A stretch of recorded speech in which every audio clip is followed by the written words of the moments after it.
Zioris lay peacefully in the mountains, clueless that a strange magic stone was glowing right beside him. Suddenly, the stone jerked to life, ripping open a spiraling portal that yanked the wind in like it was alive.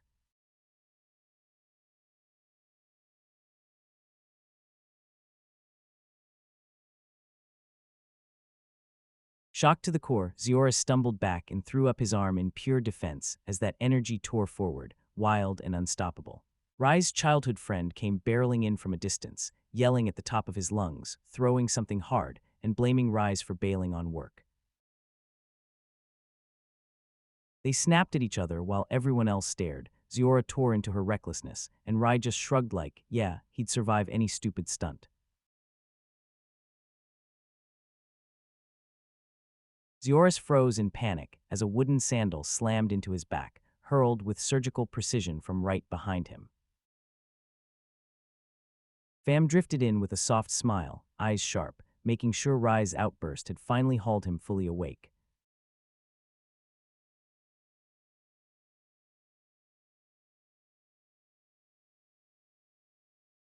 Zioris demanded to know why they'd come, and the girls reminded him today was the day he'd promised to train. After practice, Fam's face turned bright pink as he thanked Zioris. Zioris awkwardly stared at her, clocking her suddenly developed physique, shocking for someone her age and vibe. Zioris praised Fam's ability to throw opponents off, half joking that her charm could end the fight before it even starts. During the physical training, Rise crumpled from sheer exhaustion, groaning that Zioris's drills were way too brutal.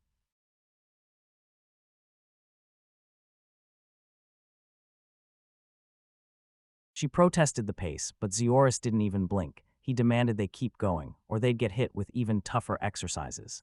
Fam gently snapped at Zioris, urging a break, and before long all three nodded in agreement, grinning like the tension finally broke. Later, Rise leaned in and grilled Zioris about his plans. Zioris said he'd start vocational school in just 10 days. Every 15-year-old in Kadatsu village gets shipped off to Jilly's Rise and Fam huddled up, talking about how little time Zioris had left, then started guessing what kind of job title he'd end up with. Zioris turned down any heroic, tough assignment, begging for something easy, anything at all, just so he could finally rest.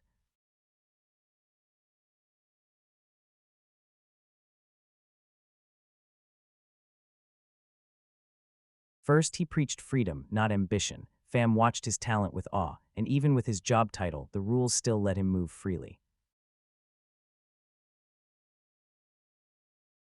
Zioris shrugged out these insane advanced techniques, and Rise exploded, screaming that there's no way his effortless, magic mastery is real or normal. Zioris remembered how magic used to come to him effortlessly as a kid, then decided to bury that power deep, and Rise begged for more training, but Zioris shut him down fast. His final days were already packed from start to finish. She hesitated, cheeks burning with embarrassment, while Zioris, with a sly wink, Rice told him, write them once you're settled, and swore they'd celebrate together after. 10 days flew by, Zioris pushed off for jealous, then finally rolled into the capital, stunned by its sheer grandeur.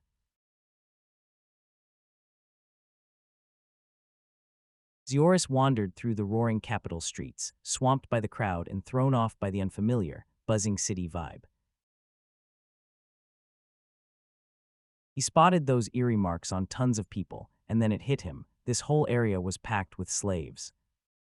Clamping down on his focus, he scanned for an inn, all while Kadatsu's calm peace stood in sharp. A man strode up to Zioris, figured he'd show up for Velgel, and straight up told him he'd be perfect as a slave merchant. Zioris just laughed it off like a harmless joke, shutting the whole idea down as pure, absurd nonsense. Zioris remembered how slave merchants lure people into bondage with sweet lies. The thought made his skin crawl, so he threw in the towel, shutting the whole job down as pure nonsense and calling it ridiculous. The very next day, students flooded in for the entrance exam, and the whole place erupted with chaos. Zioris caught wind of the blazing hatred aimed at slave merchants, then played it cool, pretending his heart didn't care what anyone said about him. Nira's glory burst into the scene and introduced herself as the exam. NIRIS snapped at the students, saying titles. She laid it all out, use a divine crystal and your identity card, and they'll instantly reveal your true title.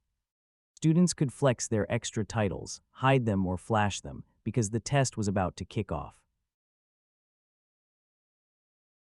The proud student bragged about scoring the night title, and Zioris just quietly watched his joy flare. Zioris figured night sounded fancy as hell, but it also screamed too much hassle for his laid-back life. Zioris scanned the crowd, clocking how species from everywhere mixed and flowed together, and then this gorgeous elf girl caught his eye. Her breathtaking beauty and those pointed ears left him speechless, and he couldn't help wondering if she was an elf. Next up was Zuri's. He stepped forward, introduced himself with confidence, and strode right up to the crystal to get registered. With a shaky breath, Zioris slid his card into the crystal and held it there, eyes locked on the screen as suspense swallowed the room. To his total shock, his title exposed him as a hero, one legendary name no one had seen since a brutal ancient war. Zioris panicked as hero slapped on his name, then the church tightened its control, and then the demon emperor showed up, an all-demon legendary title, and it totally threw him into a tailspin. Confused, then Great Sage arrived, a legendary elven title etched into history, and Zioris dropped to his knees begging for something small, simple. Finally, he spotted the accursed slave merchant. Its dark magic could seize control and turn others into slaves. Staring at the final title, Zior blurts it out in disbelief, like his brain can't even swallow everything he just saw. Zioris panicked at the slave merchant outcome, flat out rejecting the same title the earlier prophecy had already spelled out. He fought the thought in his head, but deep down he knew it was rare, frowned upon, and straight-up controversial.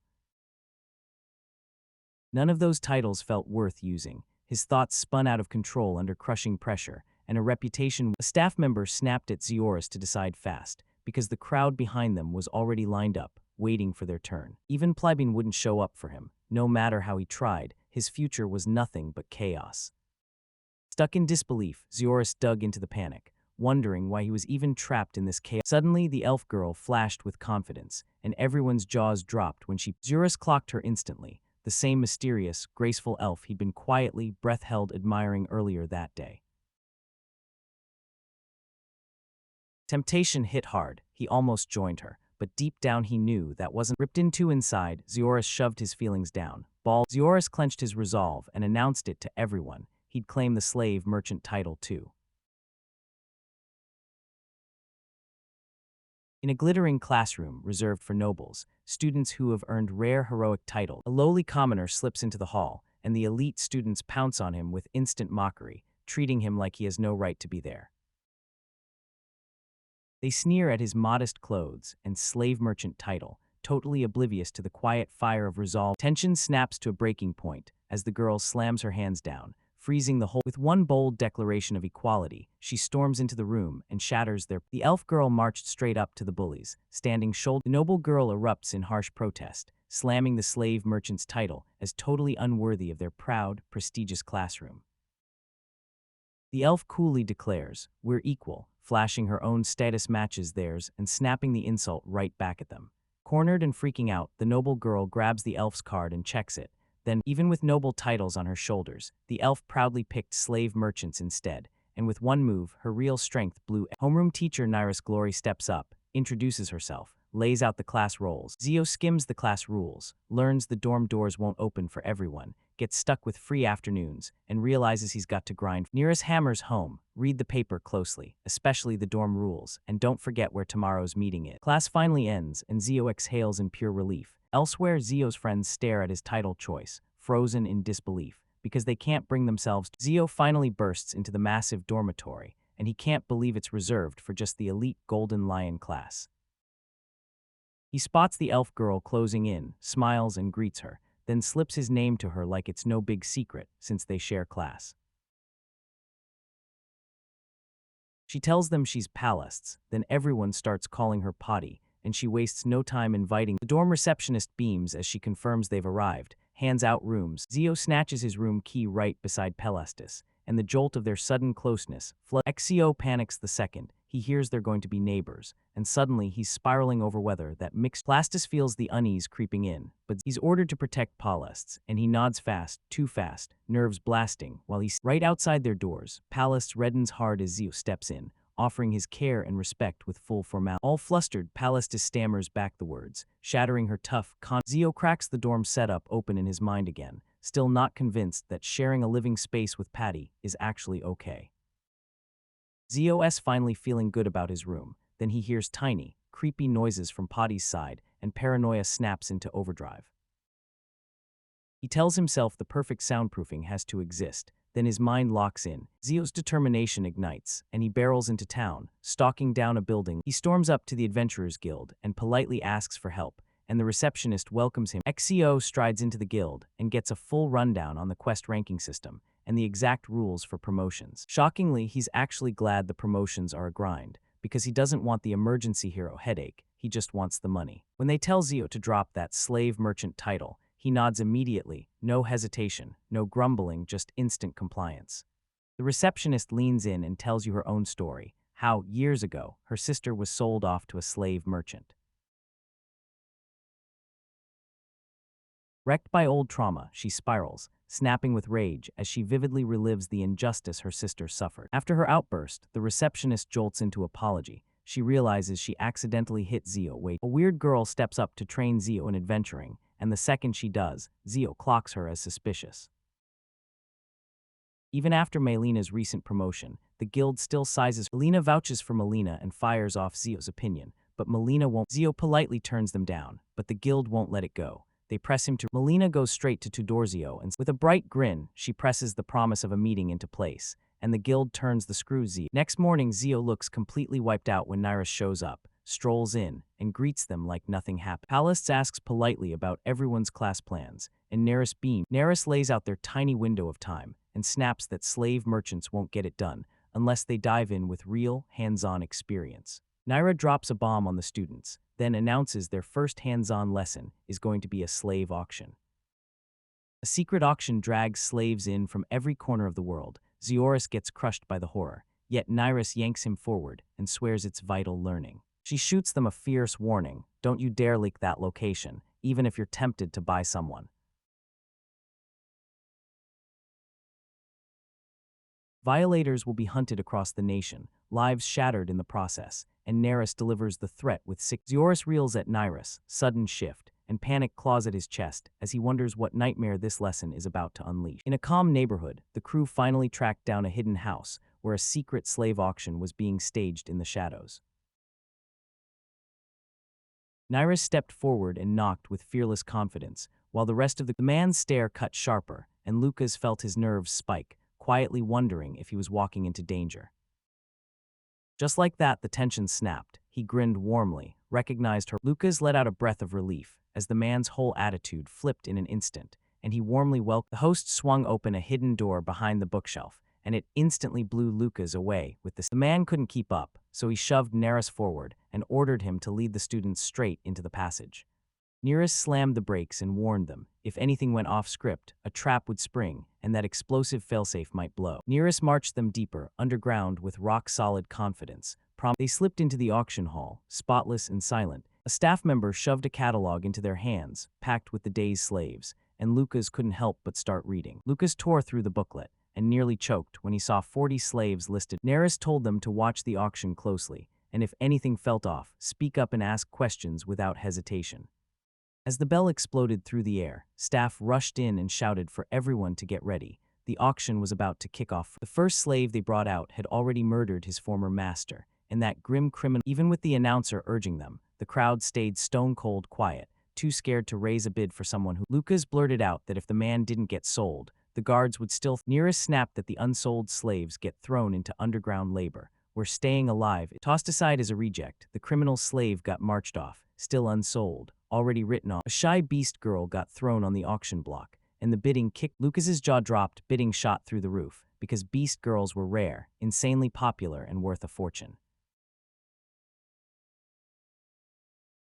Marie, a masked woman, bought the girl famed for training slaves, then locked her in as staff instead of selling her off. The host threw open the spotlight on the star of the show, a young elf girl, starting the bidding at a jaw-dropping over. Even though she'd been caught stealing again and again, her beauty still lit a fire. Everyone started bidding. Just as the bidding hit 3.1 million gold, a jaw-dropping final bid of 4 million slammed onto the screen.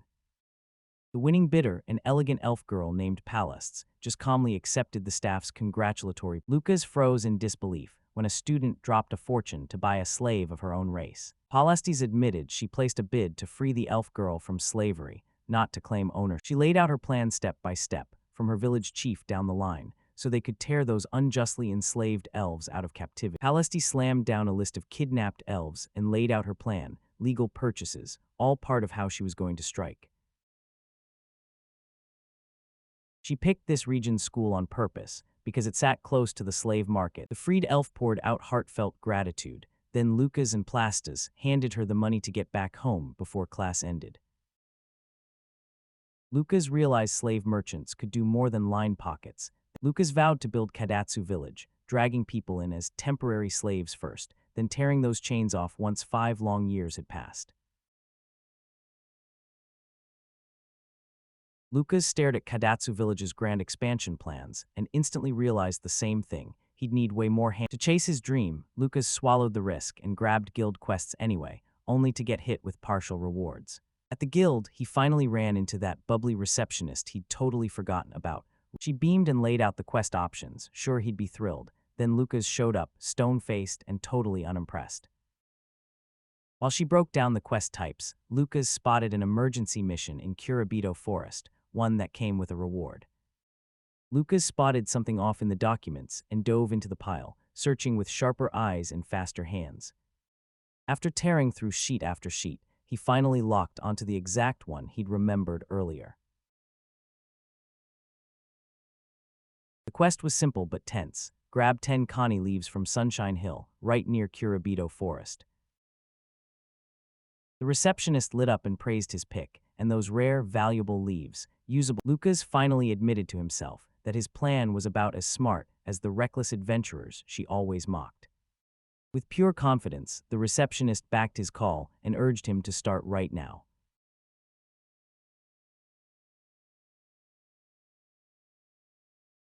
Lucas announced his very first quest, heart heavy with guilt toward Melina, but he clenched his resolve and charged ahead without. Lucas and Melina pulled up at Sunshine Hill, soaking in the cool breeze and that quiet, grassy view. Lucas stared at the canil leaves and realized the only reason they thrived was because the thick forest kept them buried from the sun. Melina shot down his idea to enter Kurabito Forest. Right then they spotted smoke curling up from the forest, way too weird for daytime out there. Even after Melina fought back, Lucas dug in and demanded they investigate, sure that someone inside was either in immediate danger or desperately needed a rescue. Lucas suggested splitting the work, but Melina snapped. She didn't trust him enough to go alone. Lucas laid out the danger straight to her, then cracked his hidden magic ability wide open, begging her to finally say yes. The moment Melina saw Lucas' power and sheer bravery, she snapped into full support mode without hesitation. Melina couldn't hold back. She raced in beside him, ready to back him up even though the fear of the forest still lingered. They finally hit the smoky forest's edge, and without a clue, they started snatching canil leaves as they followed the trail deeper inside. Lucas pushed through the bushes, and right in the heart of the woods, he stumbled on a hidden opening. Between the leaves, they spotted goblins cooking and bustling, right there in plain sight, like a fully awake. Startled, Lucas jerked back, and the goblins snapped to attention. Melina peeked around the corner, confused for a split sec. Melina clocked the signs of Goblin Village, and it housed those high-tier monsters the average adventurer couldn't possibly survive. Towering among them was a ruthless goblin queen, and when Melina told me goblins don't have magic resistance, even though they're— Lucas thanked her for the tip, then calmly plotted something that left Melina reeling. He slammed his fist and swore he'd wipe them all out, then turned to Melina, and even though Melina protested, Lucas slammed for silence. Chanting the spell, Lucas snapped his powerful magic into the world, leaving Melina awestruck and driving the goblins into a total, screaming panic. Lucas' magic hit like a thunderclap. Those goblins crumpled to the ground in an instant, their bodies giving out before they— Melina shot a breathy gasp, staring like she couldn't believe her eyes, while Lucas stayed icy calm and said dark magic was rare, but when he admitted the attack looked brutal, but he brushed it off. Undeterred, Lucas snapped into action and hurled another spell, cranking up the power, locking onto it like a laser as dark— He burst forward and smashed the Goblin Queen head-on, ripping— The Goblin Queen crumbled to dust right in front of Lucas's eyes. He just stood there, staring as her entire body vanished into nothing. Lucas slammed his fist down and declared the fight over, ordering Melina to gather the stones. She shook from head to toe, crushed under the— Melina, eyes brimming with tears, swore she'd follow him no matter what, completely blown away by his dark magic. Lucas brushed off his own success and flashed his kill log, over 200 goblins slaughtered. They dashed back to the guild to report it had worked, and a receptionist met them with a cool, professional smile. Melina swaggered in and turned in the quest report, and the guild receptionist nearly dropped the pen. She snapped with shock when she realized they'd walked right into Curabito Forest, the one place usually locked down. Melina calmly snapped open the truth, holding up a huge magic stone to shut down every. She laid out every detail of the Goblin Village showdown, and Luca's crushing win. Then the receptionist snapped into action and rushed to Guildmaster Blazer burst in fast, already catching every detail, and stood ready to speak straight to the point. Blazer demanded proof of the loot, and Melina's nerves spiked. Blazer leaned in, examined every stone, and locked in the truth. Then the Queen's crystal confirmed their wild claim wasn't. Blazer's jaw dropped. He never imagined two rookies could unleash that kind of power and tear through an entire village. Lucas shoved his guild card forward as proof, and Melina admitted he'd done it all by. Zioki raked in a whopping 18 million gold, and no matter what his rank said. Blazer verified the payout and leaned in to ask if. Clutching their rewards, they took off. Staff asked questions, but Blazer shut it down and laid the rules out crystal clear. Melina froze in place, convinced she didn't deserve a penny, because that payment was bigger than a loan. Lucas leaned in and reassured her, because her support and hard-earned knowledge truly mattered. Melina, eyes blazing with resolve, swore she'd stay loyal forever, and Zioki blushed hard, begging her to keep her voice down again. Zioris drifted through the quiet streets, lost in thought as 10 uneventful days passed since. Outside the guild, adventurers huddled in whispers, freaking out over a brutal scene. Someone had found a corpse torn. He overheard rumors that pinned it down. The victim was a young girl, discovered near the. Shaken to the core by the murder, Zioris rushed to warn Melina and vowed to keep his guard up from now on. Right as he tried to bolt, a guild official snapped his name, her voice deadly serious and unnerving. Zioris finally meets Ubenta, the vice master of the Adventurers Guild, calm as stone and dressed. A senior guild officer snapped in, saying an emergency. They cornered Zioris and grilled him about where he was last night, because Zioris said he'd been locked down in the dormitory, and another person stepped in. Still rattled by it all, Zioris demanded to leave, completely oblivious that his request might mean he knew what was secret. Zioris went stone still with disbelief when he heard that Melina, his best friend, had been killed just yesterday. Stunned and completely flooded, Zioris snapped for answers. He staggered, jaw clenched, forcing himself to stay calm as everyone around him begged him to sit down and listen close. They told me Melina died near Kaizenth just after midnight. After handing Melina some cash, Zioris immediately got pinned as one of the main murder suspects. Zioris brushed off every warning and threw down that the killer could come for him next, right the way they already did to Melina. Fuming with determination, Zioris swore they'd meet the killer head-on the moment he even dared come. He sprinted through deserted alleys, praying his magic would still fire before the clock crushed him.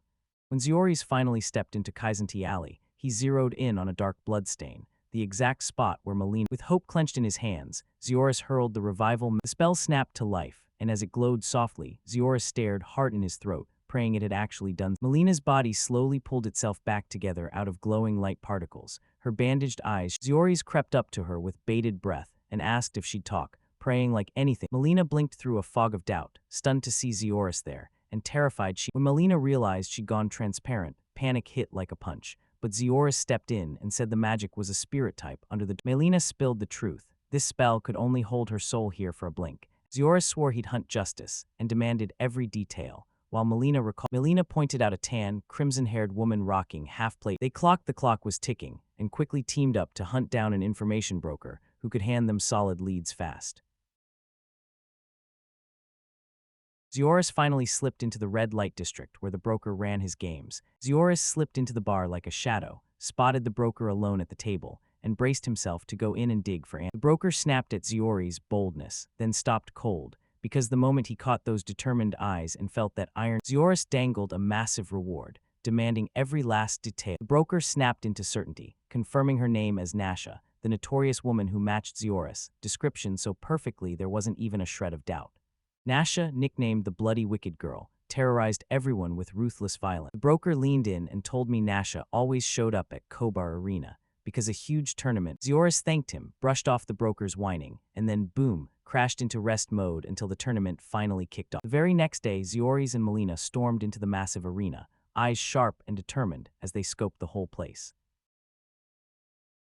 Melina snapped at Zioris for refusing to let her stay over, and he awkwardly tried to justify because Nasha loved gambling. Ziora told her to check the bookmaker right after. At the bookmaker, Zioris whipped his gaze across the crowd, praying he'd catch Nasha or anyone from her. A man pointed out one thug as the one who attacked him, and the whole crew trailed him straight into a narrow alley. Zioris and Melina stayed right on their heels, shoulders tight. Suddenly, Nasha burst into the scene, backed by her men, all confident and towering, just like the broker promised. Zioris finally locked eyes with her, fearless and blazing, and with teeth clenched she demanded her name, Nasha. Nasha shot Zioris a mock smile, and with a calm, Zioris snapped, accusing Nasha of murdering Melina near Kaizen, his eyes flaring with unshakable resolve. Whispers of a murder near Kaizen Tai hit hard. She keeps her mouth shut as the boy blasts accusations at her, while his partner just stares back, bandages and all, stone-faced. Her allies push for killing the boy. One of them even throws out a sick joke about gender right before the murder. The boy reels from the brutal dismemberment of that girl, and demanding the truth, he slams the accusation on her, claiming she killed Melina. She straight up confesses she murdered Melina after spotting her stash that gold. The boy seethes with disbelief and demands answers, but her effortless, laid-back reply only lights a bigger fire under his rage. With sheer determination, he unleashes his power and hurls a spell into the air. Then the woman finally looks shaken, worry cutting through her. Her underlings step up to intercept him, and they snicker like they've already won, brushing him off as just a boy. He charges in like he's unstoppable, but the boy just stands there, calm, silent, waiting to strike when the timing hits. The thug strides in like he owns the place, swings his weapon hard, and roars as he drives a direct strike straight at the boy. A sudden hit slams him to a stop, then the boy snaps back with savage fury, dropping the attacker with one brutal strike. Shock hits the last two and they freeze, baffled, stunned, and thrown off by that sudden, brutal swing in power. The second thug drops to the ground, shrieking as an unseen force or insane skill cracks his legs in an instant. Panic explodes in the crowd, then they shoot back, denying any involvement, because that woman's glare is lethal as she demands answers for the chaos that the thug panics as his body betrays him, flinging itself forward and smashing his own ally in pure terror. Desperation crashes down on him. He drops his weapon, begs for mercy with shaking breaths, and he's terrified because something is yanking his limbs like a puppet. She staggers in, stunned by what she just saw, and snaps at the boy for answers, right now. With a steady voice, the boy breaks down his magic, a high-level dark spell that grabs control for a brief moment. Rage burning in her chest, she yanks out her blade and charges straight at him, then growls, "Don't you dare underestimate me." The woman is left gasping, stunned by his unshakable face, and the anger in her chest quickly curdles into raw creep. She swings, but he snaps his guard up and blocks the dagger. Then his raw strength slams through her, and the pain shows all over her face.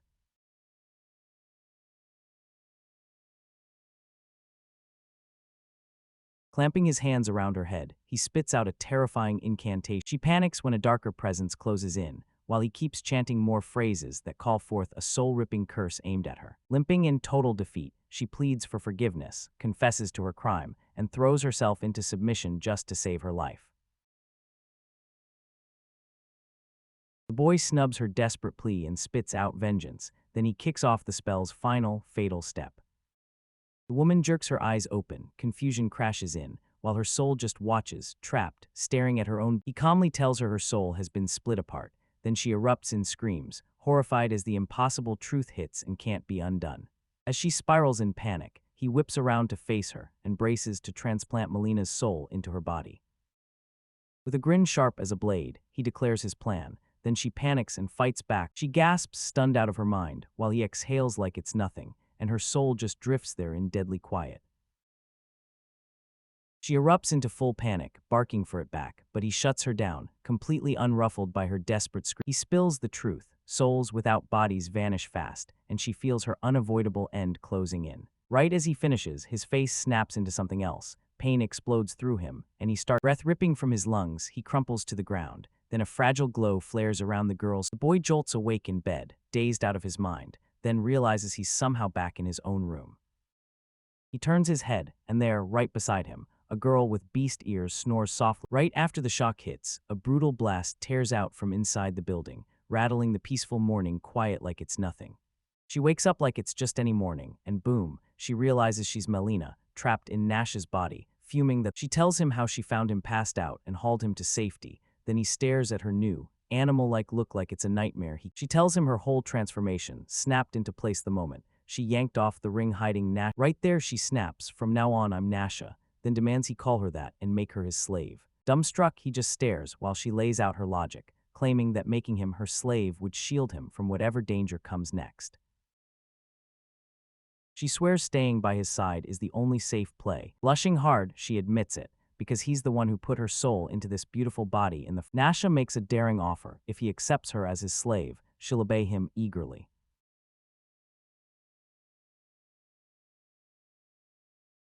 Flushed with embarrassment and buried under panic, he gives in reluctantly, like he can't help. Right then, she clamps him in a tight embrace and swears lifelong loyalty. He freezes in panic, blurting out that he needs decency and composure like, right this instant. Palestes lay still in bed, slowly catching her breath, and Zioris was warned to stay on guard and protect her if danger. When she heard those words again, Pilest's cheeks flared hot. She froze on the spot, torn between feelings she couldn't name and what she was supposed to do next. She rose inch by inch, utterly baffled, and her thoughts spiraled back to Zioris getting shoved around by bold Nasha. Palestis overheard Zioris lay out his plan to free the slaves, then realized it all started. Seeing Zioris go all in with his dedication, Palestis lit a fire under herself and pushed even harder. Nasha couldn't hold back. She blurted out that she was Zioris' slave and yanked him toward a Zioris cast a spell and twisted Nasha's words into weird, unexpected cat-like phrases, so her speech instantly caught. Nasha strode up with total confidence and picked the perfect spot for her slave seal. Then Zioris slapped it down without even hesitating. Zioris broke down the dorm registration steps, and Nasha beamed, saying he'd follow right after his class ended. Palestis stood there, stunned, watching them together as their sudden closeness and wild behavior hit him like a shock. Zioris and Nasha ran into Palestis in the hallway, and the moment it happened, Nasha blared her name and claimed she was Zioris' slave, and Palestis froze in shock. Then frustration started boiling fast. Still reeling, Palestis stalled for a second, because Nash's bright, happy greeting only made the whole awkward mess hit harder. Palestis blew up with suspicion, snapping at Zioris. Did he get up to something inappropriate? Rage blazing and trust shattered, Palestis snapped that Zioris was lying about his village mission and his real intentions. Palestis yanked her sword up in pure fury, while Zioris scrambled and blurted that it was all just a misunderstanding. Zioris shot through a quick explanation about the murder case, insisting Nasha was tied to it and that she needed protection, right now. Nasha snapped out and told everyone she'd lost her memories in the attack, even confessing she'd been the one stirring up trouble right before she got rescued. Palestis stared at Nasha, grilling her logic, because the way Zioris promised more protection. Still not buying it, Palestis stepped up to test Nasha firsthand, demanding proof that her strength and her intentions were. She said the excuses were useless, and he froze, stunned and totally unready for the ice-cold seriousness blazing in her eyes. She didn't hesitate. She slammed her blade downward and drove a pin. He barely dodged and froze in shock, while she locked onto him with deadly focus. Her face. First, she flashed her deadly sword skills, and it shocked him when he dodged the blow she was sure would. He finally saw it. She wasn't bluffing at all, and the way she spoke and struck proved her skill was real. After proving he deserved the spotlight, he begged for someone to finally see him. She hesitated, fighting a storm of conflicted, unsure emotions on her face. She flushed, marched right up to him, and made it crystal clear. Nothing shady had ever happened between him and anyone. Fed up with their constant shutdowns, she snatched up her sword while the others erupted in panic and screamed.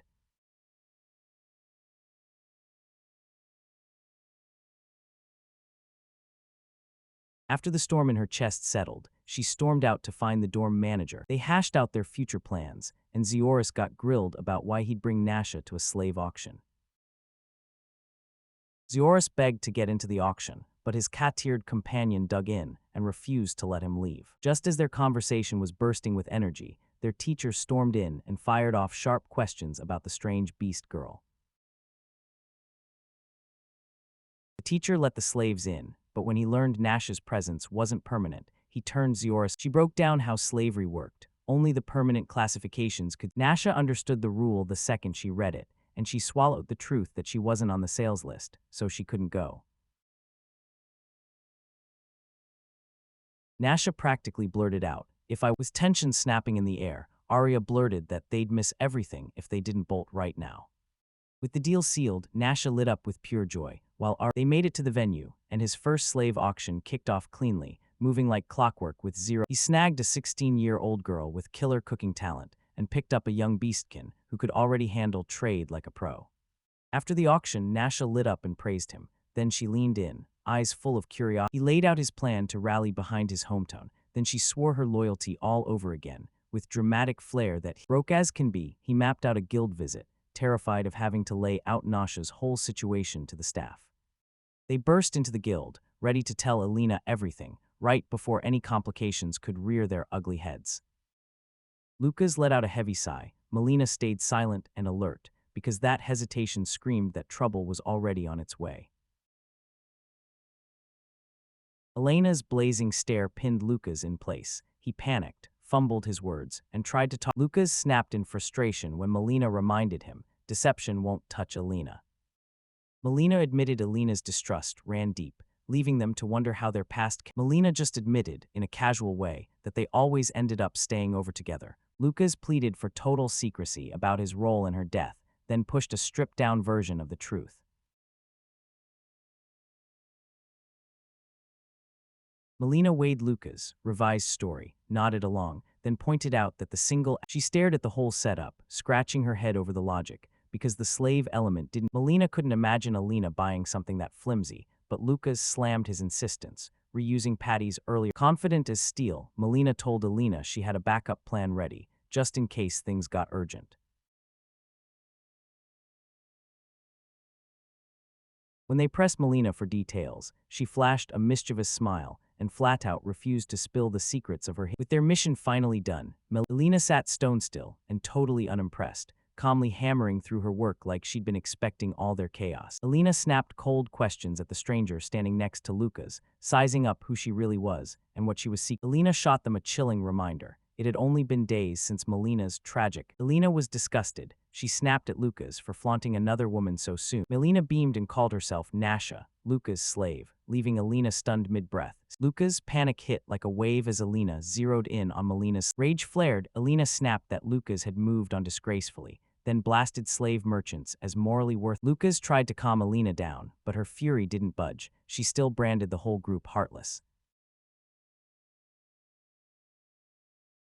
Melina finally blurted out that she had the real truth behind the accident, and before anyone hears the secret, Melina stops Alina and demands she wait, because she's got crucial context coming first.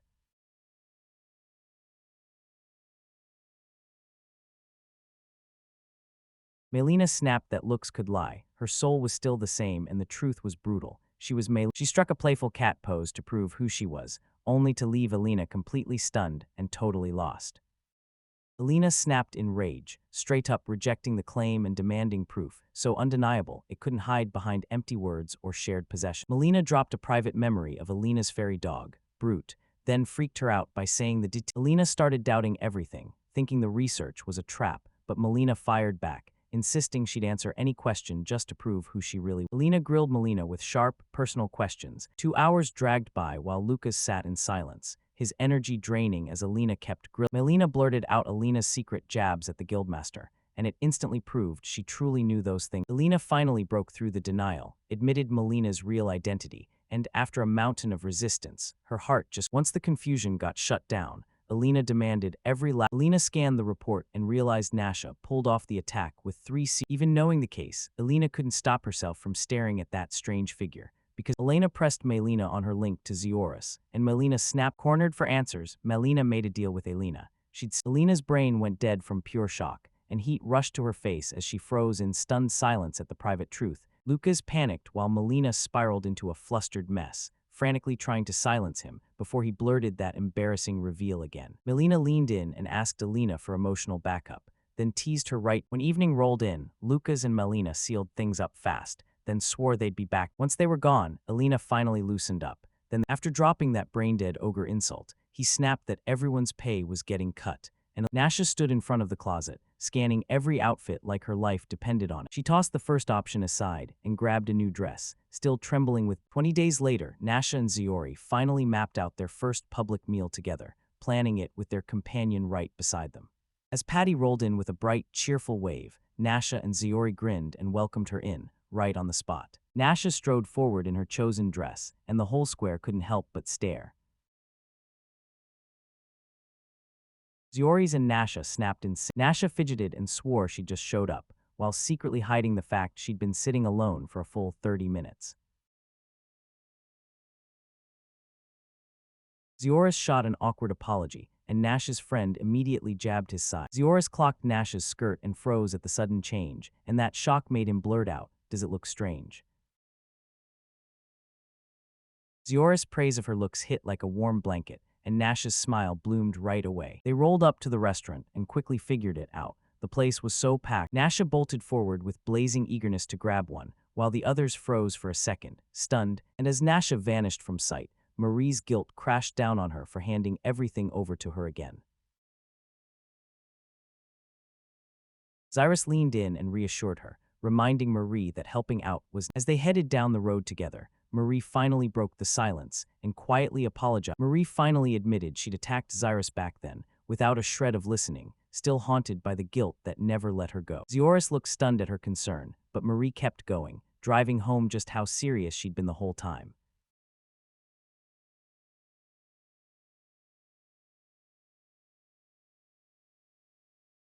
Even though Zira jumped at the shock back then, she still broke into a gentle smile and reassured everyone that it was all okay now. Bowled over by his forgiveness, Marie nodded at his kindness and slipped by the fabric vendor nearby. Side by side, they strode through the bustling market with the same rhythm, and somehow, a quiet bond clicked into place between them. Marie stops dead in front of a shelf packed with weird plush dolls, then spots the one that finally grabs her attention. Zeris teased her with gentle charm, stunned to learn that even Potty, the serious one, actually had a soft spot for cute, cozy things. Now she's back with tickets for everyone, beaming like she just won the world, proudly calling out her success, and shouting at them to hurry. Right before they left, Zioris shot a glance back at the dolls, like something haunting still clung to his thoughts.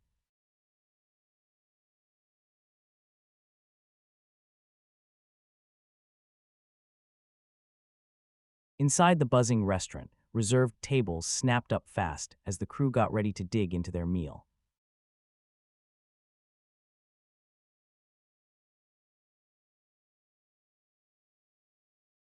The crew started piling on orders, and Nasha lit up as she requested her beloved grilled goldfish to kick things off. Zioris praised the place to the skies, and Marie laughed, saying she'd come back any day, even if the long lines never let up. With plates stacked up to the sky, Nasha tore into everything with pure joy, and she totally brushed off Zioris' soft little warning about overeating. While she ate, Nasha got a sweet compliment, and her eyes lit up, surprise and gratitude hitting her all at once. Zioris clocked Marie's calm, easy smile, and he realized she was finally letting herself enjoy things again, after way too long. Marie admitted she'd never really had a close female friend before, and then dropped the bomb. Nasha was the very. Nasha beamed with pride and urged Marie to lift a toast. No hesitation, just pure excitement. As the night finally wound down, Marie thanked them from the heart, then headed off on her own, alone.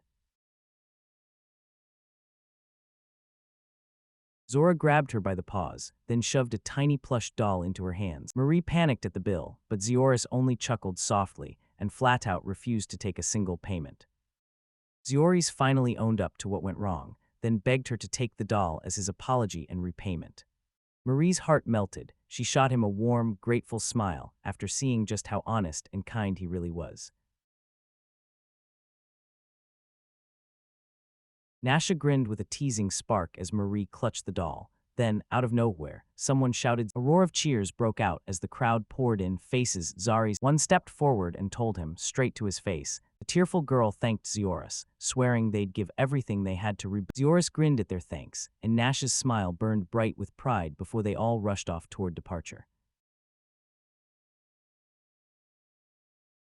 The whole crew stared as the wagon vanished into the distance, convinced the ones they saved would forge a future. Zioris tossed out a casual jab at the finances, laughing that they'd need money soon, because life. Meanwhile, two new girls stepped in with tough, guarded faces, tattered clothes and tense collars. Zioris went into full panic the second he recognized Rise and Fam, then froze when they suddenly burst in and fired that razor-sharp question. Rise and Fam silently steps up to Zio, their faces locked in seriousness. Two women slam into Zio's path, demanding answers and firing questions at him. They brought up a promise everyone had shoved into the back of their minds, and instantly Zio finally admits it. He completely forgot to send that letter the moment he rolled into Jilly's, and you can practically see the women whisper about Zio's forgetfulness, and in their quiet voice, Rai's voice breaks as tears stream down her face. She admits she waited way too long for Zio can't believe his friends bow to a gorgeous stranger, and the suspicion in their circle. Tensions spike as accusations slam into the room, and Zio fires. Plastis Morty, smiling like she owns the school, slides into the room and introduces herself. Childhood pals Fam and Rise show up, and it instantly deepens Zio's bond with the women standing right there. Palestes Murdy drops a bombshell. She's been studying slave trading, and Zio and the whole crew just freeze in stun. Rise demands Zio explain the slave merchant accusation, stunned that the secret he swore he'd buried has somehow surfaced again. Zio pauses, wrestling with the decision to drop his title in front of his worried companions. Zio hounds Nasha for help, praying she can slice his As Nasha steals her voice, the whole crew braces for the real truth about Zio's identity. Nasha boldly announces, "I'm Zioria's slave," and vows to live to serve him. Fam helps the rattled girl back on her feet, while Zio spirals, convinced every word she said just made it all worse. Fam swears to live, sleep, and die side by side again, and this time, Rice tries to slip away, but Zio lunges in and yanks her back, blurting out the secret reasons behind everything. Fam slams in out of nowhere, calling out every twisted thought. Zio refuses to chase them down. He says they need time. Nasha flashes a smile and steps in to help Zio, right when the moment finally sparks reconciliation. Zio and Nasha tear through the town searching everywhere, but the others are. Nasha presses Zio for answers about where they are, and you can tell. Zio studies how small the town is and can't shake the question. Why hasn't the group gone out to eat yet? Zia can't shake the thought that they might have to drag themselves back to that information broker again, and they're totally stuck. A crowd surges in, and Zio fires off questions about. Zio shoots a question out loud. Did you see where those two girls went after they caused all that chaos? A bystander leans in and tells you the mediator. Nasha can't stop worrying about the girls. Then she learns how mediators make their living by stepping in and settling the local fights. Zio decides that hiring mediators will smooth everything out, and he plots to rake in way more. He's trying to dodge every conflict because he knows money can smooth over tense situations. Zio storms up to the mediator's headquarters, then decides to keep Nasha outside for the moment. Zio blares, demanding everyone's safety as he storms. Inside, Rise stares down the mediators who decide the whole conflict, silent, locked in. Zio spots something terrifying, and just as Fam and Rise shout Fam and Rai blurt out Zio's name, panicked and desperate, fighting to get his attention inside.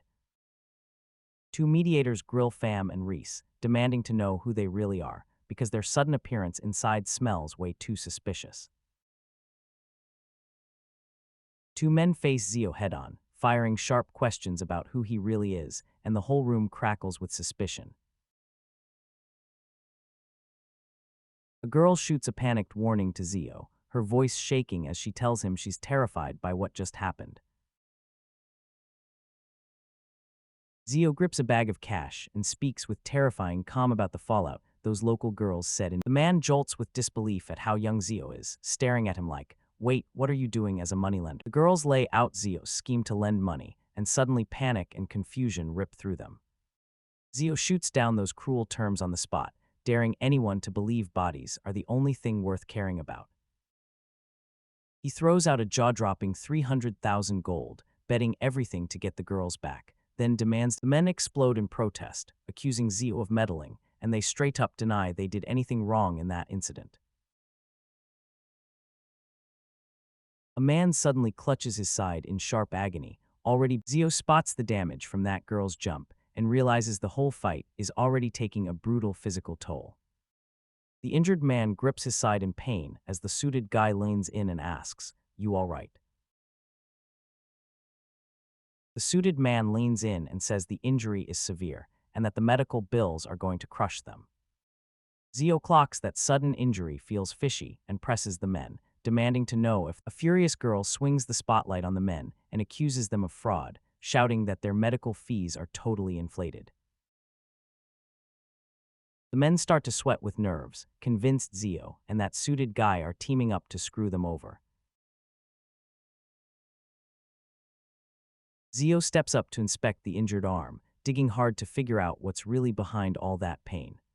He refuses, scared that pain will come again, but Zio gets it and still steels himself to act. Zio snaps the order, stay perfectly still, then steps in with a steady, serious confidence to handle the injury. The men lock onto Zio's spell, and you can tell it, something brutal is about to come, because powerful attack. Zio's magic detonates against the man, and a burst of sudden pain and shock rips a scream out of him.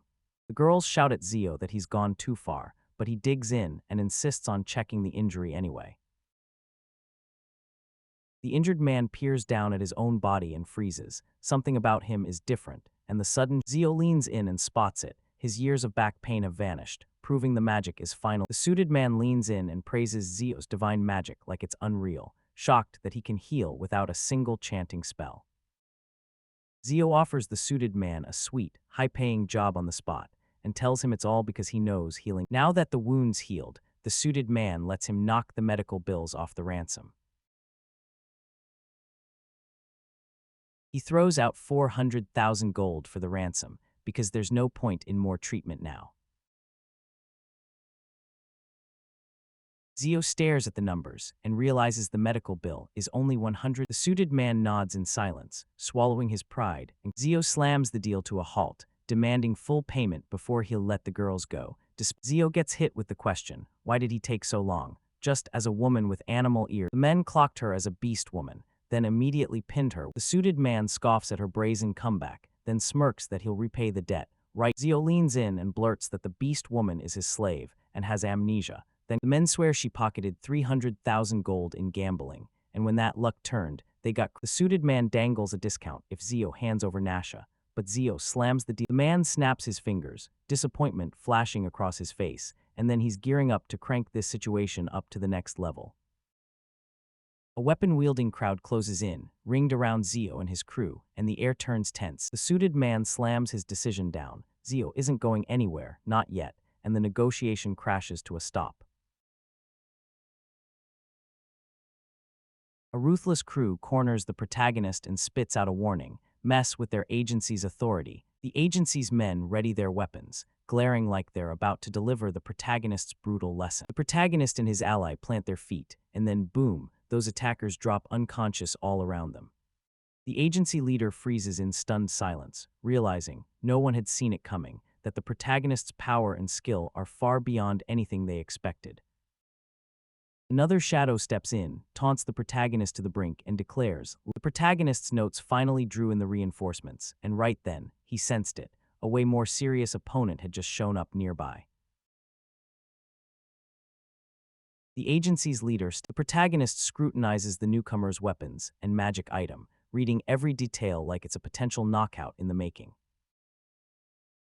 The newcomers laughed off the protagonist's past win, sneering that he couldn't beat them on his own. The lead challenger smirks and boldly promises the protagonist, "I'll show you." The challenger steps in like a storm, locks in with total commitment, and yanks his sword free with pure, unshakable resolve. He pushes for the move, get out there, find a real arena, and let the next. The agency leader pitches a brutal game, beat down two rivals, and the whole conflict gets wiped clean.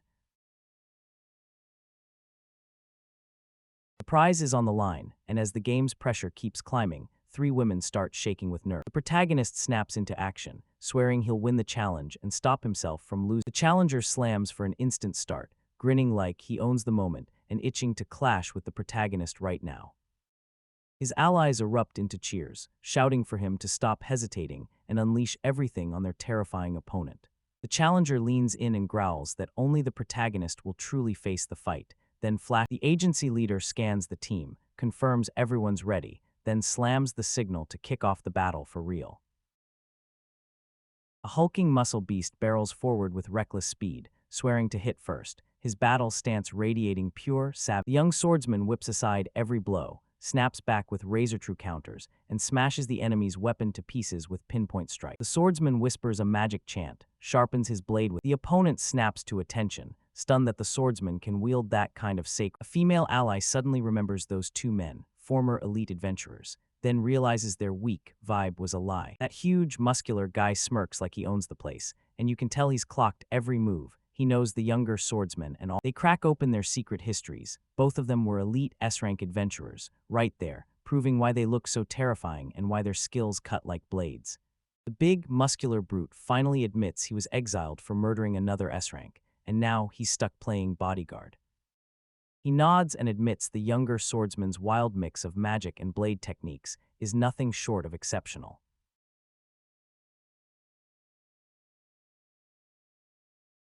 The swordsman calmly shuts down all the rumors, insisting he's nothing more than a slave merchant, even as everyone's staring like they know better. The muscular man explodes forward, swings his blade at lightning speed, and shouts for the other swordsman to answer. Right, the swordsman barely parries the furious onslaught, staying stone calm as blow after brutal blow crashes down.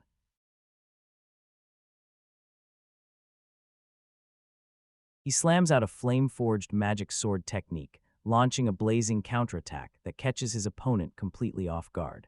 The hulking muscle man soaks up the chaos, grinning like the ferocious, fast-swinging fight is the swordsman broke it down, saying that magic technique could have stopped the strike cold, then stared at the man and questioned his sword title. The women erupted in praise for the swordsman, shouting that he was a sorcerer and a blade. One woman brags that she knows exactly what he likes too, proving they've been close for ages, and that their bond runs deep.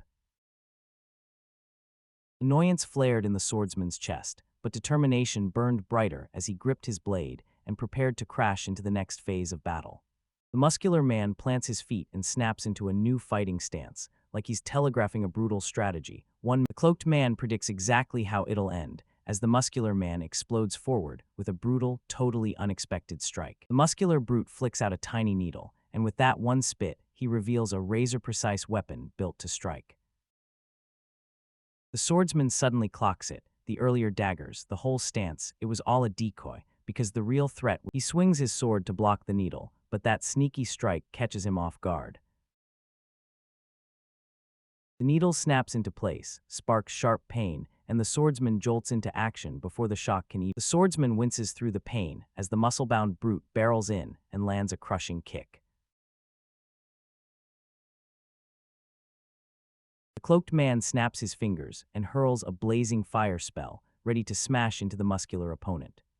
The swordsman slams back with the exact same fire magic, and in a blazing clash, he cancels the attack stone. The cloaked man whips around in shock when the swordsman's magic clashes with his, equal in power. The muscular man jolts upright, eyes sharp as he admits, yeah, that hit landed hard, but he snaps that he underestimated his opponent, then whips around to his ally and tells him to get ready, the next move is coming. The hulking brute barks at his ally to fire up their usual support magic for the fight.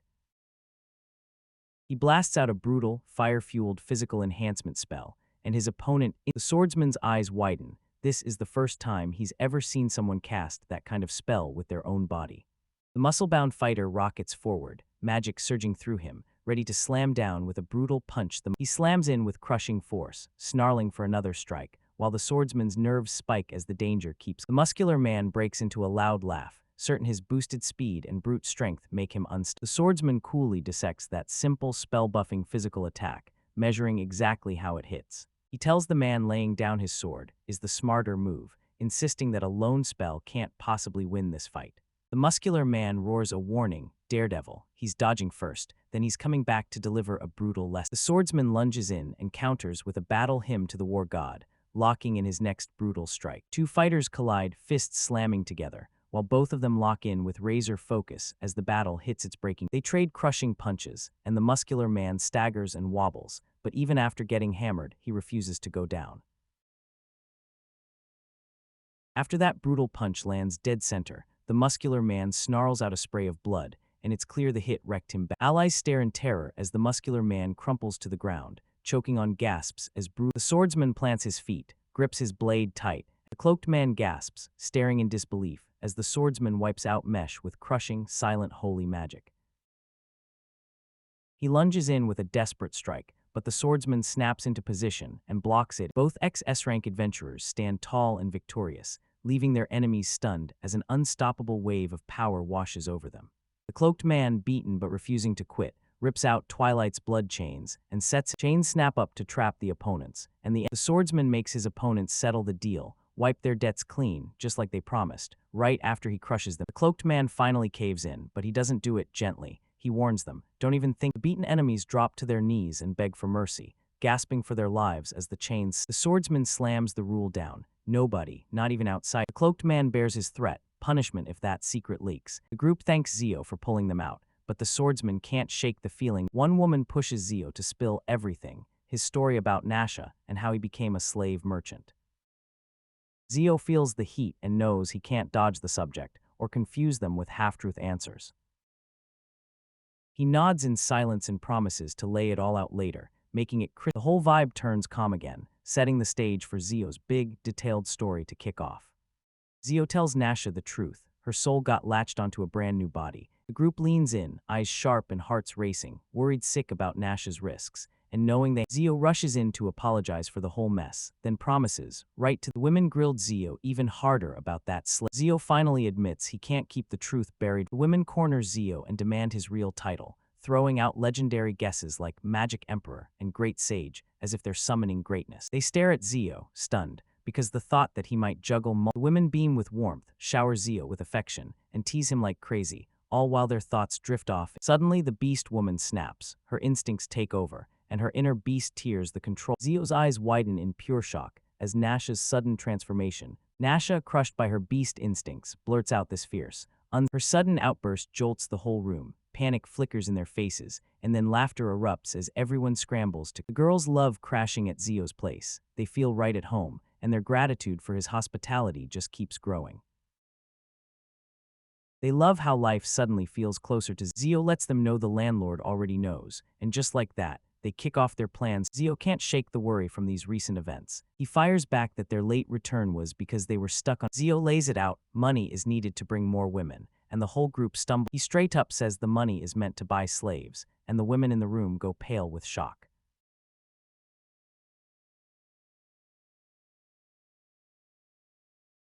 Rise slams the brutal truth on the table. Buying and housing slaves in Kadatsu village cost. The girls all went shaky with nerves. One of them quickly blurted, even though Zio keeps claiming he wants to help the Zio and the girls gear up to head out, swear. They dash out the door and roll up to a massive building, their guild HQ, no doubt.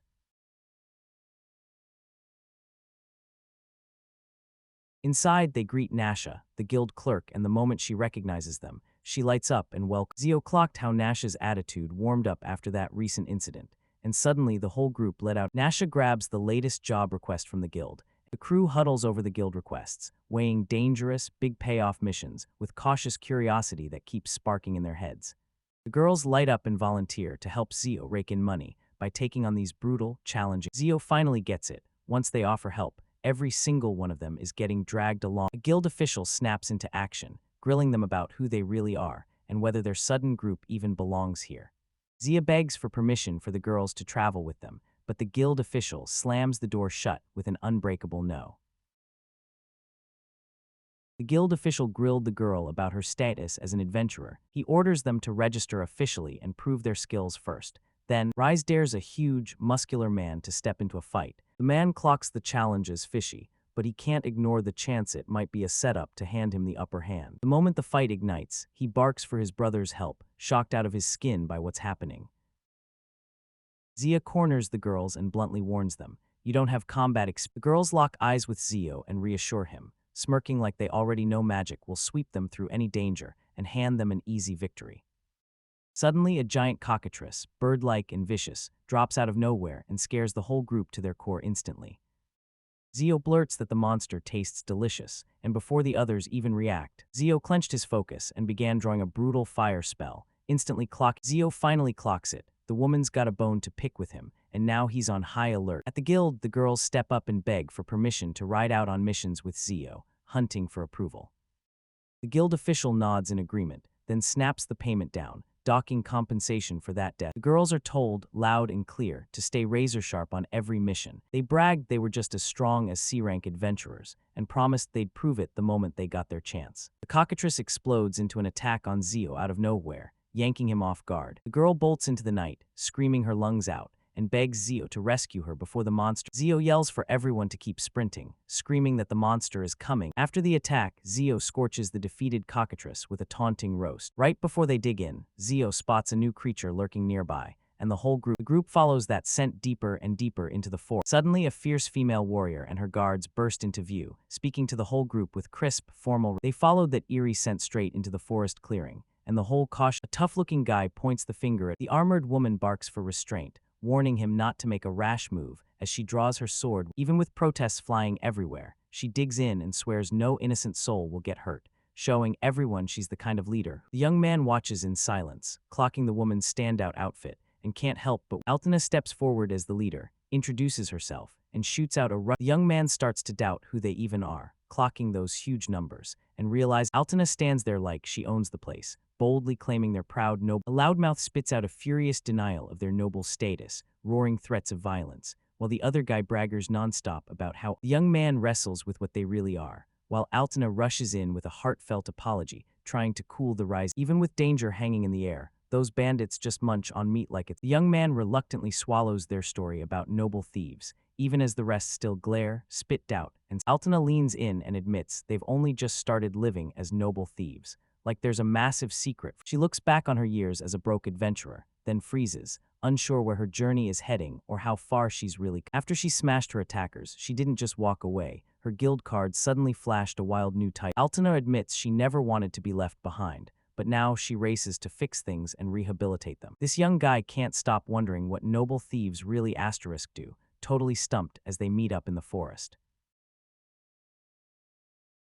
Altana spills the truth. This forest isn't random at all. She vows to hunt down corrupt nobles, kidnappers, and slave merchants, then punish them without mercy or a shred of humanity.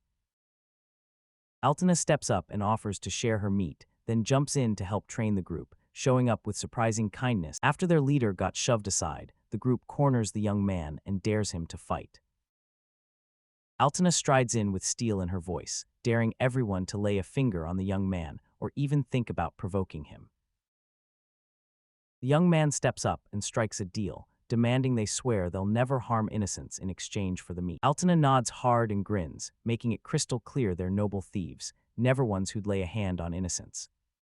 The young man snaps that Nasha should slice the meat, and then drops the bombshell by calling him Master, shocking everyone in the room. That playful girl kept needling the young man, calling him a ridiculously good slave merchant, and laughed. Bandits yank out their swords and snap that the group's meat is a trap, meant to lure them in, or Altana declares she'll execute the slave merchant, and her commanding presence makes it. Bandits barreled toward Altana, and the young man braced. Altana bursts forward and drops the attackers in an instant. Her deadly skill and razor-sharp control. The young man slams the warning hard. This fight is about to explode, and in no time, Altana totally doubts that kids claim. There's no way he's the strongest slave merchant alive. She vows to personally drill him until he can stand toe-to-toe with a B-rank warrior.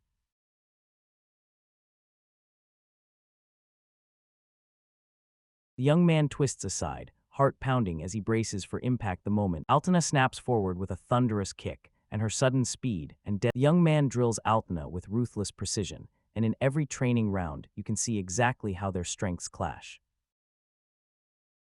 Altana grits her teeth through it all, masking her embarrassment and she swallows the humiliation like poison, but she refuses to let anyone see her crack.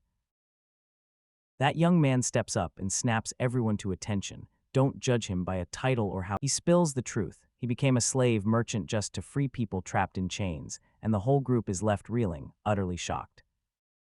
The bandits' hearts crack open as they show a shockingly respectful, tearful goodbye to their fallen leader, proving they. Altana shoots out a heartfelt apology. Bandits agree to spare the rest of the meeting, praising the young man's leadership, and the whole group erupts in cheers for the young man, shouting. Altana beams at them, swears she'll never forget their kindness, and promises she'll repay every bit of that debt. A young man offers to help in the future, and somehow the whole group parts ways on surprisingly good. Altana's flustered out of her mind after that brutal training, and the shock of running into that. Even though embarrassment burns her cheeks, she keeps a secret want in her heart. She wants him to discipline her again, because those feelings are way deeper than she lets on. Playful companion perks up and immediately asks the young man, "Hey, are you cold?" The whole group stiffens with worry, like something unseen has shifted the air and nobody can explain why. They pore over thick expense papers, and boom, giant bills, food and daily needs, fancy auction charges, and even weird, unexplained payouts that don't add up. Rage blazing in his chest, he slams the papers to the table and realizes this pile of money won't. He steps out onto a quiet street, brow furrowed as he tries to crack the mystery behind the sudden money shortage. His companion clocks his troubled face at once, then presses him. Are you hunting something big, something that really matters? He lays it out plainly. Money's been bleeding out fast, and he's locked in, determined to hunt down the exact Their female companion leans in and spills the truth. Those huge book hauls weren't random at all. They were packed with lessons on running slaves and keeping the money under control. The male leads flip through some books and realize they're basically instructions for squeezing slave efficiency while boosting the village's wealth.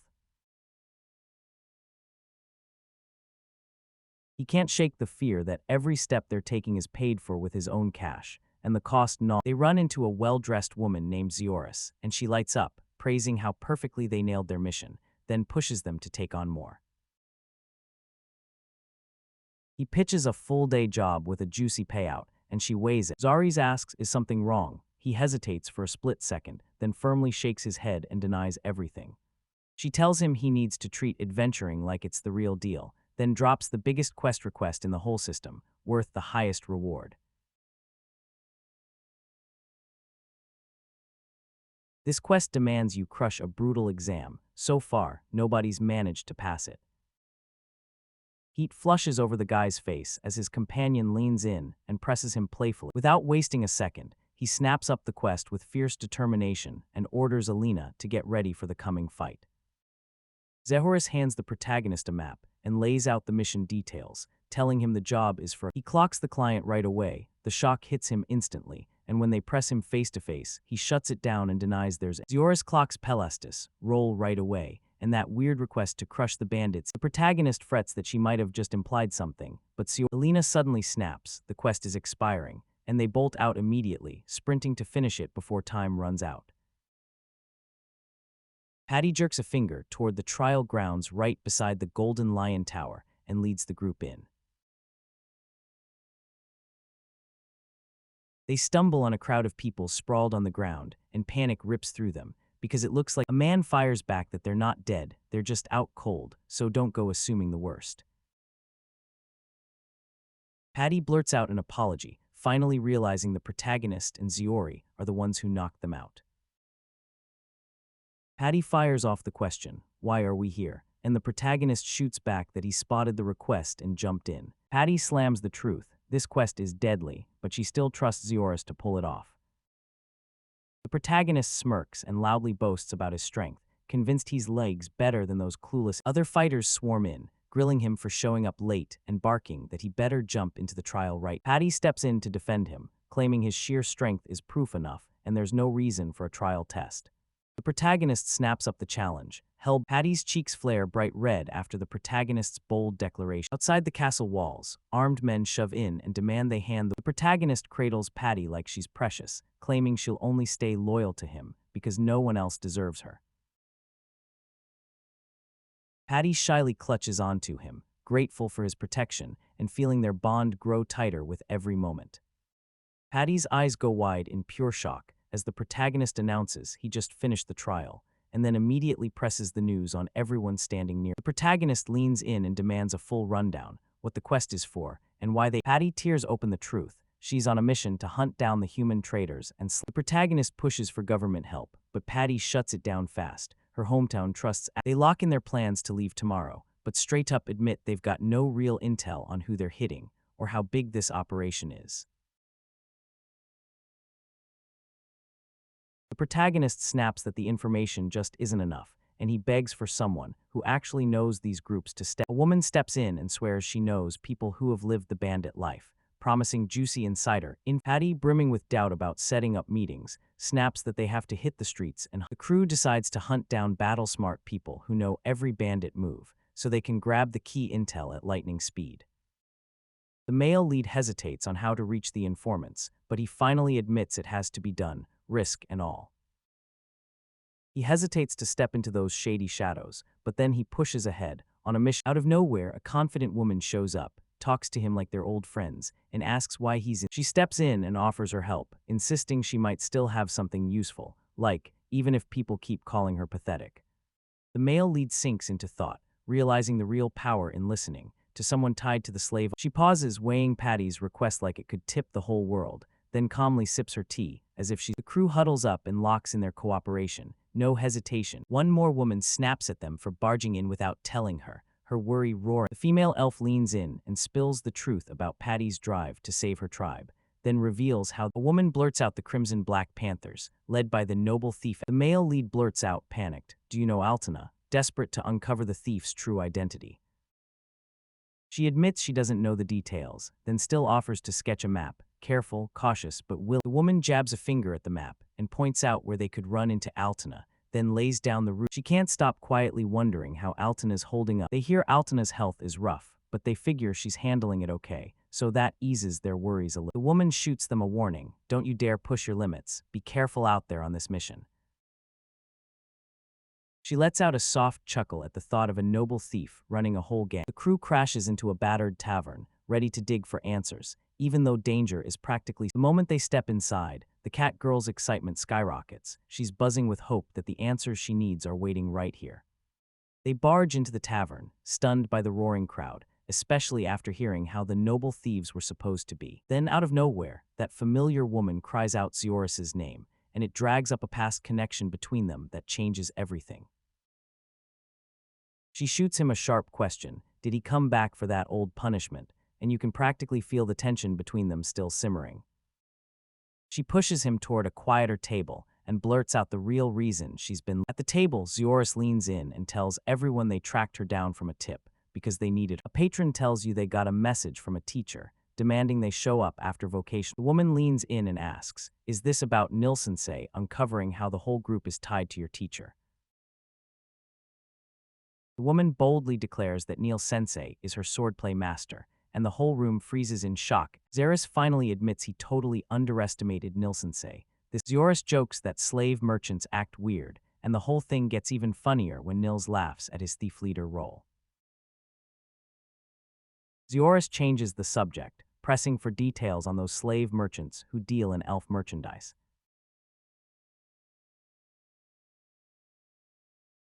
The woman nods like she's been waiting, then admits they've already been planning a strike. The elf blurts out, "Who are you?" eagerly prying into the mystery of the woman and what. Zairis throws Altena into the spotlight, an elegant thief boss. Maldi slams the map onto the table, dropping the exact info. They hatch a plan to smash a bandit troop, tearing through Kalium Valley at dawn. The crew huddles up, lays out their attack plan, and begs. She warmly welcomes their help, promising that teaming up with her will seriously boost the attack's chances of landing. Zioris hands out the rolls, charges straight into the front line, and tells the others to slide into the center and rear so they can encircle the enemies. The strategy is all about ripping the band's focus apart, hit them from every side at once so they can't lock in on a single threat. They lock in the plan, split up prisoner care while chaos erupts, and gear up for a perfectly synced strike. She pouts, then insists the plan is flawless, even as concern flickers in her eyes and teasing slips into her tone. Zioris spots her disappointed look anyway, shoots in a little light humor despite agreeing, and then, right as the mission is about to kick off, the tension finally. They lock in the details, Kalium Valley at dawn tomorrow, then brace themselves to strike.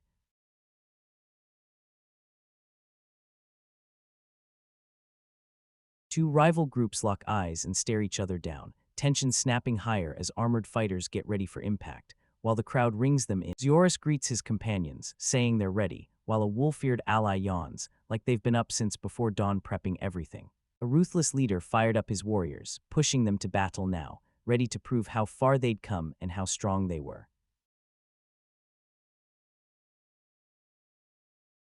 Zioris huddles everyone for the last-minute rush to board the carriages, while Patty, an elf named Nasha, strides up to Zioris and tells him the bandits' whole scheme might just end up saving their kin. Zioris frets over his lack of money for clothes, but his companion cuts in and says the real issue isn't the fit, it's deeper than that. Nasha tells them Zioris is strong enough to handle it, so heavy protection won't be needed for this journey. The whole crew finally rolls up to the stables, and right away, Zioris gets teased for calling Patty boss. Nasha bursts into laughter, nudging Zioris to grab the boss title with both hands, then teases him to finally loosen up and have some fun.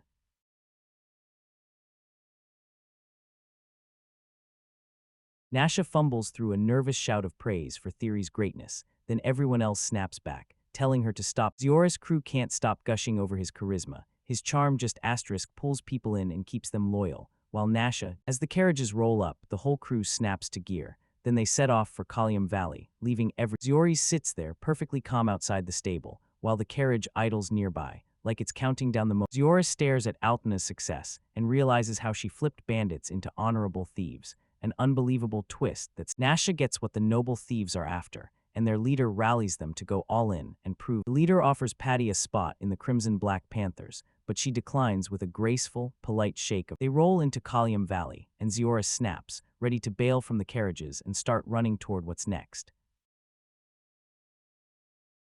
The moment the carriage grinds to a halt, the group spills out, and the valley stretches wide, silent, and eerily calm. Zioris barks orders for everyone to slide into their assigned positions and ready themselves. Patty's hands shake as she hands the mission's fate to Zioris, and you can feel her real worry and the trust she can't hide. Zioris and Patty pore over the plan with sharp focus, while Nasha and the rest ready themselves quietly just a few steps away. Zioris crouches in the shadows, peeking out with the crew swears they'll protect Zioris to the end, even as doubt gnaws at him, and he can't shake. Zioris spots something moving in the distance, and the enemy has finally shown up in the valley.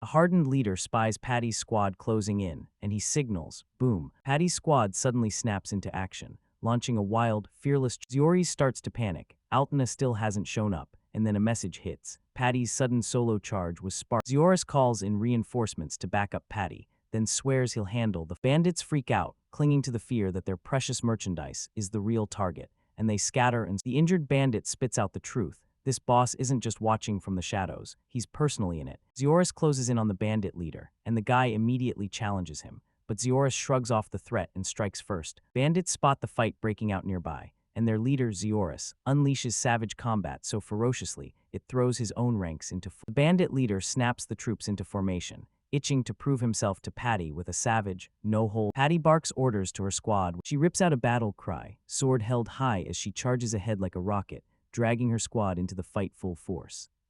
He shouts at a girl cowering inside the carriage, pushing her to come out. The girl huddled in the carriage, shaking with fear, tears spilling as the whole situation. Patty steadies her fellow kinsmen, swearing they'll. The girl bursts into tears, completely overwhelmed. Relief washes over her, and the girl barrels into Patty's arms, and all around them, the others are still pouring out their emotions right alongside her. Zioris unleashes Wind Drill Lotus and blasts two enemies out of the fight, proving his magic is leveling up fast. After crushing those bandits, Zioris sets his sights on one mission, helping Patty break the captive slaves free. Zioris catches a weird shift from the next carriage. His gut tightens like he already knows trouble is hiding inside. The bandit boss snarls, furious that this total chaos has blown up his finances and left him drowning in massive losses. A hulking armored titan looms beside Nasha and barks for someone, anyone, to step up and take. The armored figure keeps a sharp vigil as the captive woman sleeps, and Zioris watches too, eyes wide, worried and fully on guard. The hero confronts a towering armored giant clutching a praying woman, and the whole scene feels like it's frozen. He can't shake the feeling the giant might be a titan, and his rare merchandise is smashed to pieces, and he points the blame straight at the giant and his crew, screaming. The giant roars for compensation, then warns the protagonist. The giant slams into the ground with bone-shaking force, and the protagonist braces himself carefully, readying for the fight. The girl lies unconscious, hauled captive and pinned down, while the hero can't yet figure out why she was taken. The boy stepped right up to the brute, feeling his raw strength, and spotting. While the brute snarled into action, the boy still raised his magic, ignoring the warnings and aiming to flip the whole fight.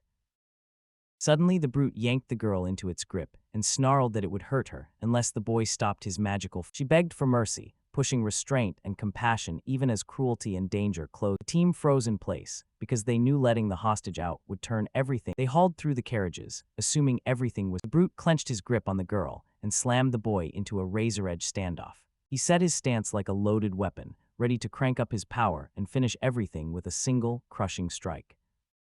With allies at his back and danger closing in, he vowed to snatch the hostage free, without striking to kill. A massive warrior snaps into a death grip on a terrified woman and looms over her like a hanging sentence, ready to. A boot rockets in from off-panel and slams the moment to a halt with a lightning-fast save. The protagonist drives a punch straight into the warrior's chest, catches him off guard, and instantly snaps his attack, right in the middle of the killing blow. The warrior yelps and recoils in agony, his grip fails, and the woman in captivity starts to slip right out of his hold. Breaking free from his grip, she drops, then lands safe and sound. Shocked, the armored enemy lurched backward, stunned by a hit he never saw coming. His mask split open. Ziora stood steady over the knight's fallen body, while the elf woman sank to her knees. Finally, reinforcements thundered in, and Zioris quickly verified the enemy leader's identity, then dropped the good news. The crew erupted in celebration over their victory. Captives were rescued safe and sound, yet one warrior froze, hiding shocking news he couldn't bear to reveal. The last bandits, again under a savage brute's lead, stepped into their path and dropped the truth. They hadn't surrendered yet. The crowd roared as they thrust their weapons up high, and their combined strike finally crushed the bandit threat for good. Peace finally settled in, and the survivors lit up with relief, while Zioris sat back in quiet. A hooded woman stepped up to Zioris, bowed low, and thanked him with real sincerity for pulling her back from death. Zioris spotted the nun right away, flashed her a gentle reassurance, and breathed out in relief. She was safe, untouched, and unharmed. Zioris introduced himself as a slave merchant, and that's when Ceolibus Zuris nervously asked about her vision, and the moment she said it, he froze. Then he stumbled. She let out a soft laugh, reassured him it was okay, and then admitted. Honesty hit her like a curve. She snapped her eyes open, and suddenly everything was crystal clear. Her blindness wasn't real at all. It was just a. She broke down the deal with a grin, acting like she was blind so she could stare at the magical world in total peace. Just swore she could taste magic's color, and like the moment, she sensed each person's true nature deep inside. Ja told him why, and when she shut her eyes, pure mana snapped into focus like she could feel it in her bones. Zioris caught the flash of what she might be doing. She was probably reading his aura. She felt 4 colors rippling through his mana, 3 burning hot. Zioris demanded secrecy, just swore she'd guard it with her life, her mind racing at how. With her hands clasped, she finally let slip the truth. Once she was noble, and now she's trapped. She shattered the truth of her past. Once she'd been worshipped as the holy maiden of the Ruben Filio Empire. Zioris was rocked to the core by her confession, and he demanded to know, did she really mean it? Panicking, Zioris tried to back away fast, urging her to go back to the church for safety. She solemnly shook her head, her voice turning gentle as she made it clear, leaving him behind. The saint dropped to her knees before Zioris, begging to stay, and promising to repay him for saving her. Zioris started questioning why she even had to go back, and when she finally admitted it, leaving the church was no longer an option. Nobles called her for a holy duty, but before she could finish it, dark forces snatched her away and left her mission half done. To save those enslaved kids, she tore her own life. When the report finally landed, the allies went pale, because they recognized the woman immediately, and her brutal truth started to crawl out, inch by inch. The whole group fell into an awful silence, all of them wrestling with the shock of realizing she had once been a saint. They stared at the silence, baffled. Why weren't any rumors flying? Even overseas, she admitted the ignorance was basically the point, and the church had no intention of letting the outside. The saint was convinced the church was snooping in the shadows, burying ugly truths under its shiny, holiness facade. She told him the missing clerics had been branded, summoned by God. She felt like the world had already moved on, but he swore they'd. She said the return would be disgrace, declared a heretic, cast out. Rage exploded as they condemned the church's hypocrisy, swinging punishment at the victims, just to keep its perfect image. Zioris got exactly where she stood. He saw the hurt in her eyes and promised he wouldn't drag her back against her will. She flashed a hopeful smile, but her past still haunted her, yet he didn't hesitate to pull her into their journey. They handed her the Crimson Black Panther's command, praying her arrival would finally bring order to the chaos. The crew all nodded. She'd be perfect for this, because her guidance could finally tame that wild pack. She bowed in humility, promising to stand by him as a former saint, and she was ready to step onto a brand new path. The team got ready to report back, and as alliances with Lady C deepened, respect poured in.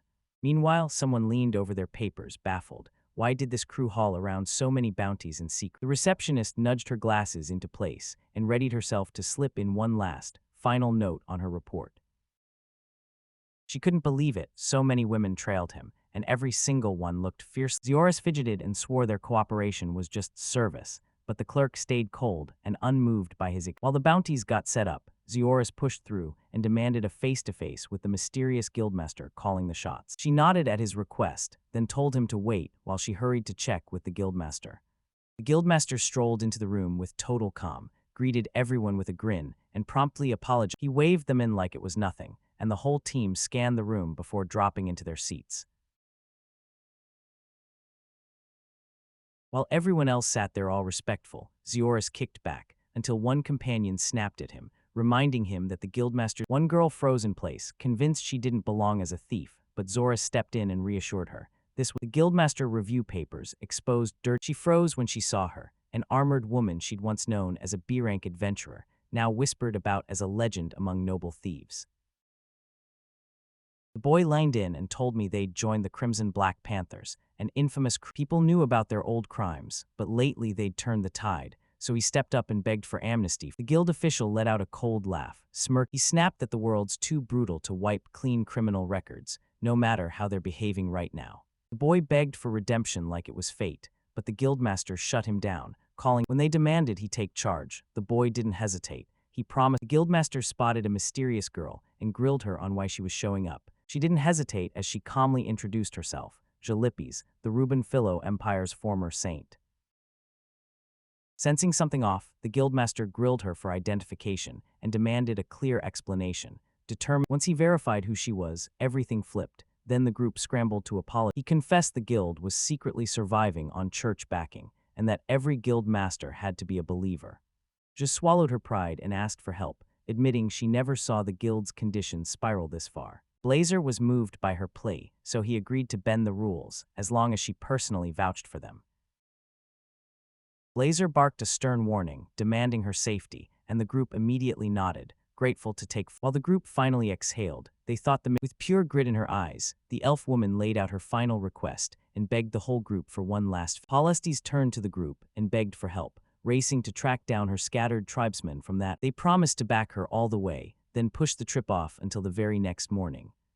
That night, Paulestes hovered by a shut door, frozen with a storm of anxious, unfinished thoughts.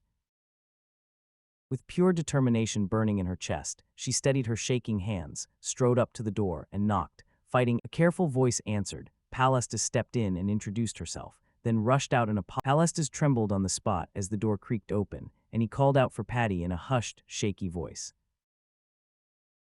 Patty stepped out in her sleepwear, wide-eyed but steady, and casually. Patty pulled her in with a warm smile, and when Paulestes realized they were really family, her world instantly flipped upside. Inside, Patty took a slow sip of tea and asked with a calm voice. Blushing hard, Paulestes hesitated for a beat, then finally admitted she needed help, totally clueless how to tackle the mess. Paulestes laid out her request to Zioris, then turned to Patty. She prayed that Patty's sharp insight would finally make sense of everything, because Patty confidently promised she'd share her. Patty wasted no time and bluntly warned her. Zioris was basically a walking Even with that blunt warning hanging in the air, Patty couldn't help but chuckle. Then she promised to show Paulestes something useful in exchange. She snatched a mysterious book out of the shadows and slid it into Paulestes' hands, smooth as. Paulestes cracked open the book and read it out loud, his mind reeling from the dangerously suggestive, poetic way. She called it shameless, but Patty wouldn't budge. She swore it teaches gratitude goes way past ordinary words. Patty reminded her that real gratitude isn't just words. It's about reading the other person's feelings and motives. Paulestes figured it out the hard way. Patty spilled how the book was born, saying it's meant to guide mating, and the moment Paulestes froze for a second, terrified she didn't have a single real thing to offer. Patty leaned in and whispered a daring idea, and the moment Paulestes heard it, panic exploded in him as the terrifying implication hit like a. Meanwhile, a cat-eared girl was fast asleep when Zior slipped in quietly and crept up to her bed.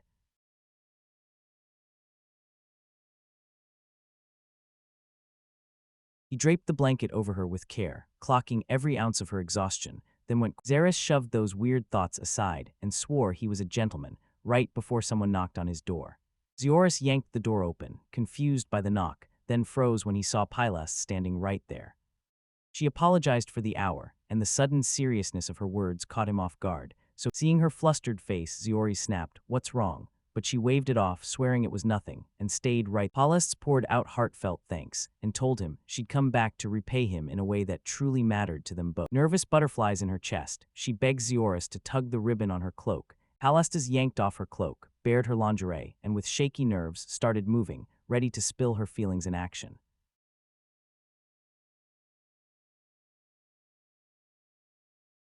Ziora's heart slammed as she panicked at the sudden sight, totally thrown off by the way the gesture was pointed straight. Confused and completely rattled, Zioris grilled Patty, desperate to understand why. A cat girl burst in, slapped her hands over his eyes, and yelled. Palestes finally admitted she'd misread everything, convinced Zioris would be happy.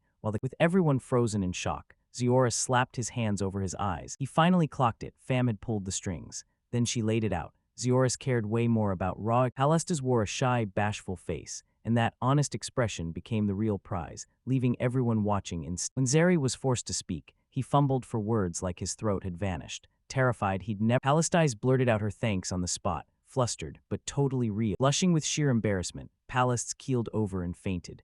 Then chaos exploded as everyone panicked, while Fam doubled over laughing, loving every single. The crew trekked down a quiet village road with deadly focus, pushing towards some remote They huddled over their route, swapped quick checks, and confirmed the elves were close. Then they zeroed in on that familiar abandoned building.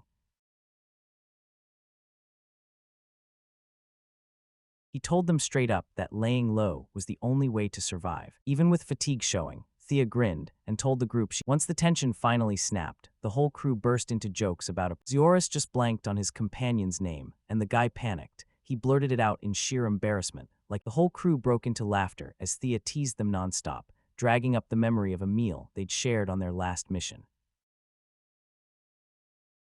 Thea opened up, and for once her world felt lighter, so unlike her past that it barely made sense, yet it was exactly what she needed. She grinned through sheer resolve, swearing she'd de-adapt fast and throw every ounce of strength she had behind Zioris.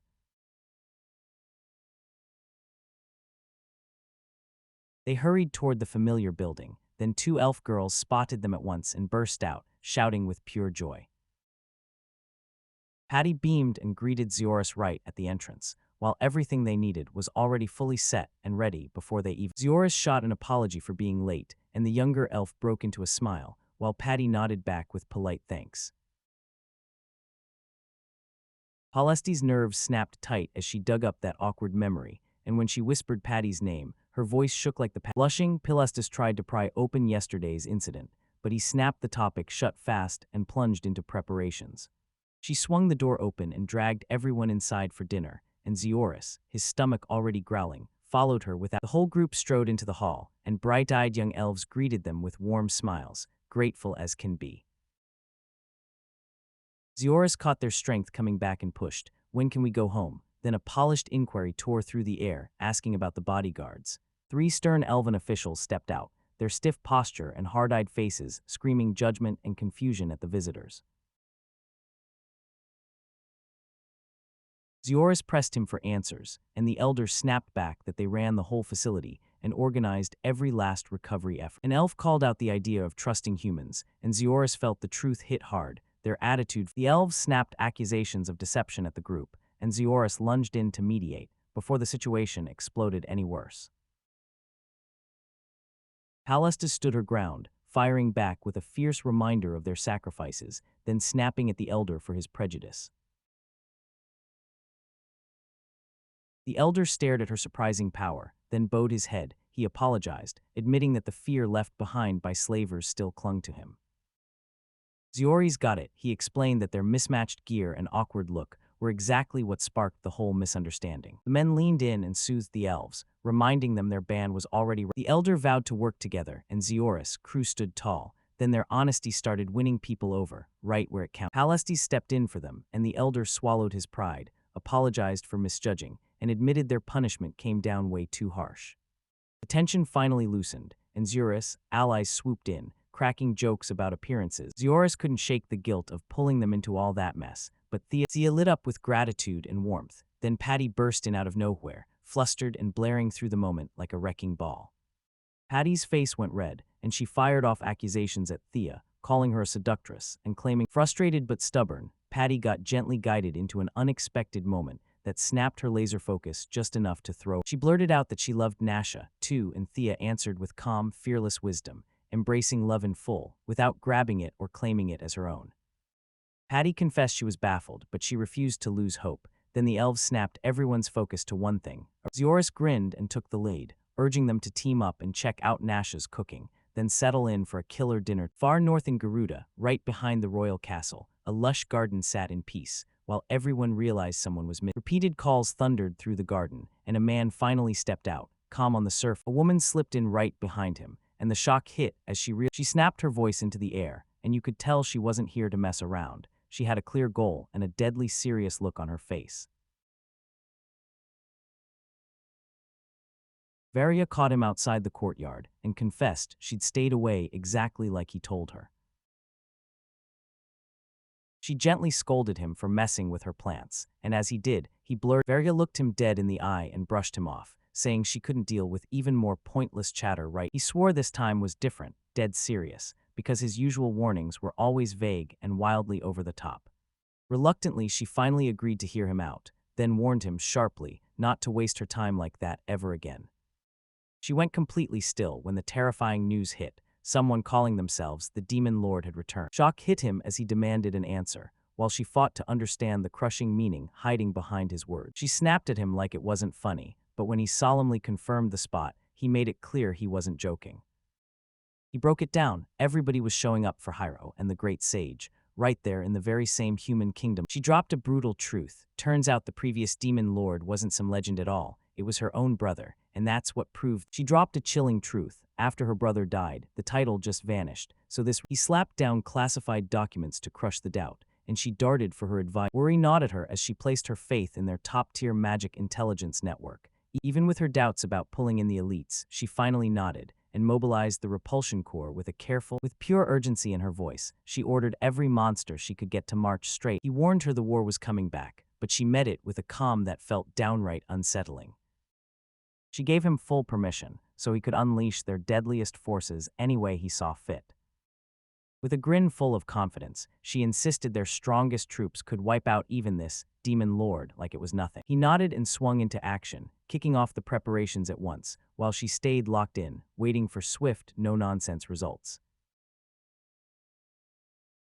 Right when it started, the soldiers' frantic urgency slammed into Varia again. A soldier came charging in, panicked. And then Demon King Omar strolled in like he owned the place, smirking as he bragged that Various snapped at him, jaw clenched, warning him about the non-aggression. She shut down his proposal cold, saying she'd only trust strength. Omar's aide snapped at him to get out, and the tension spiked instantly, because something truly dangerous tied to Rui was closing in fast. A savage blast rattled the earth as a horned demon woman stormed in, radiating raw power. Rui, the demon king of Gyudido, stormed in seething. Omar had broken yet another treaty. She ripped into him for forcing her to step in again and again, wrecking the delicate political balance with reckless moves. Omar tossed responsibility back at everyone, claiming marriage was doomed from the start. Then Rui snapped with a cold glare, clearly not buying a single word. Magic flared and chaos ripped through the air. Then her fury erupted full force as everyone panicked. Varia's flower garden was shattered into ruins, and both demon kings hurriedly tried to play it down, way too awkwardly.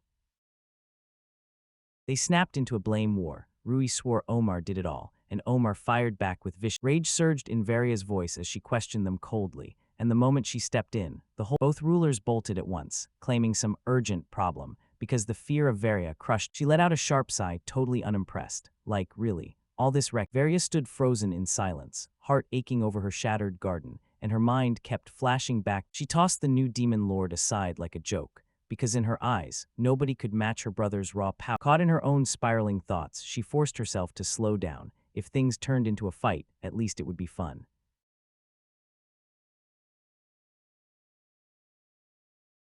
Her aide just stood there, silent and frozen, praying the demon lord wouldn't turn hostile on their nation.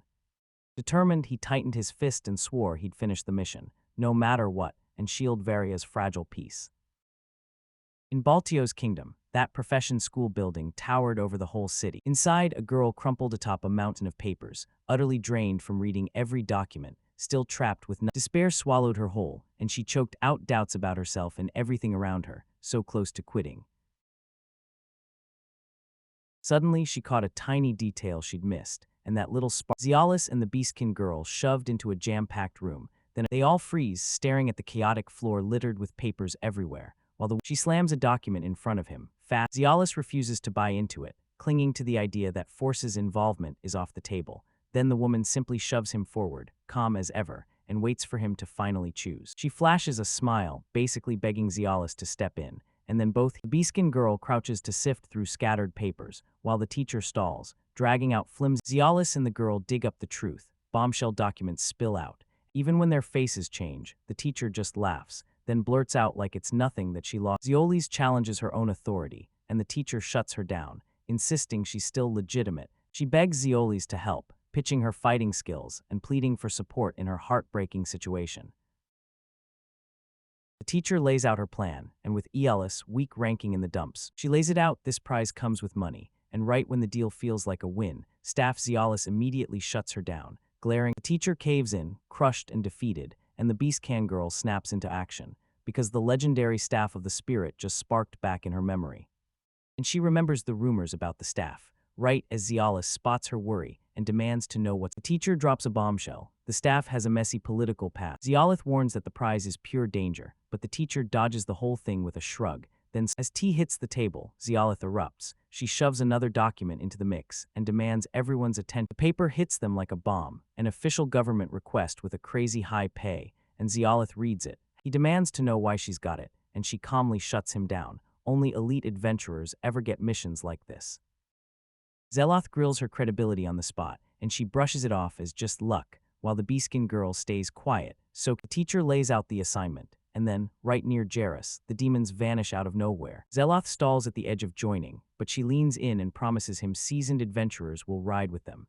And still, doubt gnaws at Zeloth. The teacher fires back in disagreement, and Nasha just watches and listens, carefully, quietly, refusing to cut. Nasha warns Zialis that she'd get treated like a pawn, especially since she'd already earned a higher adventure rank. Zialis straight up admits this is dangerous territory, and Nasha leans in. Zalith nods and signs on for the mission, admitting he's still getting used to it. Even with everyone freaking out, he insists she's still his teacher, no debate. So Zeloth tells her this mission could really work in her favor, and the teacher suddenly clocks that she might be She's stunned by how far he's come. Then, right on Palette, Zialis panics at her blunt punchline. Then she boldly insists that his whole group is nothing but a harem.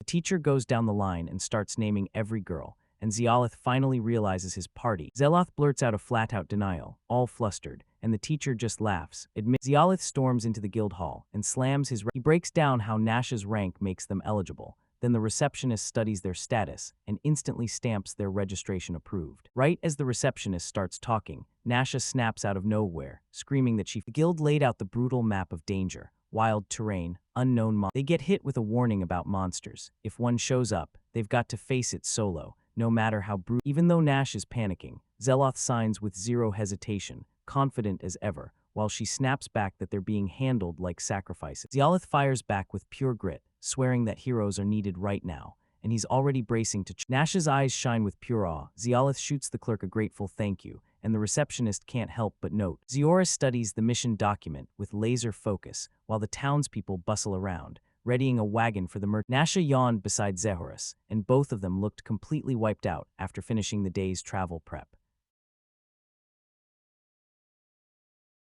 Ziora steps up and unveils Nasha as today's lead, and right on cue a merchant closes in. The merchant breaks down what luggage to bring, and Zioris fires back with his plan to travel light, barely any supplies at all. After a final check, the merchant's signal finally rang, and the departure kicked off. Zioris turned to Nasha and reassured her to. Zioris reels in disbelief as a giant travel bag crashes to the ground, and the lid flips open to expose pure, over-the-top over-preparation inside. A mage calmly lays it out. Real prep means thinking ahead, especially when combat throws you curve. The armored man quickly defends the massive bag, saying it's packed for accidents, water, food, and even the survival he'll need down the road. Tools, weapons, and medical supplies crash onto the ground, and Zioris just admits that magic usually fixes everything way easier. The girl snaps at her grandfather's habit of overpacking, calling out how it drags the whole group down day after. The armored man's eyes light up when he realizes the quiet mage girl is a crackshot B-rank. They start to suspect Zioris is secretly insanely powerful, then they're thrown for a loop when his card flips to F rank. Other adventurers lean in and whisper about Zioris, baffled that someone with Zioris finally admits he's just tagging along, no big quest energy, just company. The carriage finally creaks near the rocky stretch, so the veteran leans in and tells everyone. The mage stares them down and points out they're the only women in the adventurers. Right. Nasha cheers at the top of her lungs, fired up to help, while outside the wagon the real preparations kick into high gear. Zira scans the barren wasteland, baffled that there's not a single landmark or any clear sign anywhere in sight. Nasha lays out how the wasteland used to be packed with magical creatures, and Zioris can't help but stare. Nasha proudly brags that she's ready for anything, and the supervisor barks orders to everyone, flood the area and hunt for any sign the demon vanished. Zioris digs through the rocks, his doubts clawing at him as he searches this dead, scattered wasteland for anything at all. Nasha urges everyone to hunt for footprints. Zioris spots Bro being treated like some useless F-rank hit Zioris hard. He backed away fast. Then a cloaked stranger suddenly stepped in and spoke to him. A mysterious man with a crooked grin lurked in a tattered cloak, and the moment Zioris fires back, demanding who the cloaked man really is, while the guy just jeers him for being an impatient F-ranker. The man grinned, pulled out a mysterious stone, and bragged that it's packed with secrets about the Firebirds. He leans in and says it reeks of Firebird urine, like a smoking gun, proving the With a grin split across his face, he pitches the rock for a ludicrous 50 million girds. Zioris snaps in pure fury, but the man won't back down. He insists this move could rake in guild favor, and the cloaked man sneers at the adventurer's honor, and Zioris immediately knows this guy isn't noble or trustworthy in the slightest. Zioris's instincts scream. Massive magic is barreling toward them. A dark cloud rolls in overhead, and the man's panic spikes. The whole group stares up in stunned silence. Nasha and a horrifying swarm of winged monsters barrels toward them, and the whole crew just freezes, staring at the crushing. A massive horde of flying demons suddenly tears across the sky, barreling straight for the settlement. The protagonist and his crew freeze in stunned disbelief as that monstrous swarm races. Nearby soldiers start to panic the moment they feel that crushing power, because they realize they're massively outnumbered, and they're totally unready for what. A fierce female warrior storms forward, screaming at the retreating troops that the swarm is about to rip into the vulnerable juries the moment they fall back. Frustration flares through the group, blame whips around in seconds, until their young leader snaps. Stay calm. Swarm rallies the shaky group, barking that they have to stand and fight the demon swarm barreling toward them. A few still stall and blurt out their fears, but the leader snaps back with razor-sharp words and an unshakable stance. Battle-scarred veteran rips into them, saying, "You're adventurers, not heroes." Some people start to rethink the retreat. Others cling to the dream of guild rewards. The female mage lunges forward, snapping everyone. The crew snaps back together in a panic, sensing danger closing in. The veteran refuses to budge. He demands the fight happens right here, planted like a wall, so even the stunned crowd starts to swallow hard, and Lucas clocked how deadly this was. A cat girl pressed him for his plan, and in the distance, demons started circling. He scans the ground for every weak spot, weighs whether he should unleash magic, and then hesitate. Lucas keeps his strength buried, terrified the spotlight will find him, because as an F-ranker, people don't just ignore his voice. Lucas clocks the truth in an instant and fires back with a confident move, while Nasha blinks in confusion. He clamps his hands on her shoulders, ready to move, and she snaps with shock, completely lost on what's about to happen.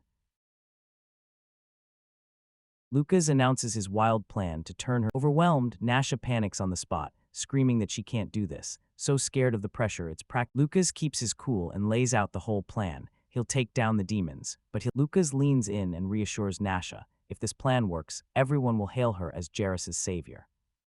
Nasha's resolve cracks at his words, and suddenly he's like, wait, maybe this idea isn't so awful after. Lucas steps up and loudly praises her abilities, driving the plan forward as doubts. The crowd of surrounding adventurers keeps cheering her on, but she doesn't realize it's all a bluff, so everyone promises to follow Nash's lead, betting on her raw strength, until Nasha panics all over again, yelling that fear is natural, while the crowd stares at her, totally baffled. Lucas grabs her by the shoulders and fires up her courage. He tells her to stand tall and start becoming a hero right now. With demons closing in like a storm, the allies panic and beg for orders. Nasha freezes with sheer resolve in her voice. Nasha orders everyone to fall back, while Lucas just grins, letting her on the spotlight. Nasha pulled off a wild, last-second burst of fire magic, while Lucas quietly set himself up behind her, ready to slam. Nasha hurls her spell with raw drama. Then a massive flame rocket blasts forward. The blazing assault crashes straight into the demon horde, and the whole battlefield ignites under a tidal. Smoke erupts everywhere. One brutal blast ripples outward and smothers the world in a roaring, thick cloud. Nasha shocks everyone by refusing to quit. She hurls the fire spell again, 10 more times. Multiple flame blasts erupt across the field, and Nash's sudden magical assault makes the whole area quake. The battlefield falls silent, the horde gets wiped out, and even Nasha glides up to Lucas, grinning like she owns the moment, quietly celebrating like, yeah, I did it, and she really pulled it off. Everyone gushes over Nasha's insane firepower, convinced it's all coming from her, while she crumbles under the weight, and Lucas, the mage girl, pleads with Nasha to be her teacher, and Nasha frets and hesitates, yet she refuses to turn her down. Out beyond everything, a shadowy figure named Maudu stares into the horizon, and you can The commander demands a status report, and his subordinate drops the kind of news that chills the room. That demon swarm was wiped out in an instant by a mysterious power, and the terrifying guess was, even after that brutal report, the officer doesn't flinch. He stays ice calm. A brand new squad of armored scouts gets yanked into an elite unit, ready to hunt down answers and smash whatever they face. Zaris strides into the office with a beast girl at his side, and the receptionist steps forward. They dive into what just happened, and the receptionist exhales in relief, while Zioris shrugs off his part like it's nothing. Brutal blast rips through the air, everyone snaps their heads around, and Zioris feels the tension snap in the air and goes to slip out. The receptionist grabs him in a rush and begs him to stay. She's sure his involvement. Zaris tries to bolt, but Alina snaps in front of him, insisting the guild still feels off and something's. Alina bears a secret deal with the guild leader. Promise him one thing. If danger closes in. Suddenly, Alina blurts out that the guildmaster's demanded summons is real. The crowd stares suspicious and totally lost, until Alina steps in, declares it's a real official summon, and points straight at Nasha.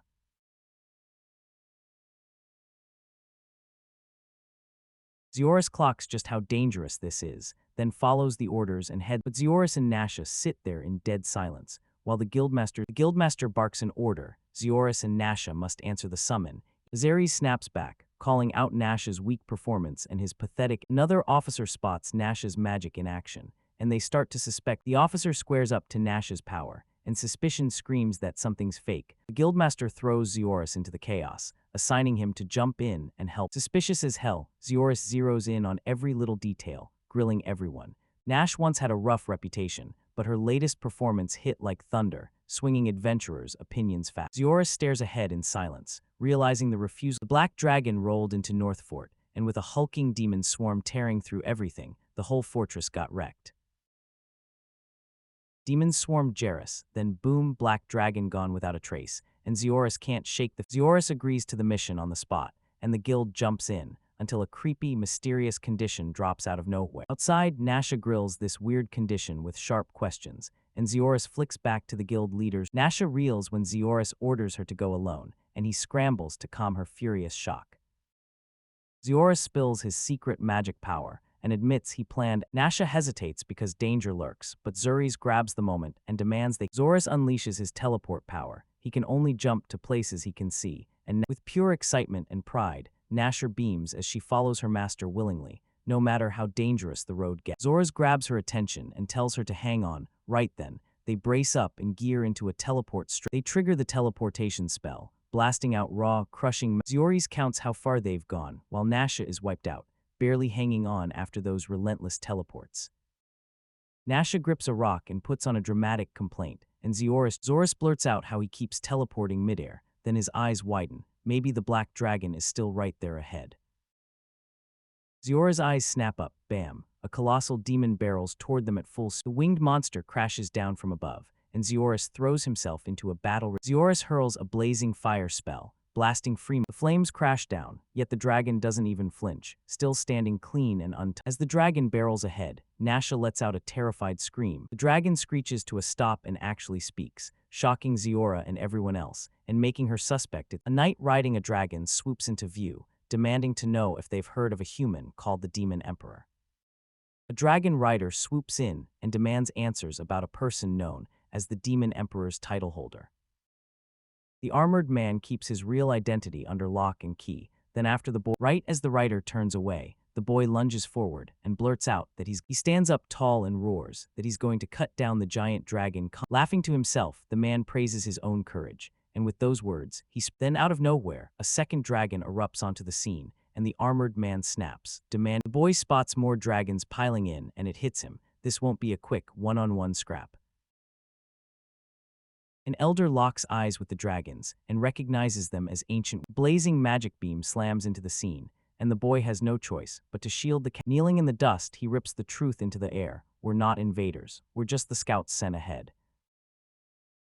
The armored man totally misreads what they're there for, then raises his weapon. Ready, the boy surveys the crushing enemy numbers and realizes, with panic rising fast, that without a weapon he grabs for Nasha's sword, ready to smash the dragon where it's weakest, its body. Nasha nods and agrees to help, then he hard focuses, getting his mind razor-sharp as in the middle of a total disaster, he snatches at her chest by mistake, while the sword he needed is right there, strapped. Nasha goads him to draw it himself, and the elder snaps, deciding to. With a sword clenched in his grip, the boy squares up to the roaring dragon, and when it charges in full force, he doesn't flinch.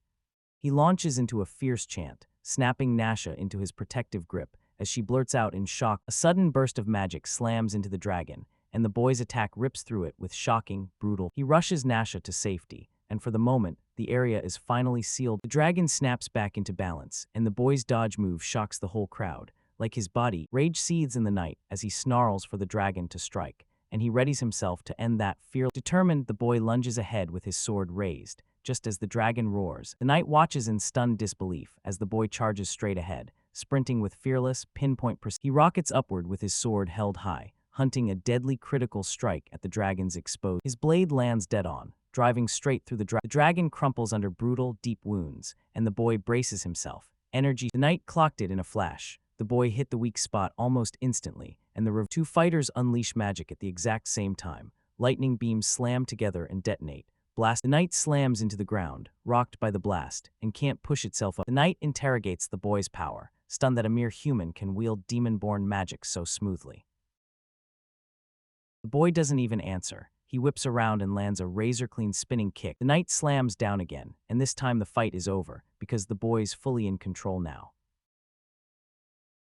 The boy blurts out the truth, what they've been hunting, the Demon Emperor. Staring down the stunned crowd, he boldly announces the shocking truth. The Demon Emperor they're hunting. One knight hits and retreat suddenly looks like the only move, because they're scared of the boy. Elderma slams into the knight with brutal strikes, yelling that he's nothing but dead weight, and everyone else just stares. He clenches his fist, raging at humanity, holding himself back, but Elderma locks eyes with a dangerous stare and drops a hard warning. He wants results, and he's done with failure.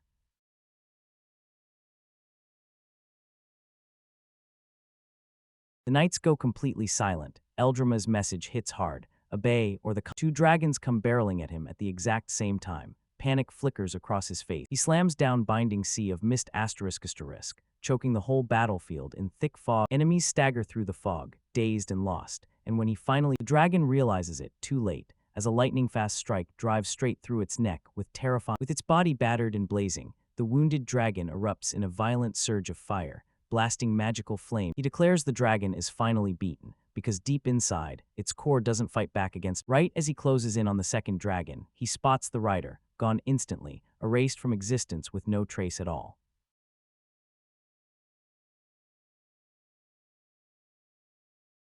The missing knight lunges in with a brutal grapple, then triggers a desperate plan where both of them crash into mutual. Under the cover of night, they swear they'll die side by side, and when the boy feels the terror closing in, unstable magic explodes out of them.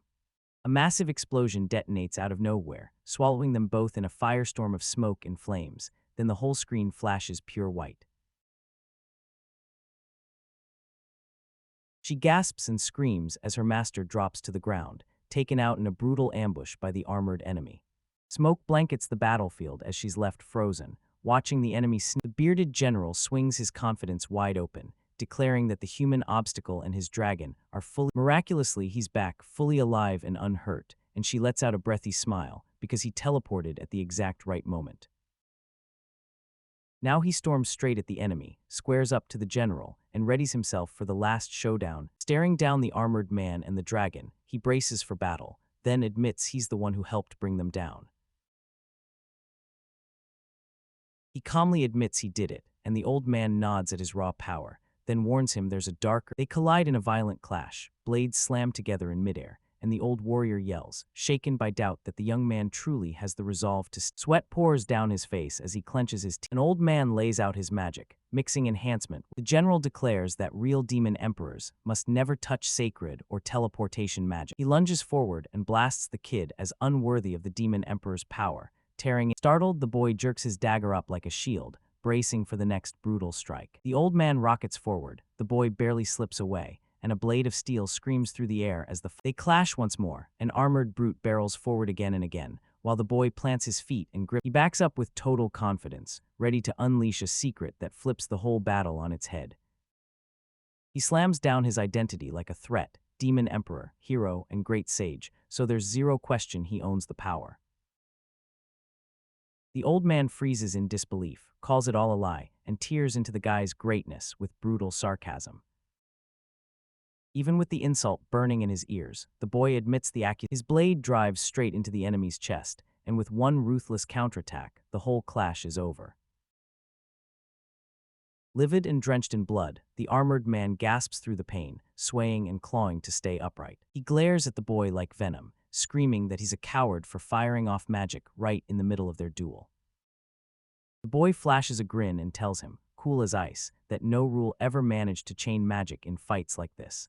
Stunned out of his mind, the man admits he's never witnessed magic this powerful. No chance, no mercy, and a fresh wave of pain crashes into him, and blood gushes out again, proving his wound is beyond saving. The boy sits in total silence as the wounded general, eyes heavy and mind racing, lays out his final. Blood gushed from his chest as the old man fought to stay upright, gasping for words that wouldn't. With his final burst of strength, the boy and his ally just freeze, staring ahead, completely thrown off by the general's weird final words. The truth hits him like a thunderclap. His bizarre. She swallows her fear and confesses she's at fault, and the boy. One dragon stays behind, and it taps straight into their minds, calmly warning. He raises his weapon, convinced magic won't do a thing. Then the dragon suddenly starts. But instead of brawling the dragon, they both clock the terrifying truth. Its move. A royal crest flashes. Yep, it's a slave bond, and the dragon isn't dangerous at all. It's chained up and forced to serve. The dragon quietly begs for the crest to come off, and the boy obeys at once, carefully breaking the magical seal without even a tremor. Even without the crest, the dragon still sticks around, and now they realize it's not being forced at all, it's choosing to follow them. The boy suggests they make a pact instead, but he's freaking out about what kind of attention that could bring. She nods, totally thrown off by his logic, and he insists she'll finally get time alone, no him hovering around.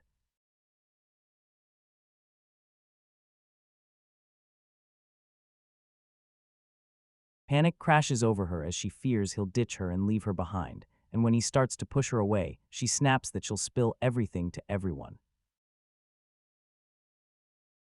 The girl beams up at the dragon and lovingly calls it Coke. Then the boy gets. She tells him the name is born from its black. Once the dust finally settled, they hopped aboard their ride and launched toward the city of Gyrus, Coke crackling as they made their move.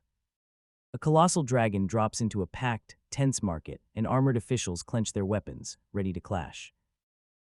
The crowd suddenly spots a rider perched on the dragon's back, and panic spreads. That rider is Zioris, ready to unleash with two blades. Haunted by. Zioris spots those familiar enemies down below, snaps into battle mode. Nasha, his loyal companion, feels the tension in the air, then flashes a warm reassurance. The whole group's suddenly the center of everything. Soldiers chant their praises, because they managed to snag a rare black dragon. Confident man shoves his way through the crowd, and his intimidating. Zioris locks eyes with the guildmaster, and fires off a sharp. A stern woman slams her accusations on them, claiming they unleashed a terrifying demon, and vows legal punishment. As the pressure spikes, Nasha slips in close to Coke, steadies him with a soft touch, and shocks. Zioris lays out his pact with the dragon and promises, straight to its face, that it won't ever threaten the town.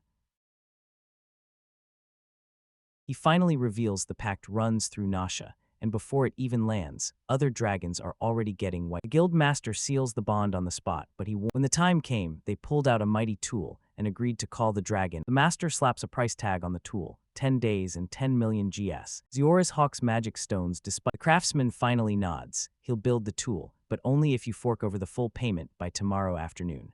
Once it's settled, Zioris strides in front of everyone, waves off the crowd, and thanks them for hanging in there through those brutal. Xeris orders Coke to vanish deep in the forest and stay hidden until the summoning tool is finished.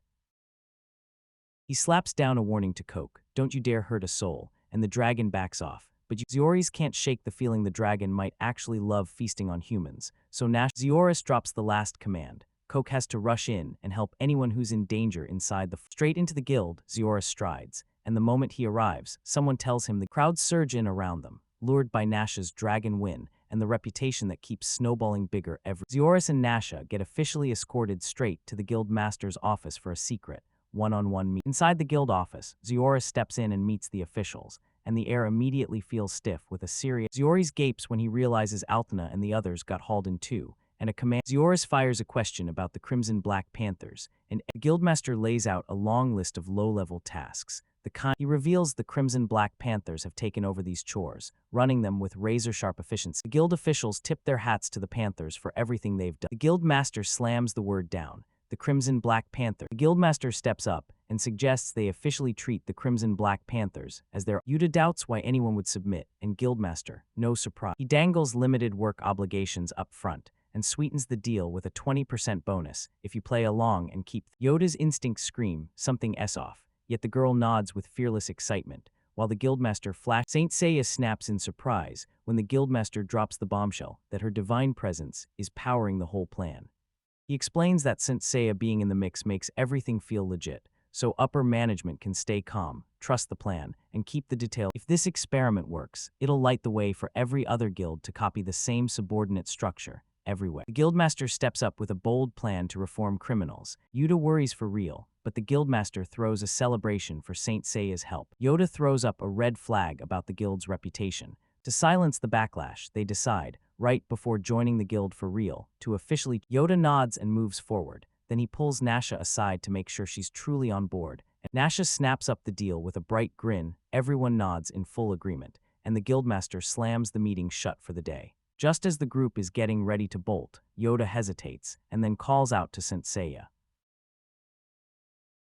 Saint Seiya smiles politely, then shuts the conversation down. She has to go, and she's postponing all the. Guildmaster swallows her disappointment, and Yuta affirms the red dragons are dead, and the guildmaster's panic melts away. As they exit, the female knight shoots out an apology for the earlier mess, and Yuta just stares, shocked. She comforts him with a gentle smile, and Yoda finally admits he's personally invested in what the Crimson Black Panther is going to do. The armored woman clenches her fists and slams. She demands punishment with this weird, way too excited sparkle, and Zioris starts to get serious. She ignores every protest and pushes for brutal discipline. Zioris knows she won't. Zioris grumbles and gives in, then she beams and basically shoves him toward it, practically vibrating with excitement over the whole dramatic mess.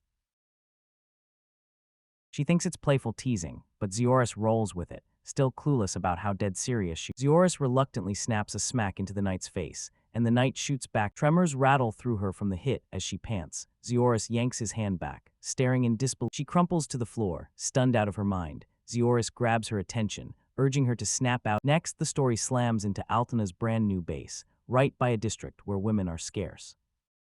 Altana's team storms into the base, and the trainees immediately stop. The burly guys grin and cheer as they roll out the red carpet for everyone, welcoming them into the. Fam strides forward and rips into the men's hygiene, and Yuta trails behind her, looking a little. The men fend for themselves, laughing off their sweaty mess, but then Fam steps in and needles them for being too. Fam declares she'll punish them herself, and the men freak out, because they realize. Ignoring the protests, Fam declares she'll take on anyone. Right then Yoda's face tightens, because the Zerit strides up with confidence, sword snapping into his grip. A bald referee snaps up his hand to signal the start, and then the two fighters lock eyes, both itching to explode into the first strike. She snaps in with a surprise strike, catching Zerit. Zerit slams a block to stop the first strike, then she's gone, vanishing behind his back in the blink of an eye. Before Zerit even gets the chance to react, a brutal hit crashes into it. Zerit is sprawled, defeated on the ground, and the woman she bluntly spills that the group's frustration is fueled by raging sexual tension, and the men swallow their pride, she's right. And right when the fight got intense, Sarat's lost focus because her skirt kept pulling his eye. She tells everyone to clear their mind before training, and one guy spirals in panic at the thought, while the other refuses to let his first time be anything but unforgettable. The girls are sent away while the men regroup, closing ranks and preparing to talk about their. She lifted the mug high and declared the launch of their new group, the Toothless Black Panther, and right when everyone was cheering, the male protagonist cut in mid-roar. He grilled the crew about their lame name and their secretive ways, and she shot back that another member snapped and explained they needed a placeholder title, calling it a secret society. She insisted that Toothless proved they'd finally chilled out, and even though he still felt a little unsure, he went on. Tina panicked, convinced he'd hate the name. Then she stepped up, even with her over-the-top reaction, he still forgave her, trusting her judgment. And right as that tension cooled, dinner got cooked. Before anyone took a bite, the whole group bowed their heads and prayed to. After their prayers, everyone finally exhaled, and the priestess sat in unshakable calm, while the others showered praise on Ortina. Tina shot back, saying she could handle the weight, but Nasha defended her gluttony, claiming she only went wild with snacks when Zio was paying for it. The crew started roasting Zio like he was nothing but their walking wallet, and Tina finally caved, her reluctance packed. When Nasha brought up living with Zio, Ortina totally misread it. Then panic hit. Meanwhile, the priestess clocked Zio's rattling, unstable mana and slid him. She calmly fed him right there in front of everyone, and Zio's stomach dropped as panic hit because the whole moment looked painfully awkward. The girls snapped at Zio for grabbing C all to himself, and they hit him with the claim that someone was even with that calm face of hers, Zhi's charm lit a fire of jealousy in everyone, and the craziest part, the others couldn't help but quietly admire her. Zhi smiled and boldly claimed her love was divine, spilling every feeling. Zio panicked, getting completely. Ortina snapped that she didn't love Zio. He was unreadable and perverted, she insisted, yet the look on her face. Everyone started calling Ortina and Zio siblings, but she fought back in protest while everyone else just stood there and did nothing. The elf flat out denied she was in love, and Nasha clammed up, refusing to say what she truly felt. Zhi calmly urged them to love Zialith more, and the elf paused, then reconsidered everything. Each girl stepped in with her own kind of support. Nasha swaggered about her massages. Ortina realized even Fam had flipped sides, and in a jolt of shock she snapped, calling out the betrayer. The party picked back up around Zio, and before he could Zhi thanked Zio for showing up, then couldn't stop herself from praising her cooking. She demanded answers about Ortina, her voice tight with worry as she clocked. Zhi laid bare Ortina's suffering and the way her magic kept buckling. Listen, if someone declares they're suffering, you don't brush it off, because even if she's not a. Zhi clocked that Ortina's magic flared the moment Zio's name was spoken, and her hope snapped into place. Zio nodded to help Ortina, and right then a panicked man came sprinting at him, shouting at the top. Breath ripping from his chest, the man blurted out shocking news. Saratz had pulled a wild move with Fam, and nobody saw it. The whole room went ice cold when they heard it. Saratz straight up confessed. Fam read his letter out loud, and then shut him down, straight up rejected him, and the crowd's reaction was a messy mix of shock and judgment. One more guy grabbed Zio and yanked him out. Training had pushed way past the limit, and after that wild, reckless training session, Zialith throws holy magic at the exhausted trainees. Sure, people roast him for going too far, but somehow everyone bounces back, and they all thank him for. The priestess stares in shock as he unleashes holy magic on the spot. No chanting, no prep, just pure power. She tells him in a hush to keep it secret, then keeps talking to him in private until his curiosity. She's so overwhelmed by his presence that praise bursts out of her mouth like nerves. Then Zeloth, all flustered and awkward, scrambles to change the subject. Zeloth doesn't just train for battles, he levels up everything beyond the fight, and even with everyone mocking him, he keeps chasing that spotlight, winning attention and real respect along the way. During training, his weird sword stance blindsides everyone, then his effortless charisma pulls people in like a magnet. Back at base, the scouts come running with bad news. Every single signal to the forward unit has been cut off completely. The demon army snaps into worry, and Velria drops the bomb. As Velria munches away, she needles the humans with mocking barbs, and her poor assistant panics, begging her to clamp it down before they. A town official blasts the news that the battle tournament is back, and the whole thinking Velria is just a tourist, the man shoves a flyer at her, then her help starts to squirm with obvious unease. Amused to the bone, Velria jumps into the tournament, while secretly hunting the elusive demon emperor. In class, the teacher drones on at the front while the students sit tight and she flips open the folder and freezes because a tournament entry form sits there under her notes like it was waiting for her. The girl snaps that she's in. She's joining no matter what. While she leans in and tells him the truth. Her real goal has The boy replays what his teacher said about the staff, and it clicks instantly. It's only handed to the tournament champion.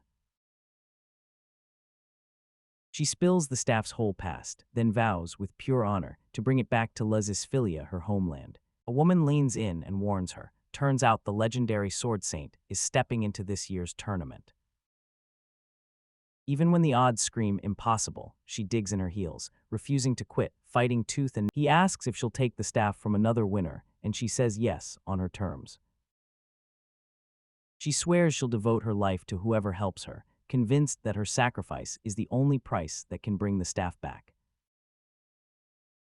He can't shake the fear that the male contestants will try to cash in on her offer, because in his head, it spirals into a nasty, ugly outcome. The moment the thought hits, Zeolith panics, heart racing, and blurts out that this can never, ever happen. Reluctantly, he weighs stepping in to shield her, terrified that his secret power might flare up again and blow his cover wide open. Unable to make up his mind like always, Zeolith keeps delaying. While the stakes spike higher and higher, the whole mess stays unresolved. Soon they hit the town together, and while the world keeps spinning, Zeolith starts when two girls try to bargain for a weird magic item, but the seller keeps hesitating like he's not sure it even works. The moment they shower him with compliments, the shopkeeper's ego balloons. Feeling totally wowed, he can't resist. He nods and agrees to sell it for half price, and the girls beam as they hand the item to Zeolith, presenting it like a joyful treasure, pure, heartfelt support. Zeolith stares at the item with sharp doubt, thrown off by how it looks, and silently wonders if he just picked up total garbage. She swears the mask can change everything, then shows him Zeolith stares as the mask gets tested, and then it surges to life, snapping into a full body. To everyone's shock, that weird costume snaps into a ghillie suit, hiding their identity and masking every step. Zeolith shuts the item down, and the girl snaps back that it's hiding the body, and even still she pushes him again and pleads, "Accept it, please, even if you don't want to. Trust me, it could." Zeolith invites her to link up at the guild, but she pauses, uneasy, like something. Fam ends up feeling awful after gushing too hard at the shopkeeper, so they quickly decide to ditch the guild visit. At the guild, Zeolith whipped out a magical ring that said to summon a black dragon. The cat girl demands he slide the ring onto her finger, then grins and teases him for every second he hesitates. She finally gives in and straps it on herself. Right, Zeolith can't stop wondering what the ring really means, and their companion shoots back that dragon collar can't wait. It has to be fastened later, because it's custom-made to keep the black dragon in check. Zeolith begged them not to summon it around crowds, and then, boom, someone orders him to jump into the tournament. He breaks down the guildmaster's plan, then flexes his power. His allies are itching to strike back, but they get shut down. Now every move they make could wreck Zeolith's stand. Zeolith panics the moment someone dares to suggest unleashing Cork in the tournament, because Zeolith snaps that he's not Cork's contractor. He's just here to test the summoning tool, the one tied directly to Nasha. Nasha shocks the whole crowd as she steps forward and announces she's entering the upcoming tournament. No, she says it's all about tracking how much she's grown from her training under Zeolith, and it leaves him totally. While Zeolith takes it all in, his cat-tiered buddy leans in, and the whole crew crowds the base, staring at Cork's ridiculous size and doubting it. Then Zeolith shuts it down, saying it's just too massive somewhere else.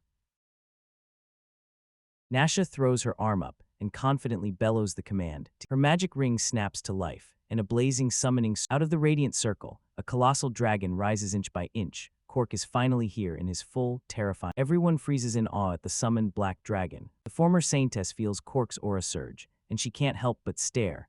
She casually drops a bombshell and reveals Cork's gender, leaving the whole room stunned, and even Nasha looks shocked. Suddenly, Nasha crumples from pure magical exhaustion. Nasha drops to the ground after burning through too much magic to summon a beast, and the others as they help Nasha, they finally see it. The priest steps in, says the magic recovery will bring her strength back. Right before he bolts, the boy stops and grills about weapon shops. She promises to guide him tomorrow, steers him toward her favorite shop, then pulls him in with an invitation. He nods and agrees to swing by Ortina's trusted shop, and they lock it in for noon. That night, he sits beside the resting Nasha, and his mind won't stop racing about the tournament that's coming for him. He secretly enters the competition just to snag a prize for Potty, and keeps his identity locked away, so he starts weighing whether to beg the guildmaster. He panics and slams the silly disguise idea down, clueless about how to hide his real self. Watch Apraza Zeolith's real drive ignite. He's determined to win the Ortina grills him about his secret identity plan, but Zeloth free. Once she barges in out of nowhere, confessing she's got feelings for Zeolith too. Nasha stays back to cook his thanks, burning with frustration because she clearly wanted to follow him too. Zeloth shows up at the weapon shop exactly as planned, and the shopkeeper greets him with a curious question. Tina storms off to leave Zeolith and Ja browsing, while she whispers something in secret. Zeloth quietly goes over his gear with Ja right beside him, and she just watches with a bright smile, barely speaking a word. He can't stop worrying she's bored, and Ja reassures him. Yet the way her magic Ja clocks his uneasy mood and softly asks. Zeloth offers up his worries, but just snaps back immediately, totally flustered by the emotional weight. Zeolith leans in and reassures C. He's relieved she finally understands his magic. Then he urges her to stop shutting her eyes. C admits he's here, and it instantly throws her off. She cracks her eyes open, catches Zeolith staring, and instantly panics. Her cheeks burn as Ortina storms back and whispers to Zeolith to check something in secret, and C immediately panics, complete. Zarman hands Zeolith a bunch of sharp, top-tier daggers, so Zeolith's eyes light up, and right away he starts putting them through their paces for the tournament. Zeolith puts the weapons through their paces, only to realize they're way too refined for brutal, sweaty close quarters. No matter how hard Zarman pushes, nothing feels right. He straight up tells you, durability comes first, because only a sword that can. He spots a massive blade on display, and his curiosity goes wild, so he asks for permission to test that one. Zarman snaps a warning. This thing is way too heavy and it hasn't even. Zeolith grabs the heavy sword, and Tina instantly frets over its cheap price. Even with everyone worried, Zeloth swears it's a perfect fit, and if it doesn't work, she insists it's just her way of thanking the group, right up until you realize the price tag isn't small at all. Ortina wastes no time. She pays the blacksmith, thanks her from the heart, and seals the deal with pure satisfaction. Zeloth throws out an apology for the price. Ortina shrugs and says, yeah, everyone said it was. Tina finally confirms her tournament spot, and C steps in to support her, so the protagonist can rest on her lap. The protagonist swears he'll train Ortina. Ortina totally misreads his brutal training promise, face burning red as her mind races to a sweaty, exhausting phantom. Meanwhile, Valria jumps into the tournament, convinced it'll drag the most powerful key figure. Valria practically begs to get registered on the spot, and mute suspicious men sniff out a terrifying magic aura in the area and demand the girls be handed over. Right. The girls slam the door on the vulgar approach, and the boy lunges forward, barking a warning for them to back up. With lightning-fast hits, he drops both attackers and leaves them out cold, while the girls chat like it's no. They brew potions for the fallen, and then quietly but unmistakably, the boy is unveiled as someone truly. The tournament kicks off inside a colossal arena, and their friends crowd in, pumping the scared contestants up with. The participant stands frozen in a tunnel, while spectators and nobles watch. Trapped under this bizarre costume, the contestant can't shake the feeling everyone's staring him down. Inside the staging area, the contestants crowd together, some trembling like they've barely got strength, while armored warriors. In the middle of roaring, powerful auras, a brand new presence slips in, and that strange, unreadable. A fearless female warrior steps into view, and the room instantly goes silent with shock, while the masked contestant stays. Even with a calm face, her fiery magic is screaming danger, and everyone watching knows she is. With every contestant lined up, the organizers slam the announcement. Then bam, a brilliant flash cuts through the arena, and the masked contestant jerks in reaction as the contestants finally clock that the colored lights have sorted them, and the masked one gets shoved straight into the red group. The red team kicks off the battle royale, and only the masked contestant steadies up for the bout, while his friends fan out in other groups. A blonde warrior squares up against the masked one, sneering at the whole outfit, yet she can't hide it. She can feel the raw power of magic roaring inside that mask. With the challenge buzzing in her bones, right before the match kicks off, Misty and Luke hype up the crowd with loud, electric introductions. Luke studies the red group and clocks their magic power. He's betting on a fair, balanced showdown where nothing's wildly overpowered. The arena explodes the moment the first match. A pack of men closes in around the masked figure, their cold stares and aggressive stances screaming. Instead of strategy, the men bicker over who gets attention, and the masked contestant's smile slips as confusion and discomfort crash in. The crowd jeers at the masked contestant, and the blonde bursts into laughter. Suddenly, she names the masked contestant as her guardian, and the whole room erupts in The masked fighter instantly clocks what's going on, snaps into the role, and dares everyone else to step forward. Rage flares in the men as they demand the girl be handed over, and she snarls back, while chaos explodes around them, lightning fast. A hooded stranger suddenly strikes out of the shadows, and the masked contestant snaps on a wind-borne technique, and the enemy crowd stalls in their tracks, rattled and clueless as those suspended blades suddenly scream through the air at the group. Panic detonates as several enemies get hit and crumple to the ground. The dust cloud finally rolls away, and there, standing alone in a huge crater, is the masked contestant. Commentators are left slack-jawed, because nobody can figure out the masked fight. The blonde warrior, buzzing with excitement, snaps at the masked contestant and calls for an immediate. The masked one calmly shuts her down, flat out declaring the match over, leaving only the two. He blurts out, "Let's go for it and fight in the finals instead." She stalls for a beat, weighing the fact that those other powerhouses are still out there. She gets a sharp reminder, one reckless move, and it's instant disqualification. The masked one leans in and warns, disappointed yet sure it's the right move. She nods and agrees to wait. She lays it all on the line, duel her, then unmask, obey her, and if she wins, you surrender. Unshaken under that mask, the contestant claps back at her terms, so sure she's walking away victorious, even with that brutal Laughing at his nerve, the girl throws out a reward, if he can pull off a win. Right before the finals, the noble woman steps up and loudly promises a reward if her opponent somehow walks out victorious. Laughing at her fearless confidence, she cranks the pressure up, offering him her consort's spot, and both men are left reeling, completely stunned by how bold she is. She flashed a confident grin and swore she'd win, thinking his silence was pure admiration, and she couldn't hide her stunned delight. As she saunters away like nothing happened, the masked fighter is left utterly baffled, while the others start grilling her and her wife. The announcer screams that Zez and Velria are the winners of the red block's first. Right in the middle of the announcement, to everyone's shock, Velria comes out with the bombshell promise. She'll marry Zez if she loses the final. Zez panics when that private deal hits the airwaves, getting crushed by the crowd's spotlight. Elsewhere, the truth explodes. Zez isn't just Zez, it's Zeolith in disguise, sneaking into the tournament undercover. One of Zeolith's most trusted allies steps up and slams the rumors. He swears there's no foul play, no trickery, just the truth. Zez hangs backstage with two companions, and they react to the awkward chaos in totally different ways.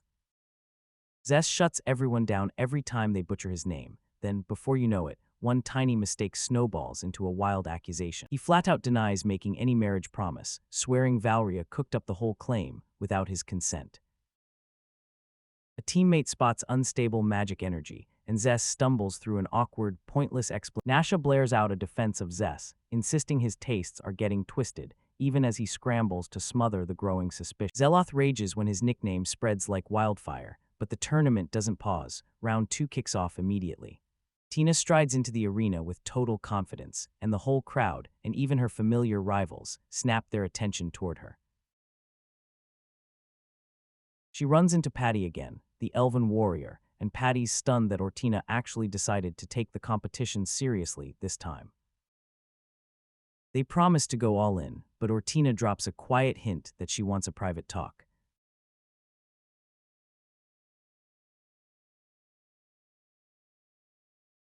Tina pitches an alliance with Patty, fully knowing the enemy usually goes after the women first when the fighting starts.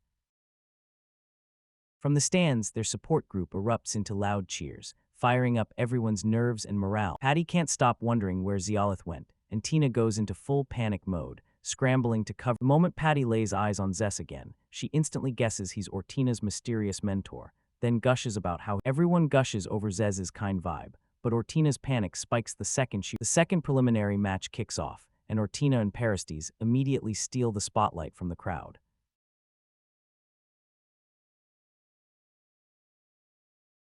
Commentators scream out the risk. Women are rare in the ring, and with that scarcity, they'd become the easiest targets for any guy hunting for a win. Some competitors start fretting as others sneer at those lofty ideals, their opinions colliding, while the moment the signal blares, the match is officially underway, and the arena explodes with noise, heat, and pure adrenaline.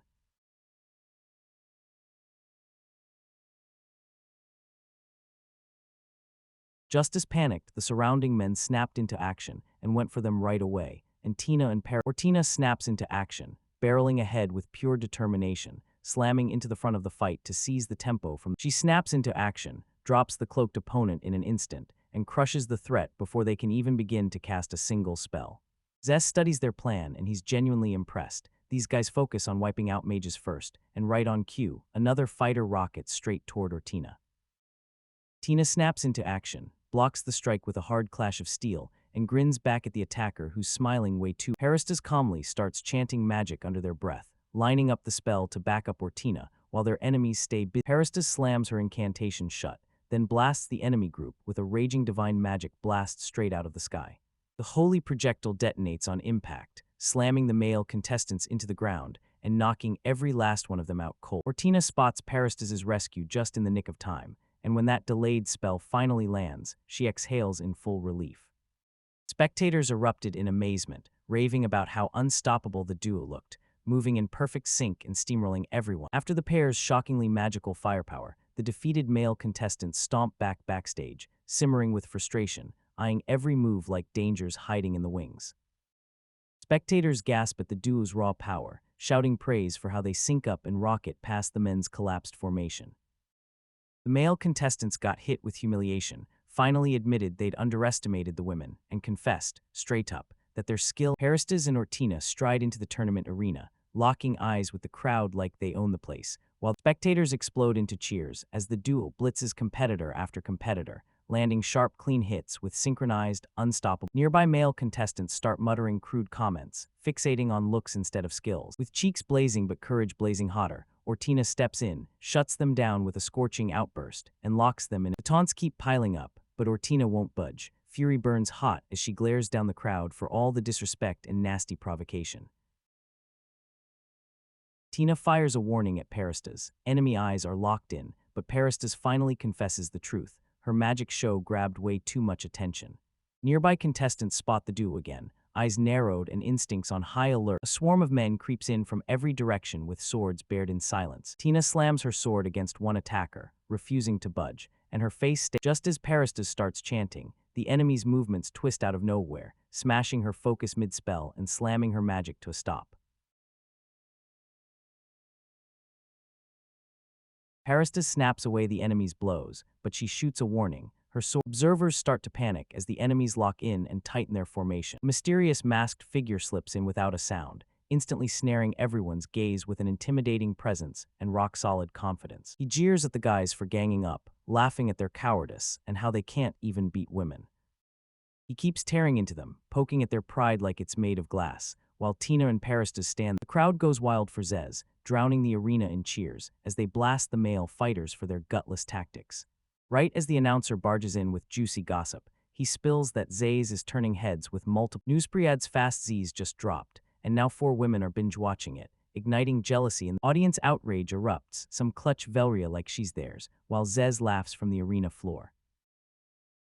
Zez lets out a confident laugh, waves off the noise like it's nothing. Velria strides in like she owns the place, taunts the male fight. One guy freezes when his teammate crashes down, then blurts out to Velaria with shaky. Chaos erupts as men bicker over Velaria, while Tina and Paristas stay silent, watching the. Zess pulls it off. His plan ignites a brutal split, and the men turn on each other as the crowd's resentment keeps climbing. People talk about Zess's reputation, and sure, they tease him, but even they have to admit his interference. A thunderous punch crashes down, blasting the earth beneath them. Dust explodes into the air as the last battle ignites in. Ortina rushes to check on Paristas, who's totally wiped out. Fallen enemies are scattered in the smoke behind them. Paristas leans in and demands Ortina can still push forward. Then, out of nowhere, a brand new final opponent bursts on. That man steps up and declares himself Elria's husband candidate. Paristas hurls a spell to slam him down and jolt him, snapping a brutal electric binding incantation into place. The lightning spell finally fully kicks in, snapping the boastful man in place as crackling energy rips through the air. He convulses in midair, electricity crashing through him, and the raw full-force magic finally. Tina throws her arms up in victory, but Paristas keeps pumping out magic, ignoring the warnings. The man crumples to the ground, and Paristas blurts out apologies, saying her creepiness was the reason she couldn't stop. When the match ends, Paristas and Ortina get crowned the victors, and they storm into the finals. Even with injuries still burning, Ortina and Parastus stand tall and proud, while everyone else scrambles to get ready for their next tournament. Backstage, the teammates erupt in cheers after the win, and the whole Ortina proudly shoots a report back. Parastus follows in silence, and Zez freezes when they call him master. Zez challenges the title, and Tina awkwardly. Zez swallows his nerves and introduces himself to Parastus, and Zez finally cracks and admits he handed over gloves that matched his exactly, and the moment a viewer spots the design, they realize it looks eerily like Zeolith's.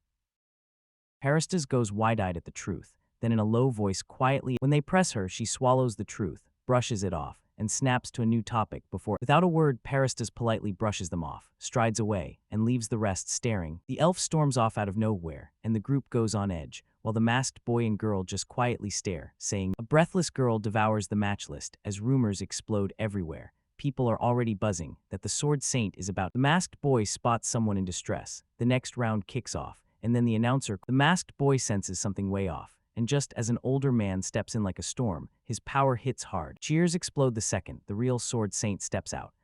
Stunned by Luke's sudden arrival, the masked boy gapes, because the legendary warrior looks even younger than. The girls blared the participant list out loud, right there like it was breaking news, because just outside. But aside from the Sword Saint, the list doesn't spotlight a single other famous fighter or standout combat legend among the participants.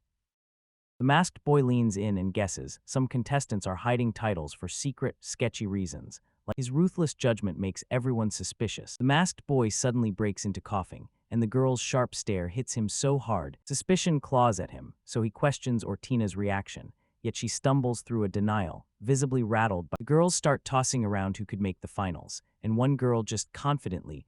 Ortina cuts in, warning them that appearances lie. Another contestant spots the armored man and blurts his name out. Boom, their warrior is revealed as Castor-san. Luke finally reunites with Castor, and as they trade greetings, both of them are hit with the shock of how much time has slipped. Luke demands answers. Castor's sudden vanish has him, and everyone else, rattled with confusion. Castor finally owns up. He stepped aside on purpose, convinced Luke was more worthy of becoming the Sword Saint. He breaks it down. Luke has grown past him, and even though he respects the kid's drive, his style just doesn't match the vibe he's. Luke spots something wild on Castor's belt, and it screams that there's way more hiding under his words. Castor yanks out his weapon and slams the brakes on swordsmanship, claiming he's done with it, and now the final showdown in the finals is coming for them fast. Luke snaps at the chance with zero hesitation. The third preliminary bout kicks off, and the whole arena tightens as everyone gets ready to collide. The third preliminary match kicks off as the contestants flood into the arena, and the crowd erupts like it can barely wait for the chaos to begin. The announcer slams Luke into the spotlight, calling him the youngest Sword Saint in the tournament, and the crowd instantly locks onto him like he's trouble. Luke stands there unshaken, while the other fighters size him up, and the moment they clock him, the air turns tense and wary. An older contestant leans in and warns Luke, admitting how brutal his spot is, yet Luke only smiles back, like he's got nothing to fear. Even with the warning still ringing in his ears, Luke stays locked in, calm, confident, and ready as the tournament match is seconds from officially starting. Contestants write Luke off as nothing more than a warm-up, convinced the young Sword Saint is an easy win. Luke snaps into position, settles into a razor-sharp sword stance, and stays stone calm as the danger closes in. Opponents huddle together, swapping bold plans to take Luke down, desperate to earn respect by finally besting the legendary young Sword Saint. Luke gets swarmed by multiple contestants at once, but he slips through every strike, blazing fast, perfectly precise, and countering like he can read their next move. Luke shows up with icy calm in his eyes and a strength no one expects, and even the toughest fighters watching him can't help but be impressed by how fast and how hard he hits. Luke stands tall and fearless, soaking up praise after mowing down multiple contestants in seconds with his jaw-dropping sword skills. Surprise hits the participants when they start questioning Luke's real strength, because his ruthless, quick takedowns leave everyone stunned. The remaining fighters freeze up with jittery nerves, while Luke just stands there, calm as stone, ignoring every cautious reaction like it doesn't even matter. Luke decides to step up and take the lead himself, even though he hates it, because he finally realizes he has to push the still hesitant opponents into action. A fierce contender steps into the arena, and the crowd goes wild. Everyone's dying to see Luke take on even greater challenges. When Luke's opponents hesitate, his older ally strides forward with total confidence, daring them all to take him on. Luke stays cool as his cocky buddy throws down a challenge and openly dares every last contestant to swarm him all at once. Opponents come at him with ruthless force, but the seasoned warrior blinks out of existence in an instant, leaving them staring in shock at the spot where he was. The older fighter suddenly drops in behind the crowd, and with pure mastery, he steamrolls multiple opponents as if they're nothing. Contestants freeze in shock, finally grasping they've been completely crushed by a powerhouse of battle-hardened experience. The announcer freezes in disbelief as every single competitor is wiped out, fast, total, and merciless. Luke and Castor stand tall and victorious as the announcer blasts out the final call, sealing the end of their jaw-dropping preliminary match. Luke soaks up loud, excited cheers as they officially crown him the winner of the preliminary round. Castor cracks jokes and celebrates his win like it's hilarious, even though he's got zero motivation, while Luke stays cool, trying to rein in his overwhelming excitement. Observers tore into Luke and Castor's moves, and the verdict was wild. They were eerily close to the legendary swordsman Zessen's exact style. Fans are whispering about Zessen's technique, and they're dead serious. It's only for the elite, the high-ranked fighters with legendary titles like the Sword King. When the crowd realizes Castor probably carries the legendary Sword King title, their jaws drop, because his power is absolutely massive. Under a stolen mask, the fighter holds their breath and can't stop wondering, are there other hidden heroes out there, quietly rocking the same kind of elite titles? The master quietly schemes a peace-of-mind plan to finally unveil the hidden heroes, while his hyped team barrels closer. Everything snaps, an earth-shaking newcomer stomps into the arena, and the crowd erupts with instant, wild excitement. A powerhouse fighter named Hiro Hao steamrolls the ring, crushing the fourth match in seconds and making it look effortless. Hiro Hao towers there, breathing hard like a storm, radiating pure menace that screams one thing: his strength is too much to fight. Rentada, that mysterious powerhouse, steamrolls her way to victory again, snapping up yet another preliminary fight so fast the crowd can barely blink. After the preliminaries finally wrapped up, the whole tournament dialed up the hype, because now the finals tournament matchups are right around the corner, and everyone's going to explode waiting for them. Luke stares at the match screen and gets hit with a jolt. He's locked in against the brutal ZS, and facing someone that's strong right out of the gate leaves him completely stunned. Aristes stands there, unshaken and razor-focused, ready to lock horns the moment the brutal tournament battles ignite. In the quarterfinal arena, masked contestant Zez tightens his grip, ready to clash with the brutal beast of an opponent, Aristes. Zez shoots wide-eyed. He instantly recognizes his opponent as Patty, and that one shock instantly throws his tournament dreams and personal game plan into chaos. Locked in on getting the Spirit's staff, Zeiss studies Patty's every move, ready to beat her cleanly, no injuries. Meanwhile, Patty clocks that ZS is about to hold back, because she thinks real kindness would stain their rivalry. Zez stays quiet, steels himself to offer Patty the staff if he wins, and hides the storm inside him with every careful step. Zez's companions let out playful sighs at Patty's expense, squirming him out in the open and making the whole crowd side-eye him. Zez stares at his plan for Velria, torn up inside, because he can't figure out how to prove his innocence without crossing the wrong line.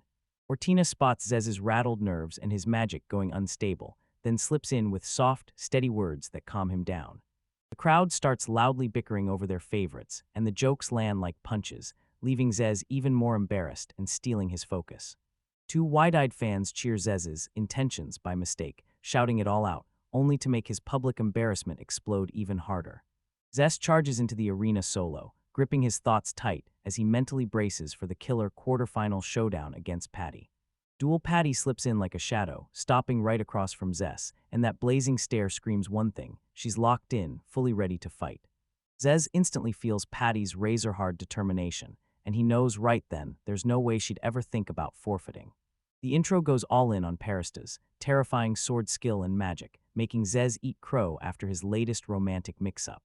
Seeing Patty's fury explode, Zez decides to speak up, straight, honest, and fast, so they can mend the damage in their relationship right away. Zez leans in, calmly presses Patty for why she's joined the tournament, then zeroes in on Zeolith, the mentor she came from. Patty cuts Zez off cold, and the second he cluelessly shows up like Zeolith's latest move didn't just happen, irritation flares in her face. Zez urges Patty to step back so she won't get hurt, but Patty flashes confidence, shuts him down, and shoots back with a fearless counter. Patty, shaking with emotion, blurts out to Zez why the Zeolith let him in, when it clearly knew her dream for the tournament from the very start. Patty murmurs her crushing disappointment, because it stings. Zeolith didn't stop someone stronger from barging into the competition. Zez clocks it immediately. Patty's staring at him like he's poison, because his very presence could wreck her shot at tournament glory. Zess finally spills his real plan to Patty. Quietly dodging in through the side routes, he entered the tournament just to back her dreams to the fullest. Patty finally exhales, Zez's clarification clicks, and real happiness lights up her face, wiping away every last bit of tension between them. Patty shrugs off the mess-up as his motive, while Zess explains how Zeloth is hit hard by the fact that he couldn't show up today. Zez finally admits he's stronger, but he quickly reassures Patty that the staff was never meant for anyone else. It was always Zeolith's personal gift. Zess flashes a confident grin and pushes the idea that Patty should forfeit, because he's ready to hand over the Staff of Spirits straight to her. Patty slams his suggestion down hard, then shocks him by demanding they compete fair and fight with honor instead. Patty yanks her sword free, locking in with pure determination. There's no way she's tossing her effort aside that easily. She draws a hard line in the sand, declaring her pride and unwavering dedication, because giving up now would spit in the face of all the honest work she poured into it. Patty gets flustered and, without meaning to, blurts out feelings beneath her refusal, leaving Zez totally thrown off and unsure what to think. Zez and Patty slip into a private talk, and all around them the spectators start craning their necks, dying to figure out the emotional chaos behind their confusing exchange. The impatient tournament announcer snaps, demanding the match start, and suddenly the whole crowd snaps their eyes back to that strange, electric tension in the arena. When Patty's face turns red, the crowd assumes the worst and blasts Zess with loud accusations, humiliating him even more right before their match. The second the match officially kicks off, the whole mood snaps into place, like a storm is rolling in and a brutal clash is about to begin. Zez and Patty lock eyes in silence, and when the moment finally clicks, they square up for a real, no-holds-barred fight, because even their understanding won't soften the clash. Patty rockets forward, slamming her blade straight at Zez as he watches with tight, cautious eyes. With razor-sharp agility, Patty snaps into place and lands a pinpoint strike, and Zez is shoved straight into frantic defense. Patty snarls out a fierce spell, and she launches a devastating magical strike straight at the startled Zez. Zez counters with ice-calm confidence, snapping Patty's magical attack out of existence using defensive magic, so smooth it leaves her stunned. Patty jerks back in pure shock, while Zez stays deadly calm, feet planted and steady, not hesitating for a second as he sizes everything up. Zez stays stone calm, planted in place as he confidently clamps down on Patty's fast, relentless sword swings. Patty's blown away by Zez's grit, praises his skill, but straight up calls out that he still doesn't have the power. Zez narrows his eyes. He's sure Patty's keeping a devastating move up her sleeve, even while she acts totally calm about the fight. Patty snaps into her hidden technique, chants blazing, as her blade surges to life, electric energy roaring around it. Patty unleashes her deadliest spell, summoning a lightning-charged blade, and then drives it forward for the final crushing strike. Her opponent stays stone calm, clocking the spell instantly, but smirks and warns her it still won't be enough to take him down. With sheer grit burning in her chest, Patty barrels straight at him, twin blades raised high, driving for his defenses without hesitation. She slams in with a brutal hit. Her strike cracks the masked fighter's weapon, and for a split second, he's stuck defending. Unshaken, he snaps into position with yet another sword. Patty's eyes narrow, because she can feel it. This isn't the end of the fight. Patty snaps a brutal binding spell into place, trying to trap her opponent inside a lightning-charged electric field that keeps swelling. Her spell finally surges to full power. 5 towering lightning pillars slam into place around her, and the entire arena goes rigid, stunned. The masked fighter snaps to attention as the magic circles flare and surge with raw power, instantly knowing this spell isn't playing around. The crowd gasps as they spot it, an insane lightning seal, huge, terrifying, and absolutely primed to obliterate everything in its path. Even after the warnings hit, Patty digs in her heels, ready to sacrifice herself and end this match for good. Patty shoots out a challenge, swearing she'll last longer than anyone, so her clan's pride and honor stay standing. She steadies her breath and creeps forward, every instinct screaming danger, as her masked opponent slips a hidden weapon into view without a sound. He suddenly shows up right behind her, blindsiding her before she can even blink, let alone react or defend herself. A soft hit knocks her magic out cold. Patty's strength drains, she wobbles, and the shock hits her like a punch as that sudden pressure crushes in.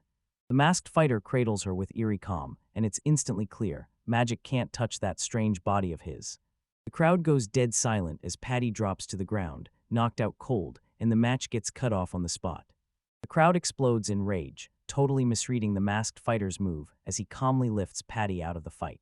He shoots her a look at her bruised face, stunned she pushed herself this far despite everything.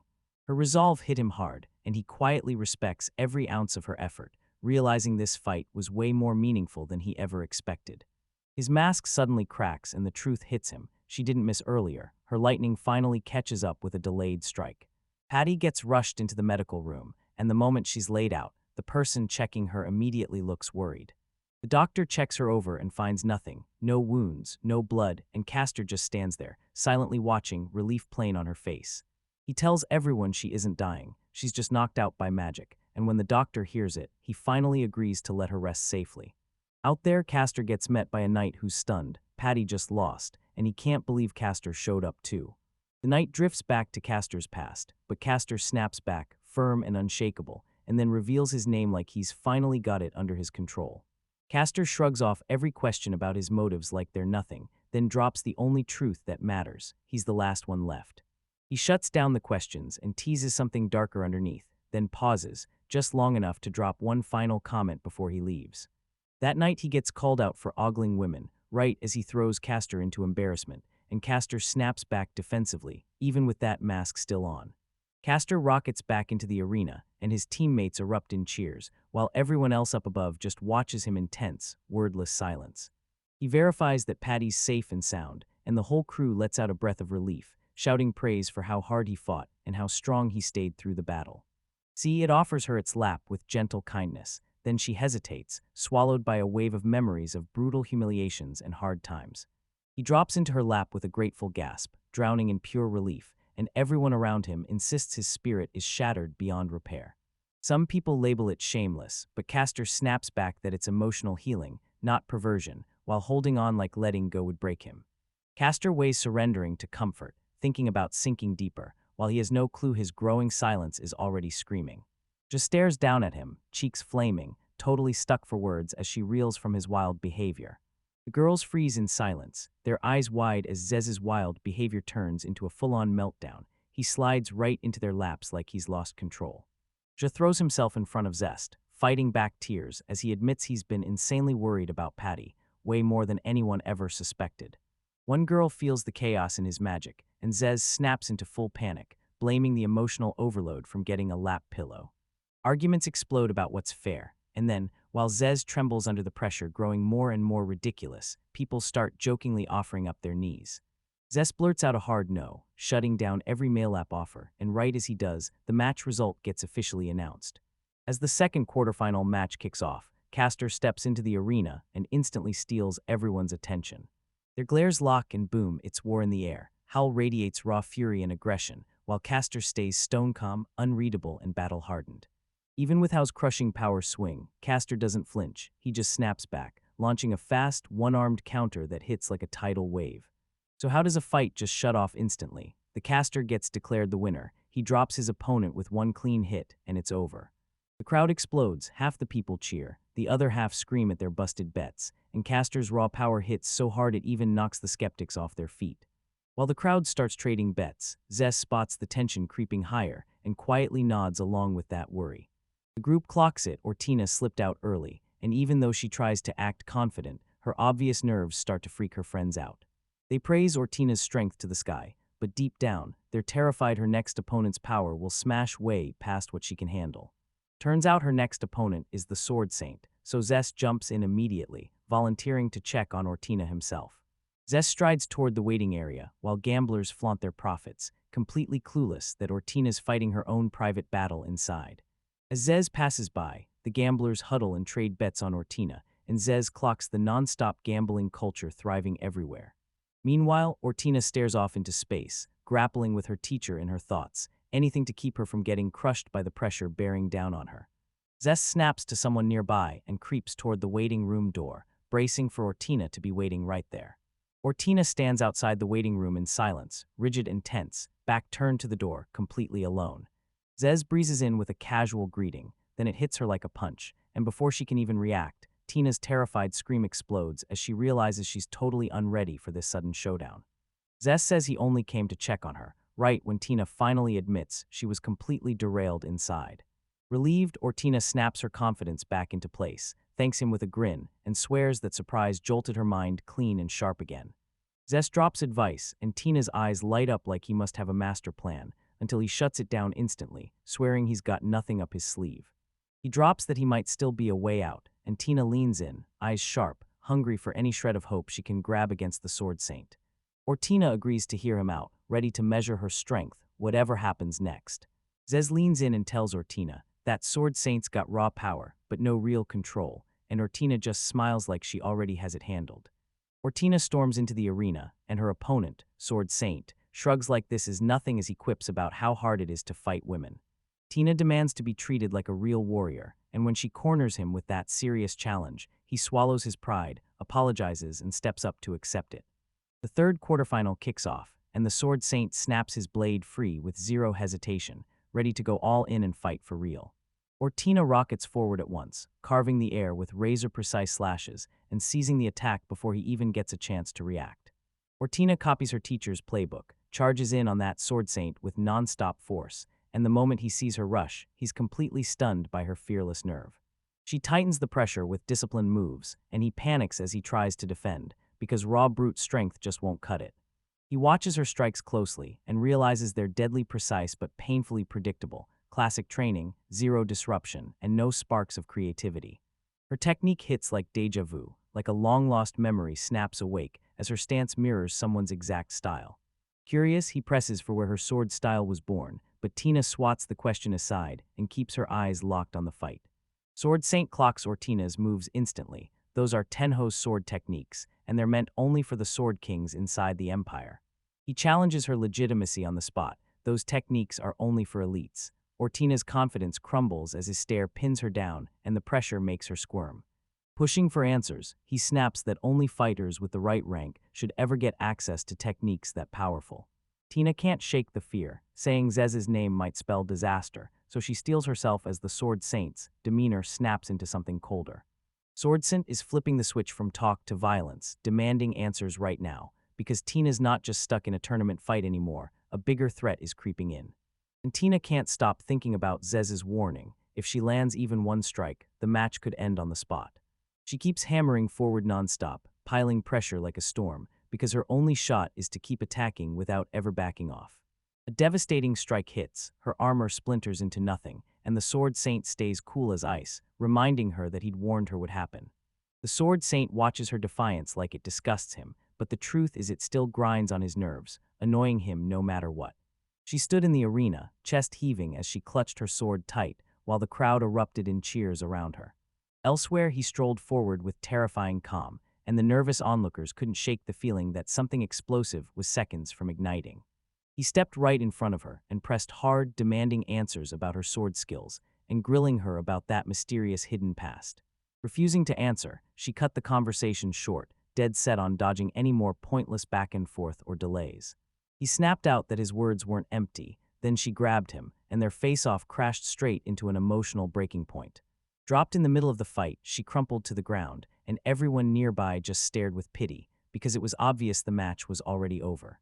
The crowd squirmed with impatience, and he let out a heavy sigh, because he could feel it. All this delay and staged drama was trying to brand him as the villain. He stopped that final strike midair, forcing her to listen as he said he still needed one missing truth from her past, one that never got answered. Instead of backing down, she shot back a challenge, asking why the origin of her sword style hit him so hard. He didn't dodge the truth, he swore it straight to her, fighting to stay unforgettable, and her whole world flipped the moment she heard his words. He looked back on his childhood, where sword skill came to him like breathing, so naturally that it ultimately crowned him as the honored Sword Saint. With a proud grin, he claimed he was a chosen one, and everyone who watched felt there was something bigger lurking behind his words. He thought Tengo's sword skills were meant to stay secret, and watching them taught openly felt like it was smashing everything he'd built his identity on. He snapped at her if they ever cheapened Tenho's name, they'd also slash his legacy and everything he held of worth. He swore he'd crush the whole spread, starting by silencing her and cutting down every single person who'd ever taught her. Tina trembled, utterly spent, her vision washing out as her body barely held itself up, and her defeat started to feel like a done deal. He lifted his sword with icy calm, vowing to show true Tenhu swordsmanship, pure respect, no hesitation. Sword rising, he snapped that one slash would rip off her arm, and Tina still squared up, refusing to back down. Right before the punch could land, a brand new armored fighter burst in and yanked his arm mid-swing, completely catching him off guard. The masked warrior spoke in a calm voice and delivered Ortina's truth. She was done for, because the fight had already ended. Lucas froze in shock. This masked figure darted so fast he couldn't even track it, and their identity stayed buried behind that disguise. The masked one scolded Ortina softly, and Ortina flashed a smile right back, even as she admitted, through pure reckless guts, that she'd gone for it. Tina finally relented and agreed to stop. She'd pushed past the breaking point, and now she knew exactly where her limits were. The referee blew the whistle and sealed it. Sword St. Luke officially won, and after everything, the match finally slammed shut.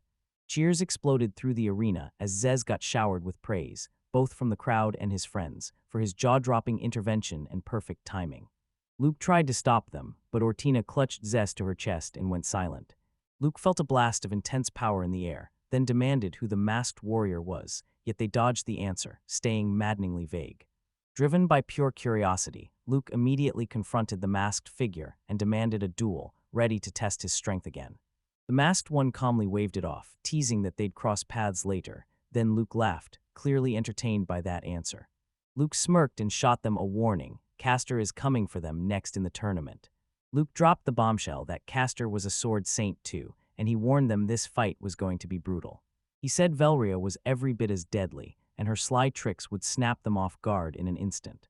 Luke let out a confident laugh. Already convinced that no woman could ever beat him, he boldly crowned himself the future hero, and his belief never wavered. Ortina and Zez clocked his arrogance instantly, and now Valria's true strength finally burst out of hiding. Zez steadied the drained Ortina, and she flushed with gratitude, admitting she'd been beaten, yet couldn't thank him enough for saving her. Even with her injuries screaming for mercy, Tina vowed to train even harder, while Zez threw encouragement her way, instantly and without a single trace of doubt. Backstage, Castor roasted Luke for going all out, and Luke just shrugged like, "Yep, I'd do it again," showing zero regret for his performance. Castor realized, too late, that his comment had poked Luke's pride, and the whole atmosphere snapped into a serious, tense silence. A hype announcer blared that the fourth match was about to kick off, and the tournament roared on as the excitement kept climbing. Velria and her opponent, Renata, finally stepped into the spotlight. Mystery and raw power clung to both of these fresh challengers. The match kicked off, the crowd threw their cheers behind Velria, and while the jeers rained down, Renata just smiled, calm, unshaken, and ready. Renata flashed a confident grin. Soon, he swore, the whole crowd would roar for him once they finally saw his real power. Velria yawned like she didn't care, smirked at Renata, and goaded him to swing at will, anywhere he wanted. He didn't hesitate for a second. He launched forward like a cannon blast, shouting he'd win, and his body charged recklessly straight at the poised opponent. Velria shot her hand up, grinning wide, and invited his full power and like, "All right, show me what you've got." Renata snapped a punch forward, flashed a wicked grin, and then cackled as he exposed the secret he'd been hiding up his sleeve. Velria lifted her hand like it was nothing, then a brutal tentacle lunged out of Renata's side straight for her. Swearing he'd nailed the ambush, Renata called it victory, and Velria didn't even flinch, just watched the creature close with sharp, curious focus. In the arena, a mysterious tentacled creature coils around the girl, while the crowd stares in stunned silence. Spectators lean in, wide-eyed, as the robed man unveils a rare, world-shaking magic item. He bragged that he bought it just to chase fame, baiting the crowd's praise and trying to take over the whole scene. During the duel, she blurts out sensitive info by accident, and that one slip makes him instantly suspicious of who she really is and what she's really after. She orders the creature to keep clawing forward, acting like she's genuinely impressed, while the man laughs in her face for trusting her own confidence. Armed with his magic tool and a smug grin, the man taunts her like she's about to crash and burn in front of everyone. He slams the magic item into full power, and the girl is wrapped in its glow as she stays deadly calm, still, motionless, and unshaken. The crowd erupts in wild cheers, begging for more, while he locks eyes on her restrained body, savoring every second like it's poison on his tongue. Even bound up tight, she stays calm, while he glares at her, starving for more, not realizing she's about to flip the whole game. She smirks at the item's limits, says it's impressive with a calm grin, but then basically shrugs it off, just a toy. The man sneers at her calm posture, tightens his grip, and swears she's only putting on an act to look tough. He brags about those binding tentacles like they're a guaranteed cage, because in his mind, nobody has ever slipped out. He cackles like a villain, swearing that even the elite warriors can't shatter his insane magical durability. He gives her one final shot to back down, taunting her as she stays silent and sharply prepares her reply. She clenches her fist in defiance as the tentacles surge in, slamming the door on Mercy and forcing her straight into a full-on fight. She stays icy calm and repeats her earlier verdict. This thing pinning her down is nothing but a fake toy, crafted to fool everyone. They mocked him for underestimating the artifact. Now he's furious and insisting it's unbeatable, claiming his final magical weapon is the real deal. She stays cool as ice, slices through his delusion, and makes it crystal clear he never really had control over the fight or what was happening.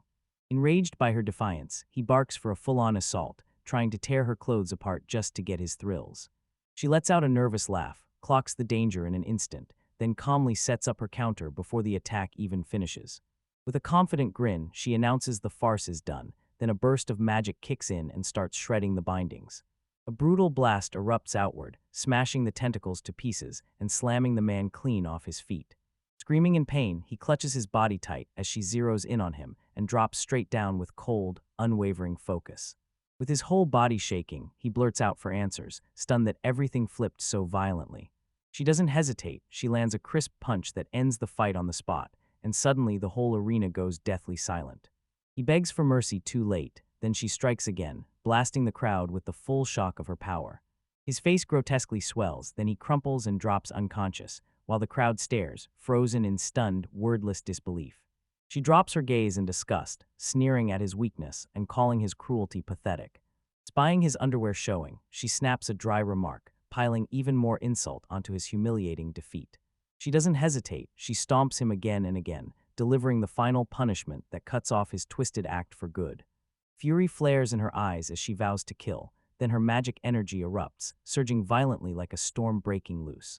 She snaps an advanced spell into existence, unleashes roaring flames, and lines up the killing blow on her already helpless, defeated opponent. Trembling with terror, the man finally drops to his knees and begs for mercy, because he realizes her threat isn't a bluff anymore. Her spell erupts, she sets him ablaze, rattling the whole crowd, until a judge rushes in, shouting for it to stop. Right after the threat of disqualification, she snaps back to her senses and realizes she almost pushed her power way too far. Velria panics for a second, begging for medical help, then the horror hits, and her whole focus snaps to staying in the match, no matter what. The medics shout that Rentata's alive, then the match finally ends, and Velria is declared the official winner. She's been crowned the victor because she crushed the fight when it mattered most. Rentata is still out cold, badly burned, and completely beaten. Elsewhere, a girl who's healing reassures a worried visitor, slowly but surely getting her strength back after the incident that nearly took her down. A doctor grabs her patient by the shoulders and orders her to stop moving, because even with healing magic patching her up, those wounds are still dangerously serious. The girl hears the noise and demands answers, then learns Velria wrecked the fourth match from start to finish. They lean in and fire up over the next match, then the name drops. The next opponent is Castor, another sword saint. Their scared Castor might be stronger than anyone expects, but the armored figure is unshaken. He swears he'll handle it just fine. She vows she'll be there, cheering him on through the finals, and he braces himself, ready for the call to come any second. Backstage, Velria flashes a confident grin. Her comrade leans in, reassures her one last time, then he steps into his own fight. Velraja and the masked fighter both shout they've won on the spot, each one rock solid sure their power is too monstrous to lose. As the crowd huddles, bets start flying, and eyes lock in on Luke Velria, and that mysterious masked contender like something big is about to happen.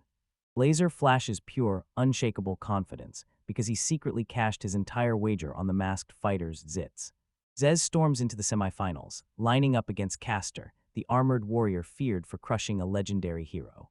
Zez gets blasted with cheers from a swarm of cheering girls, while Castor throws insults at his so-called popularity right in the middle of the arena confrontation. Castor needles Zez by twisting his friendships, then snaps into full focus, ready to fight and craving payback with personal stakes. Castor yanks his blade up with ruthless intensity, roaring that he'll crush Zez without mercy. Zez throws himself into the challenge, calling it the perfect warm-up, while Castor stares in shock at the sudden, overconfident audacity. Castor swings first, but Zest snaps into a calm block, like they've fought together before. They slam into each other in a brutal clash. Then Castor drops the bomb. His nation demanded victory, and he refuses to fall with disgrace hanging over him. Right in the middle of his duel with Zess, a sudden realization hits the caster like a lightning bolt. Maybe this all traces back to the powerful, secretive Lusisphilia nation. Zess clocks Caster's secret mission, and Caster freezes, because the masked fighter somehow knows about the spirit staff. Zest cracks jokes about splitting the reward, and Caster snaps back in furious refusal, still reeling from the bizarre chaos they're juggling mid-battle. Caster's blast gets sliced by those easy blocks, done like it's nothing. Stunned, Caster stares at his attacker and demands to know what kind of sword they're using. Zez brushes off where the weapon came from, while Caster presses him, demanding to know exactly where he learned those deadly sword techniques. Caster locks onto Zez's defense and realizes it's Xenoform, the rare fighting style only legendary swordsmen can truly master. Zez sneers at Caster's master, brags like he owns the world, and readies a crushing attack, fully certain he'll end it. Caster shoots back that Zez is just ordinary, then spots Xenoform again as steel and spells collide in the middle of their brutal duel. With every staggering step, Caster stares at Zez's attacks and realizes they're moving like Tenho's swordsmanship, and that realization scrambles his head and spikes his anxiety. Zez shoots down the idea of sword styles, insisting his moves weren't learned from any technique at all, they're pure instinct, drilled by instinct alone. Both fighters slam on the brakes. Zez lets out a smug chuckle, and Caster grins as he says he'll end it all with one last, crushing, decisive strike. Caster calls on the war god within him, then strips off his armor, unleashing a brutal surge of strength and an unstoppable, terrifying presence. The empowered Caster rockets forward with blazing speed and razor-precise control, smashing straight into Zez with a full-on assault. Caster flashes his sword Saint Title and unleashes holy magic with zero chanting. Then Zez just groans because of how insanely overpowered he is. Zez sneers at Caster again, smugly insisting he's the strongest. Then he launches a surprise attack. Zez whips out dual frozen scythe spells, snapping Caster's arms mid-swing and killing their brutal momentum dead in its tracks. Caster freezes in shock, because only one person can fire off those top-tier dual spells in total silence, and it's happening right now. Zez clocked Caster's power, but instead of panicking, he steadied his stance and rose, calm, confident, and ready to take on Sword Saint tier opponents. Zez finally drops the mask. He's been sizing up exactly how much magic he'll need to take Caster down safely. With rock-steady calm, Zez hurled the frozen scythe once more, kicking off what would become his most brutal magic display yet. Hundreds of blade sides snap to life around Caster, and Zez snarls that he'll fire the spell off 100 times. Zest snaps into Crimson Scythe mode, loading up to unleash destructive fire magic in a tidal wave that overwhelms everything. Caster realizes the horrifying declaration ZS repeats every time, then he grits his teeth and plans to blast that spell 100 times. Panicked out of his mind, Caster blurts that nobody in this whole country can match this, because those are casts devouring flame magic, burning everything to nothing. The arena erupts as magical power surges through it. Zest just calmly claims it's the real deal, a strength unlike anything else. With power roaring overhead, Zest snaps at Caster, "Don't you dare die," showing a flicker of real concern under all that dominance. Zest's devastating magic detonates with a violent roar, blasting Caster into a colossal inferno of flame and raw force. Spectators lose their minds as smoke swallows the arena, and even when the visibility starts to come back, confusion still spreads like wildfire. Caster somehow stays upright, and as Zest creeps closer, he can't shake the feeling that something's off. Caster's totally still in a way that doesn't make sense. Zez clocks it Caster has passed out, yet he's still standing there, rigid and upright, powered by pure will and brutal endurance. Caster won't move at all, so the fight gets cut short. Right there, the crowd explodes as Zez is crowned the winner. Zez blasts the arena with earth-shaking magic, smashing Caster down and leaving the roaring crowd in pure shock. Caster slumps to the ground, knocked out cold while he's still standing, and the noble woman leans in, fascinated by Zez's crushing magical power and the storm of potential behind it. Zez strides into the waiting room, and the noblewoman slams into him, demanding answers about who they'll face in the next tournament. She reels Zez back to their old deal and pushes the marriage idea. Then Zez stumbles, awkwardly blurting a no, clearly rattled and squirming in discomfort. She leans in even closer, pushing hard to reward him, and Zez can't stop wavering, caught between what he wants to do and what he doesn't know how to do. Zez is left staring, totally thrown off by those suggestive words, and she fires back with questions about what she really wants, right before the woman strides off like she's got nothing to prove. Stepping into the arena, the noble woman sizes up her next opponent, weighing whether she'll end it fast or draw it out. The young swordsman clocks how strong she is, and then decides, right from the first second, to go all in. She sneers at his confidence, poking at whether it's arrogance or just youth, and then promises she'll shatter his pride. The moment the semifinal kicks off, the crowd explodes with cheers, and two fighters lock eyes, each one brimming with grit as power and pride collide. The boy throws down a challenge, while she stays stone calm as everyone around her tightens their grip on drawn swords. She refuses to even draw her weapon, claiming she needs no edge, even while she's standing there completely unarmed.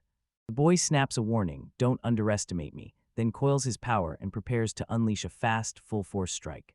Frozen in place, she watches as he bursts in from behind, sword thrust high, ready to cut her down fast. She slams her bare hands into his blade, stone calm and unshaken, and the second he feels that raw power, his jaw drops at her effortless defense. She barks an order for him to fight with everything he's got, and that razor-sharp stare proves she's still restraining herself too. He throws out an apology, but it's clear he's determined now, until her lightning-fast move slams him with shock and makes him rethink how she moves that quick. She shuts down every encounter with ease, coolly pointing out how little he's improved while keeping her posture flawless and completely in command. He charges in with ferocious rage, and she just laughs, teasing him with his own intensity, urging him to dig even deeper. She cheers his bloodlust with bright, excited awe, finally clocking him as a real threat, and deciding he's the kind of opponent she has to push further. Consumed by shame after the defeat, he calls upon his sword's spirit, ready to smash through her brutal, overwhelming advantage. Harnessing divine power, he roars his deadliest technique and braces for a crushing counterattack. She throws her head back and laughs like she owns the fight, deflecting both attacks with zero effort, and the more the battle rages, the more her confidence skyrockets. He's stunned, she snaps up the divine technique with a single finger, and a crushing wave of concentrated magical power surges out. She beams as she proudly confirms it, then flicks her fingertip magic like it's nothing, while he just gapes, completely stunned by how flawlessly she's got it under control. She lands the hit clean and sudden, he freezes, his face twists in shock as pain crashes over his unprotected body. Still coughing and barely standing, he listens while she tears into him for being careless during real combat. Clutching his sword, he roars that he's never been beaten, then claims he's the youngest sword saint, the chosen blade of the warrior. Frustration claws at him as he starts questioning everything. No matter his skills or status, he still can't land a single hit. She spins away, crushed, and somehow that still means even a sword saint can't give her the challenge she's been hunting. She shuts him down on the spot, totally unbothered by his attempts, and the second her gaze sharpens, she starts pouring out magic. Smiling like she owns the sky, she tells him to brace himself and counter her next spell with every last ounce of power he's got. She shoots her arm up and blasts a massive flame spell, Fornal's dragon-devouring flames, roaring with raw force. Ignored one too many times, his frustration erupts. He barrels forward with his sword in hand, sick of being shrugged off and underestimated once more. With rage blazing in his chest, he screams defiance and hurls a desperate strike, grinding himself past every limit as her crushing magical pressure bears down on him.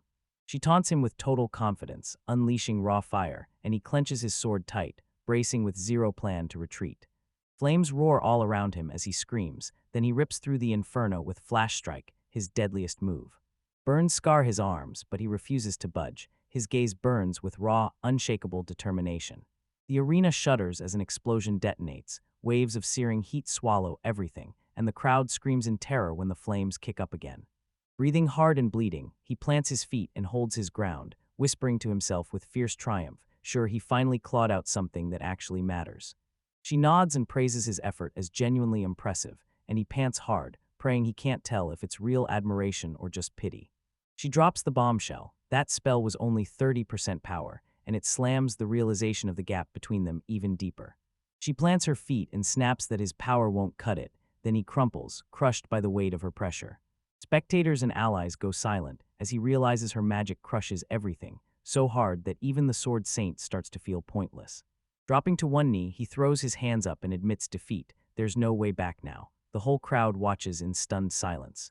Velria looms over Luke's shattered collapse, and Luke drops out, fainting, defeated, completely drained after that brutal fight.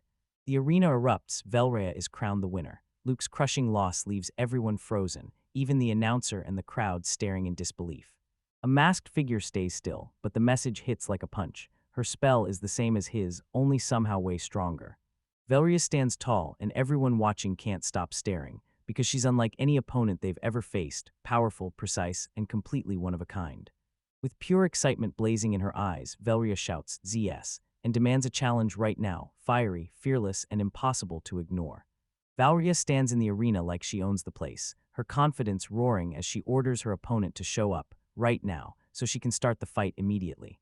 The announcer slams the brakes on the match for maintenance, but Valeria shoots back, she's ready, and she refuses to rest. Her impatient demand blasts straight through the organizer's patience, so one masked official finally steps in, dread crawling up his spine as he realizes Velria's extreme attitude is about to explode. An officer barrels in, snaps Velria to get out and get herself under control before this whole thing blows up. Velri storms toward him with fury in her eyes, then snaps back to their bigger mission, pushing him to hold the line and stay restrained. Velria snaps to her mistake, steps back without a shake, and lets the masked official retreat safely. As Velria watches, she starts to suspect her opponent carries an extraordinary rank, right up there with the heroes, sages, and legendary adventurers. She can't stop smiling as she realizes the little festival pushed her one step closer to her secret goal, proof that her plan is working. Certain that destiny will bow to her, Velria hypes her own plan as brilliant and crowns herself a straight-up genius. Meanwhile, her opponent panics as Velria's sudden appearance wrecks his whole simple plan to grab the spirit staff. Velria smashes Luke without breaking a sweat, drowning him in matching magic that's just massively more powerful and way more efficient. As the memories crash back, her opponent realizes the scary truth. Valeria could match him, or even blast past him, on raw strength alone. He vowed to never let the masked man get away, because everything hinged on one brutal truth: he'd have to outsmart her power. He finally confirms it. Valeria crushed the Sword Saint, and now she's waiting for him in the tournament finals. He breaks down Valeria's brutal power, and admits the Sword Saint never stood a single chance against her. When someone asks about his sword, the masked man just drops the bomb. During the last match, it snapped clean in two. His companion thrusts her own sword at him, but he snaps back that no blade matters against Velria's crushing strength. He breaks down how fingertip magic can stop swords cold, but she just stares like it can't possibly be real, way too extreme. Laughing, she says he's not human anymore. Then he snaps back and insists she's wrong, even though it's obvious he's gone way past any normal limit. He asks if she'll watch the finals with him, and she snaps back that she's in. Nothing, not even Vilria's fight, is getting missed. Ortina slips into a fresh outfit while her master fumbles, awkwardly staring off to the side, completely clueless how to react. He realizes it's the first time he's ever seen Ortina without her armor, and he's stunned by how she looks. Tina asks what's wrong, and he blurts out a shaky question. Why is she acting so chill about changing near people? She bursts into laughter, saying she'd never do that, especially not around men, until now. Ortina's cheeks burn as she confesses it's her first time undressing in front of him, and the moment he hears it, he's completely wrecked, flustered to the core. Ortina clocks that her master is freaking out, and he stumbles over his words, awkwardly insisting he isn't, totally rattled by her presence. She tells him to lock in discipline to steady his nerves, teasing him just as she turns dead serious, while he's left totally baffled by how fast her energy flipped. He offers a polite refusal, saying the tension keeps him sharp. Ortina blushes, and with a shaky smile, quietly accepts to mask her embarrassment. Tournament announcers blare that the finals are about to start, and the whole arena snaps to attention. Zez gets thrown into the spotlight, looking shaky on his feet, while Velria grins like she already owns the fight. Then their match is about to kick off. The crowd erupts for Zez, yelling for a miracle upset even though Velria is the clear favorite. Zez hears that familiar voice scream out the money stakes, and it hits him hard that even his own friends are wagering everything. Velria charges into the finals with pure excitement, and Zez shoots back calmly, ready to slam it shut fast. She admits she's not sure how strong he really is, and she'd rather dodge a long, stamina-based brawl. With a confident grin, Velria felt the fun coming. She just knew Zez was about to bring a tough, pulse-pounding fight. Velria snaps into a battle stance, pure confidence blazing in her eyes, then whips her arm back and smashes in the first, devastating strike. Zez stays ice-calm as it slams into the arena floor. Velria snaps that during the fight she'll tear Zest's mask off and expose his real identity to everyone. At last, the crowd exploded into cheers as Zez stepped into the Colosseum, and his companions erupted right behind him, half cheering, half terrified. Inside the arena, Zez squared off against his armored opponent, and the announcer's voice hit like thunder, declaring the final battle officially underway.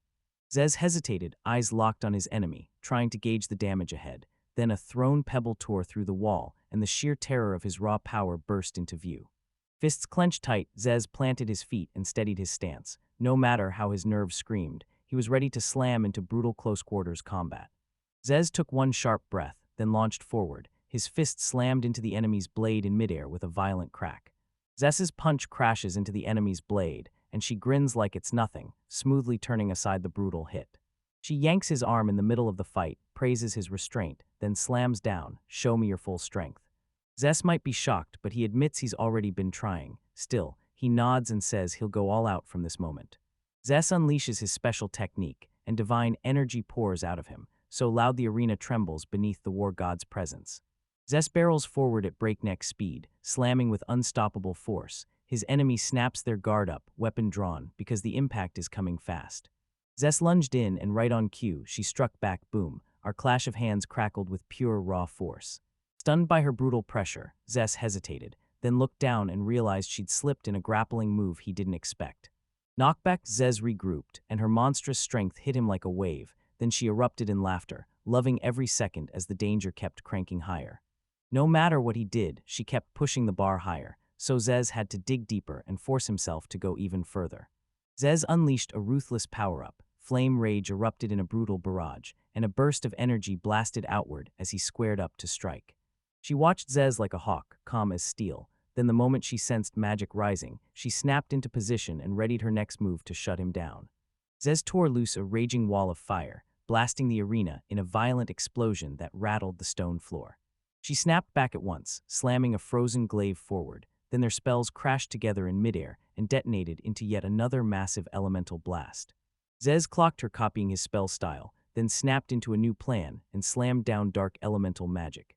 The ground split under their feet, and during the battle she threw him praise for his spellcasting. No chance, just escalating into unpredictable power. Zez felt something off in an instant. Her power and tactics didn't line up with what he'd predicted earlier. He grilled her about who she really was, convinced she was the real hero behind the title. She didn't buy his story for a second. His power was so wild it even put legendary mages to shame, and her suspicion only grew sharper. Zess realized she wasn't just attacking people, she was picking heroes on purpose, and she wasn't alone, because others like her had shown up before, itching for a fight. To throw her off, Zess cracked a joke about her being a scout only for her to shoot back, clearly confused and furious. Zess snapped to the truth. She commanded the scout team all along, and her raw power didn't just scream leader, it hinted at something far, far bigger. He couldn't shake the feeling she might be a demon, and she pressed him. How on earth did he know who they were? She confirmed he played the part in how they got wiped out, but honestly, she didn't even flinch at it. His weak-ass elimination was coming either way. With a smug little smirk, she announced it was finally time to unleash her real magic. She unleashed a flesh-devouring draconic arc and hauled a massive beast out of the sky, jaws stretched wide as it roared midair. Even though it was unfamiliar, Zez copied her rare spell anyway, then unleashed a fresh, devastating draconic arc that shocked the entire arena. Shock hit her like a punch, and right on the spot she snapped into action, blasting her frozen spirit binding tree with razor-sharp counterattack timing. Zest yanked it back again, and ice shards exploded around them, shutting both of them in a brutal, freezing magical clash. Explosions tore through the air as their spells slammed together, and she got hurled backward, stunned that he could replicate it that perfectly. Spectators couldn't believe the brutal clash. She crumbled in panic, while he calmly unleashed magic no one but terrifying demons should ever know. She pressed him for his title, eyes blazing with curiosity about his terrifying power, and desperate to uncover who he really was. Dark energy surged into her body, twisting her form as a heavier, far more ominous power burst to life. Zess spotted those glowing marks crawling across her skin, and Zess swore it meant a forbidden physical enhancement technique had just snapped to life. She shot forward at terrifying speed, and Zess barely managed to react as her strength and agility surged out of control. She slammed down the seal for the unbreakable forbidden spell, and the whole arena plunged into brutal darkness, choking the air with pure dread. Zez panicked, his spell refused to kick in, and her forbidden magic crushed the casting completely. She drove in with ruthless force, snapping a clean strike into his chest, her eyes burning as pure power surged. The blast tore through the arena like thunder, and his allies froze in shocked silence, each of them bracing for the worst. She smiled wide and shouted his name. Zez didn't move, but the whole situation had flipped on its head. A masked fighter glares straight ahead as a noblewoman corners him, demanding answers about Zez's shocking defeat. Tension snaps in the air as the woman stares on, seeing the masked fighter set up his next strike, no words, just pure intent. The woman's jaw drops, somehow he's still standing. He admits he barely slipped out alive from a deadly magical attack. She demands answers, forcing him to show his magic. Then he unveils demonic flames that match hers, and the shock hits her like a punch. She growls with pure frustration, but he stays ice calm as he explains his success was built on skill, not bloodline or fate. With a snap of her hand, the woman blasts out powerful magic, and the masked man is forced to stumble back, raising his defenses. She stands poised in the arena as the crowd holds its breath, watching the masked fighter pull off a flawless block in dead silence. The masked man grills the spell, demanding answers, and one girl chimes in that Zez had mentioned a similar kind of mystery magic earlier. They remember Zez telling them, magic can be copied if you truly understand its power and what it actually does. The masked man strides off, and the crowd instantly panics, because that unstable, overwhelming magic power could spell disaster. She strode into the arena, swearing she'd unleash every ounce of her power today, no hesitation, no mercy. Her opponent studied her power in dead silence, then realized it wasn't magic at all. It was an unnatural physical transformation that smashed right through every divine limit. With steady hands, she summoned glowing energy, feeding her invocation with condensed fragments of life. Flames erupted all around her the moment she summoned the feared demon princess of purgatory. A towering blaze-shaped figure burst out behind her, silent and terrifying, while the arena rumbled with raw power. The masked man froze in pure shock as the giant spirit's blazing hand lunged straight for him. Even with real talent, he couldn't grasp the summoning or copy it. Her power crushed him, way too unnatural, like it was burning through his bones. With her soul blazing, she screamed that it was over. Then her deadliest attack finally charged up, ready to unleash. Panicking, he tore through the air for any magic that could break the spell. Blocking it was the only move he had. The summoner barked the command, and the flaming spirit snapped its jaws wide, charging up the final, devastating blast.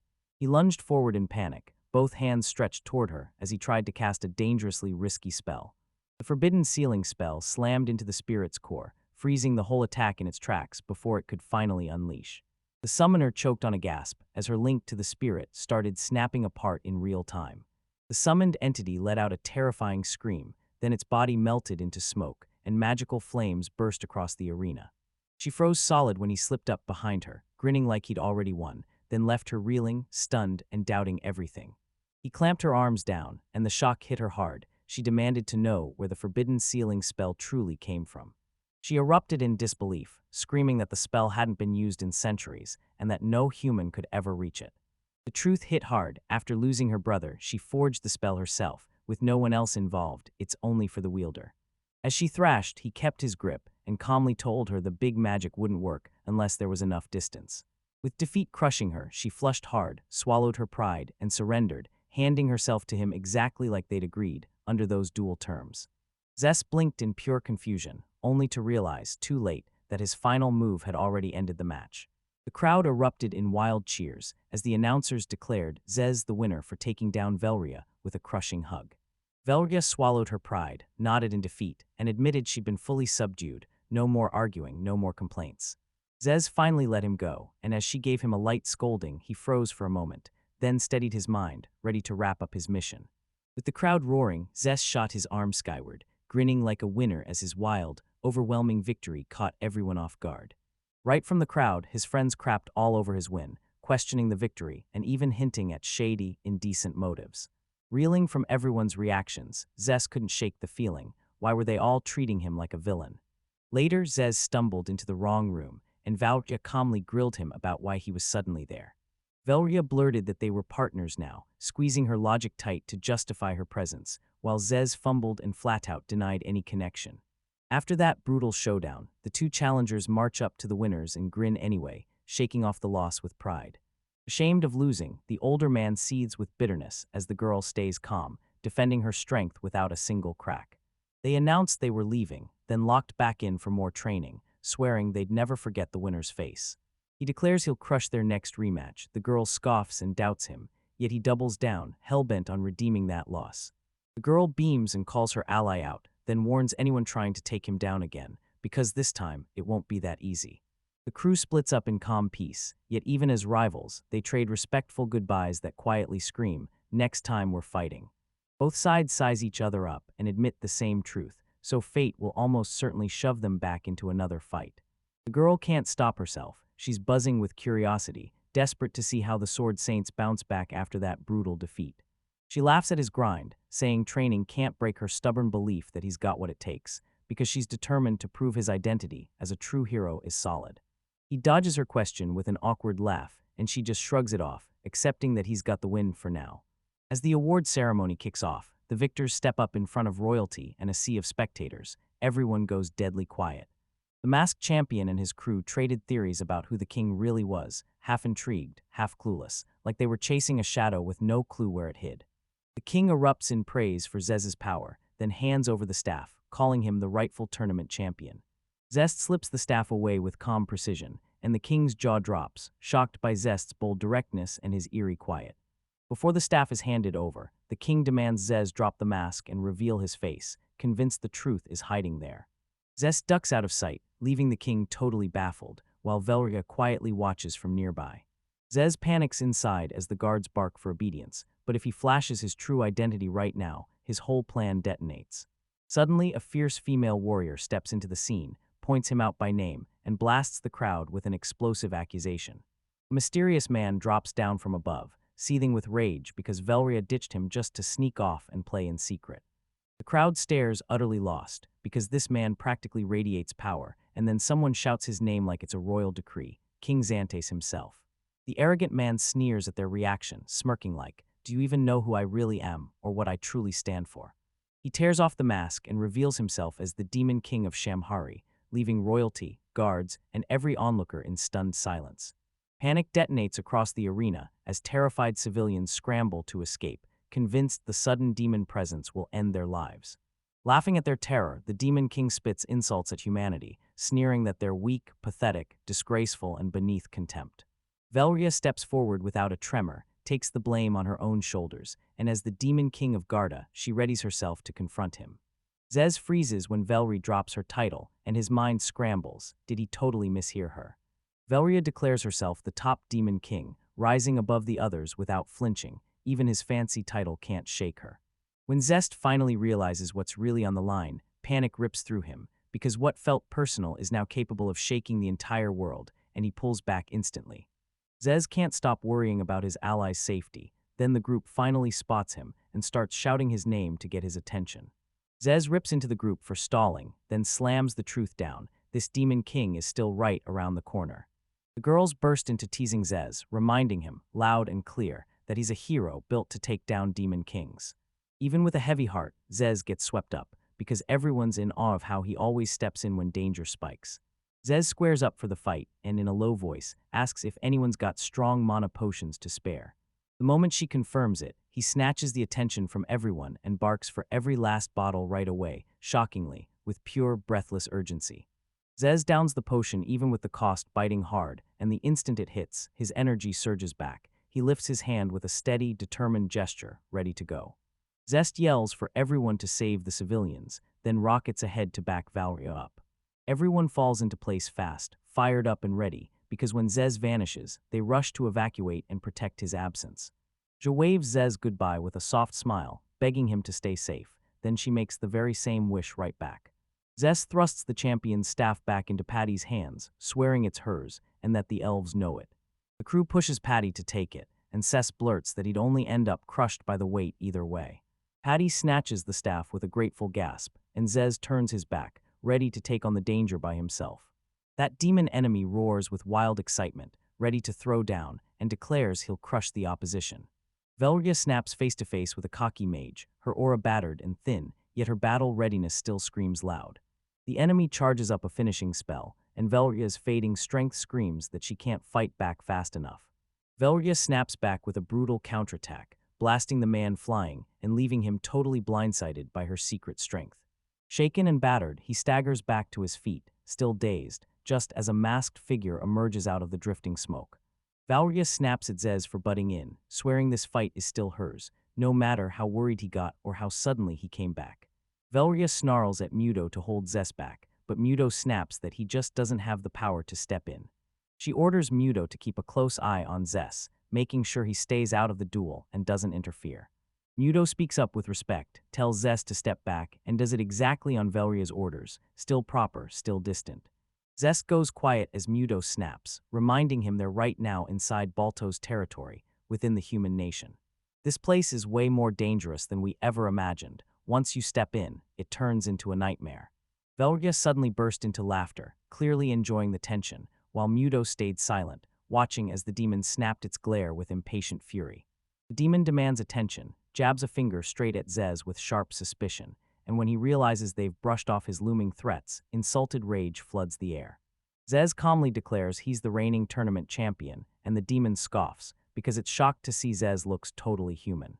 Snickering at the title, the demon tears into Zez's achievement, then hurls insults that demand one question: does he even deserve to stand at a demon king's side? With narrowed eyes, the demon spits a brutal insult and orders Zess to remember who's in control as the retreat closes in.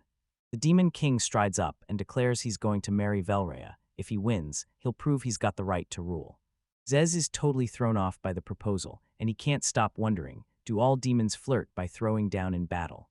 Velrea snaps it down flat, telling the demon his dream is hopeless and will never, ever come true. Everyone's jaws drop. Veria straight up picks Zez as her partner in public, leaving even her closest allies completely stunned. Velria leans in and admits she made a promise. She'd team up with tournament winner Zez, the guy who beat her fair and square in combat. The demon snaps in fury, bulldozing Foria's claim, because it refuses to accept that someone like Zest could have won her fairly. He dares Zest to rip off his mask, sneering that Velria can't be trusted, yet he's still too blind to notice the real face underneath. Velria leans in and dares Zez to come out, demanding he prove who he is and show their bond in the open. Zez stalls for a breath, but Velria clocks something strange about the mask and immediately starts calling it out. Zez finally rips off his mask, laughs that it's cursed, then snaps back, just kidding.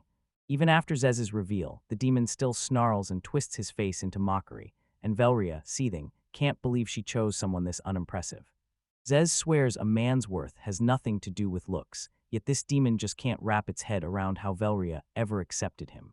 Fuming, the demon snaps that Zez is messing with Velria's mind, and insists something filthy must have gone down between them. Velri snaps back with biting sarcasm, saying Zez had his arms wrapped around her from behind in plain sight during the final match. Rage ripples through him, his demon eyes lock in, and he snarls that he's going to kill Zess right now. Zest starts to explain, but the demon, shaking with pure rage, swears he'll kill Zest on the spot. The demon figures that if he wipes out Zest Velria's winner, he'll become the strongest suitor in the end. Velria goes along with it, lacing every word with sarcasm. Then the demon practically explodes with excitement. Sure victory means Velria's hand in marriage is finally sealed. With rage snapping in his throat, the demon lunges to attack and spits vicious insults about Zez's race and his place. Zez plants his feet, roars at the demon's prejudice, and dares it to remember his name when battle erupts. Zez finally rips off the mask. He's Zeolith, a slave merchant, and he declares it to the world with burning pride and iron resolve. The demon's face contorts into a wicked grin, practically vibrating with excitement to crush Zeloth in a head-on brawl. She bursts into the hall with a bright grin and winnings in hand, then immediately groans, because every last coin is about to get swallowed up to pay off that old debt. Spotting a crowd outside, she slips in to investigate, and just then a shouting man barrels past, yelling that danger is closing in fast. The chaos explodes, demons flood in, and she just stares, numb, while the news of the Demon King crashes down. Panic detonates all around her. An injured man shoves her forward, yelling for her to run, because if she doesn't, she'll get killed. Spotting the chaos and the money booth left wide open, she smirks like trouble and seizes the perfect second to snatch it and disappear. Teetering between greed and conscience, she freezes on the spot, temptation from that abandoned treasure booth crushing her in the worst way. While others scramble to escape, she fights the urges inside her, and the crowd, shouting, briefly yanks her out of her scheming. Elsewhere, a noble sneers at the protagonist's title. Then the moment he steps forward, he stays calm, eyes locked, ready to throw down. The noble unleashes a deadly forbidden spell, and just when the battlefield turns desperate, the protagonist starts copying it right in the middle of the fight. A massive explosion blasts between them, smoke, fire, the whole world shaking, and from a distance, that other figure finally realizes this isn't some normal fight. Velria hurls another crushing spell, and the protagonist throws himself into position just in time, barely dodging the blast's full destruction. Both fighters are visibly cracking under pressure, and the protagonist can't miss it. The demonic spells are draining mana at a brutal cost. Valeria nods to the protagonist's skill, but she snaps that magic by itself won't cut it against someone like him. He snaps off two brutal spells at the same time, ripping lightning and fire into the air in one jaw-dropping burst of raw power. The protagonist's jaw drops. He spots them both as ultra-powerful magic, yet he realizes they're still weaker than Velria's original spellwork. Lightning detonates in violent bursts as Velria finishes his incantation, blasting the entire arena with raw, destructive power. The protagonist fires back with the exact same moves, and both of them lock in, unmoving, while crackling magical pressure surges between their hands. Velria is stunned. His opponent just copied the exact spells, skipped the chanting entirely, and fired both at once like it was effortless. The protagonist digs in his heels and claims he's got this even under the worst pressure, while Velria smirks, already gearing up a technique even stronger to hit back. To Velria's jaw-dropping shock, the protagonist names his secret spell, Demonic Flame Inscription, midcast on the spot like it's nothing. Velria's ally snaps into panic, convinced the kid was hit with forbidden magic, straight from Velria's own hands. Confused about where this kid came from, he can't help but wonder if that terrifying power is really the work of some hidden demon. But once he feels the imbalance snap into place, he clenches his fist and forces himself to hold back for now. The boy unleashes holy magic, freezes his enemy in their tracks, and that blazing light screams one undeniable truth: he's human, no shadow of doubt. In desperation, the enemy snaps and charges straight in, hurling a reckless physical assault with every last ounce of strength. The enemy hammers his attacks at random, swinging with zero skill, and that wild, instinct-fueled chaos makes every dodge feel impossible. He taunts Zez right to his face, and their brutal standoff freezes, until a powerful ally crashes into the arena out of nowhere. The girl erupts in fury, screaming at Zez to quit messing around and finally fight for real. He scoffs at her judgment, then snaps that he'll kill Zez right now, before turning his sights on her the very next second. Right before he can finish, Zez slams in with a decisive strike. Boom, his enemy gets completely crushed and overwhelmed. Crashing through the wall, the enemy freezes in pure shock, completely baffled by how that hit landed so brutally. Zez taunts them coolly, forcing them up again with relentless pressure, no mercy, just total control. Elsewhere, allies feel the hit land in their bones. When they realize Zez is locked in a fight, tension snaps tight and worry floods in. Sensing the danger, they sprint back, and one of them pulls the rest away from every lurking threat. They burst into the exit passage, relief hitting hard but caution staying sharp, and they regroup fast while Zez keeps the battlefield locked down. The elf tells them to stay right where they are, insisting it's safer to regroup and wait for the others to catch up. Stealing a breath, she nervously blurts out a question to the group, one that's been gnawing at her heart for days. Eyes shut tight, she demands confirmation. Right now, no delays, no distractions, not even for a second. She blurts out her gut feeling. Zess is Zess at all. He's Zeolith, and he's been hiding his real identity behind a fake name. The group erupts in shock. Some gawk, some recoil, and others instantly doubt what they've just heard, while suspicion spikes and tension snowballs by the second. The bold girl steps up and bluntly calls Zez a Zeolith, and the whole group freezes, shocked, stunned, and totally lost. Even after all the protests and denial, doubt keeps creeping in. Nasha gets visibly nervous and admits that Zess might really be their master. Patty remembers how Zez used her nickname, then totally sold the crowd that only Zeolith would know that kind of detail. Lady C beams as she confirms the identity, her heart swelling with the realization, while everyone else just freezes, stunned speechless. The whole group erupts into panic when Lady C blunders and spills too much, and the confusion and pure embarrassment skyrockets. Unable to hold it in any longer, the girls spill every last secret, and Patty's face crumples as hurt and betrayal hit her like a punch. Zeolith slipped into the tournament in secret, ready to guard Patty while making sure she never felt like she owed him a thing. Patty's plan blew up in her face the second everyone found out. Rize's overwhelmed, wrestling with emotions and the truth. Lady C tells Patty that her big realization hit the moment love finally recognized Zeolith, because she'd always cared about him with all her heart. Red-faced with shock, Patty blushes hard after the revelation, and the others burst into laughter as she frantically scrambles to deny what she really feels. The girls start suspecting Zeolith showed up on purpose, and they clock him for using Patty's nickname as a deliberate little hint. Then another member calls out how brutal the girls are being, but Nasha just smirks and doesn't bat an eye. A sharp-eyed new woman spots exactly who Zeolith is and strides right up with fearless confidence, right as her presence makes him burst into an awkward, surprised sneeze. Those two with that sharp, blazing look, like they're ready to throw down with pure fury. The fight ends with a thunderous shout of victory as the winner stands tall in the middle of the wreckage.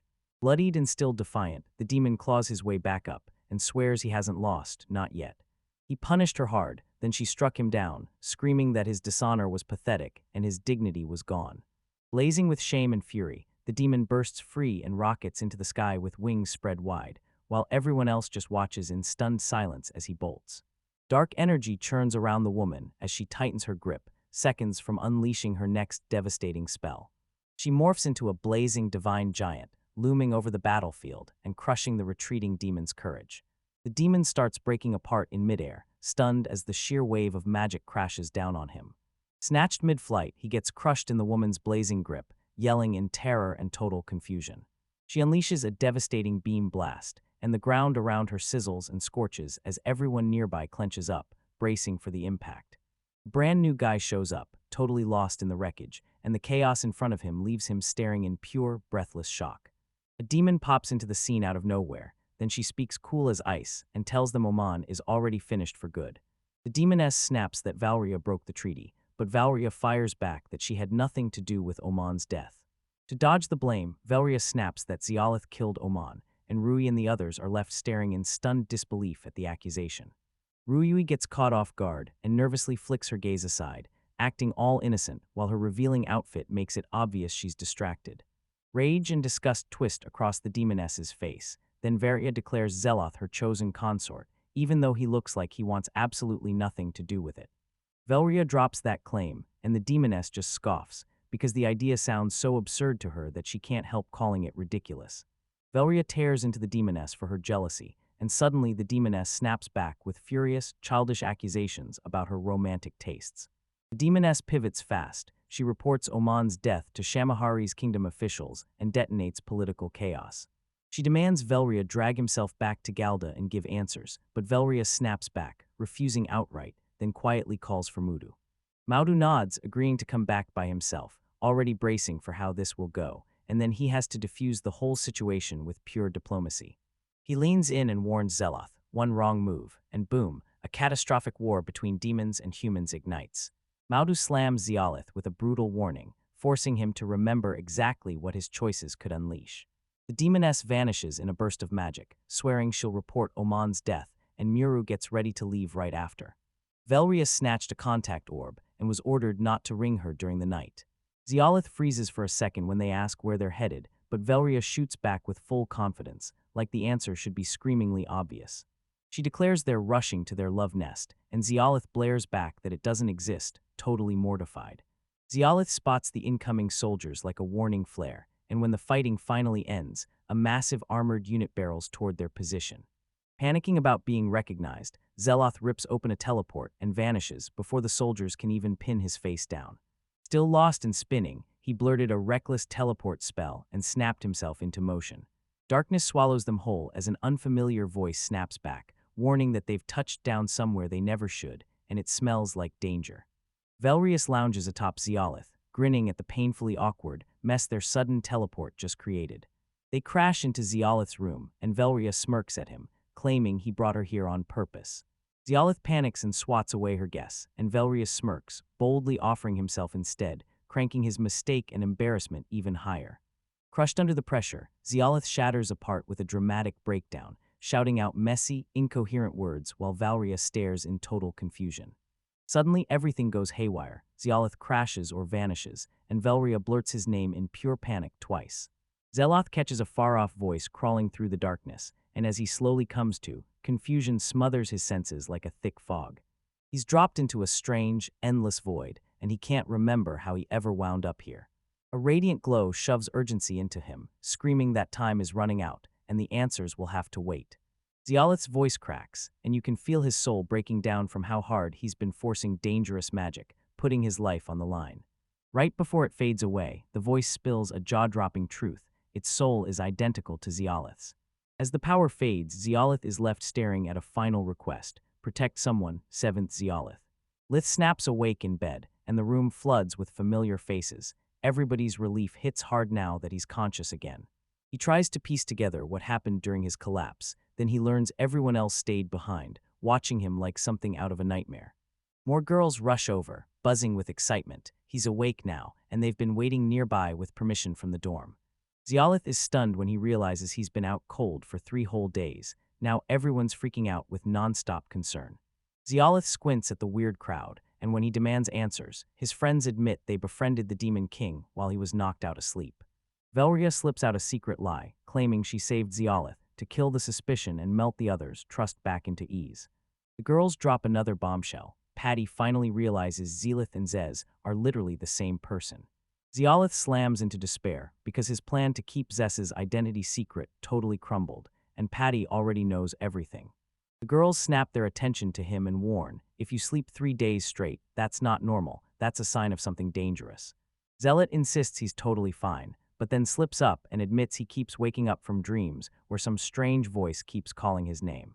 He lays out his dream with total seriousness, and the others fall silent, staring at his cryptic face like they're desperate to decode what he really means.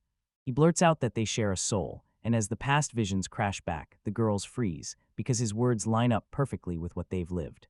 The priestess blinks in shock and declares she can see 4 souls, 2 still nameless, but right now they're flickering, unstable, and slipping away fast. Zeloth finally spills the truth. Those souls vanished right after, and their last demand was crystal clear. He had to protect someone named. When 7th Fulria hears 7, they instantly snap into a furious reaction, demanding proof, while sensing the name is tied directly to them. She lets it slip that 7th isn't just a title, it's the nickname her late brother, the Demon Emperor, gave her alone. And just like that, everyone starts clicking the clues into place, because one soul inside Zeolith could be Velria's dead brother. The group finally figures out that Zeolith is home to 4 souls, including Velria's brother, and that means it could crack his spirit from the inside.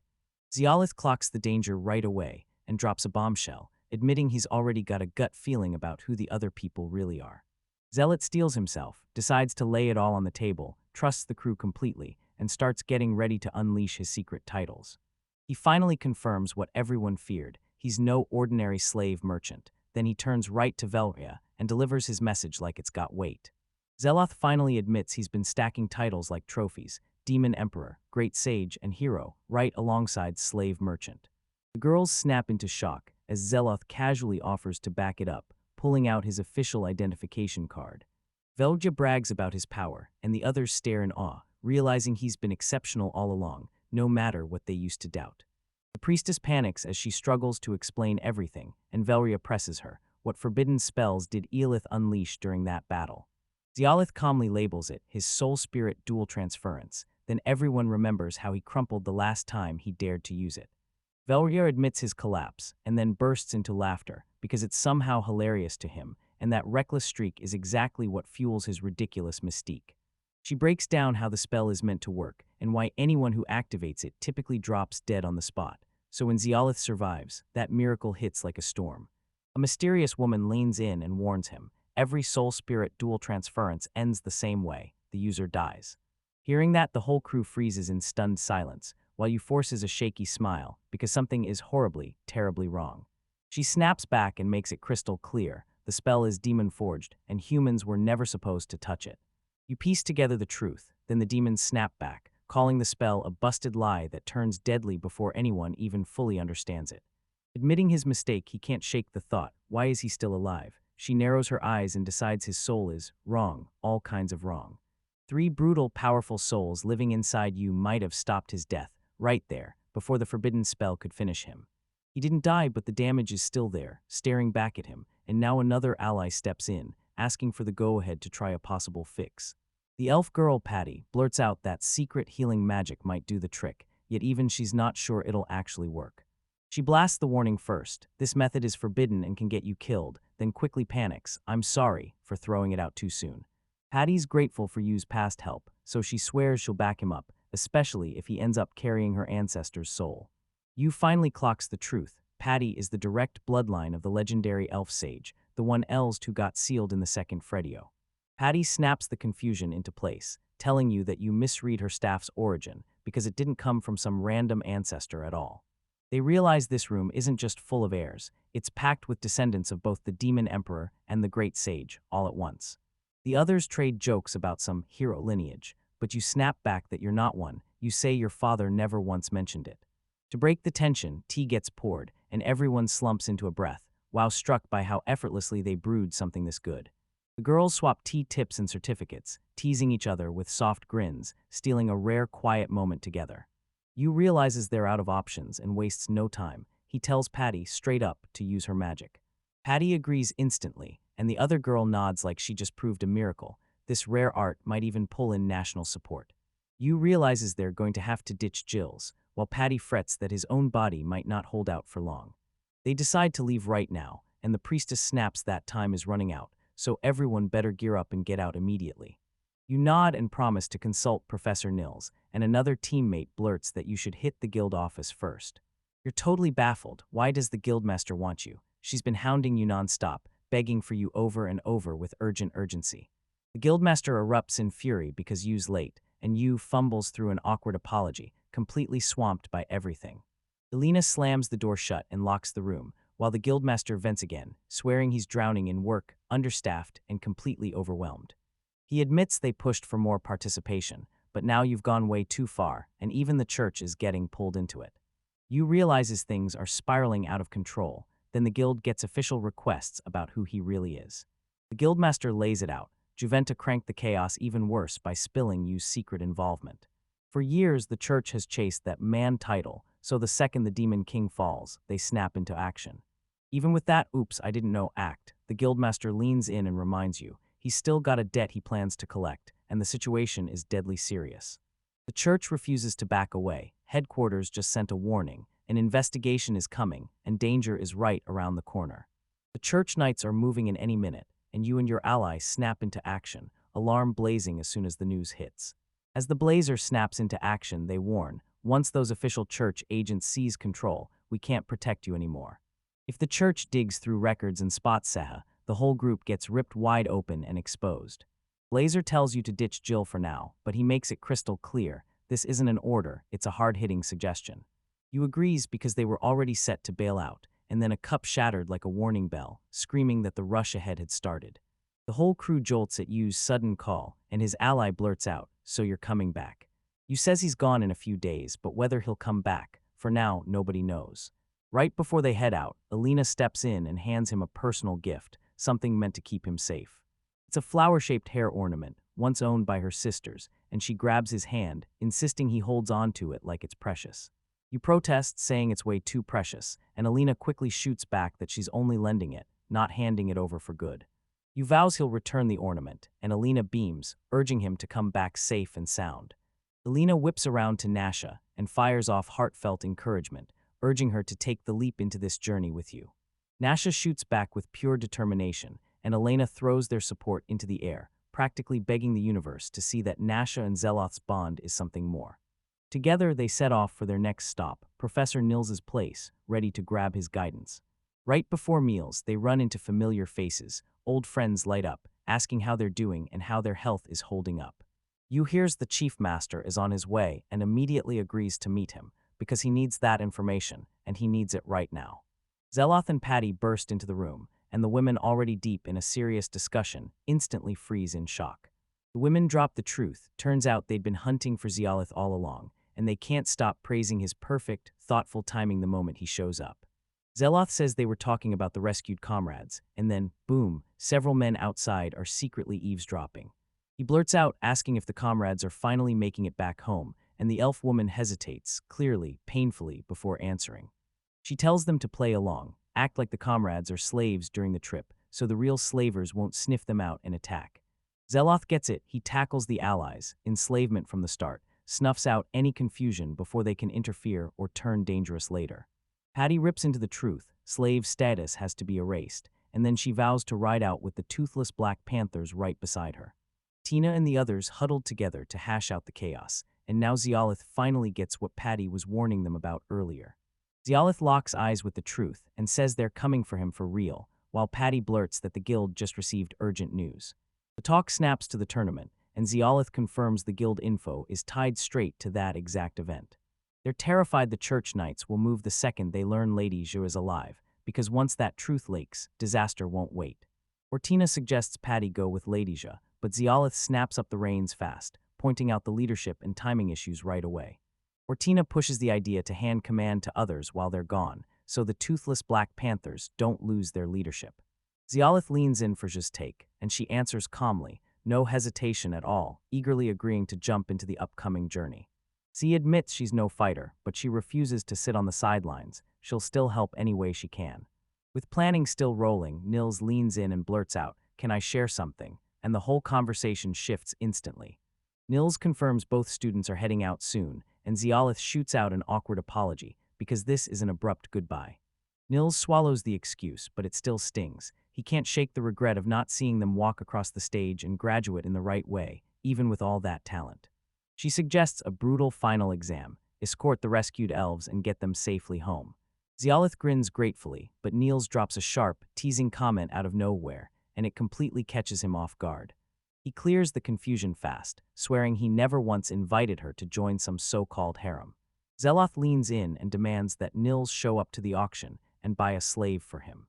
He tells them he usually dispatches only the most capable slaves to work freely back in his hometown, Kadatsu. Nils slams the request down, saying the distance is brutal, the auction rules are unforgiving, and without guidance he can't possibly spot the right candidates.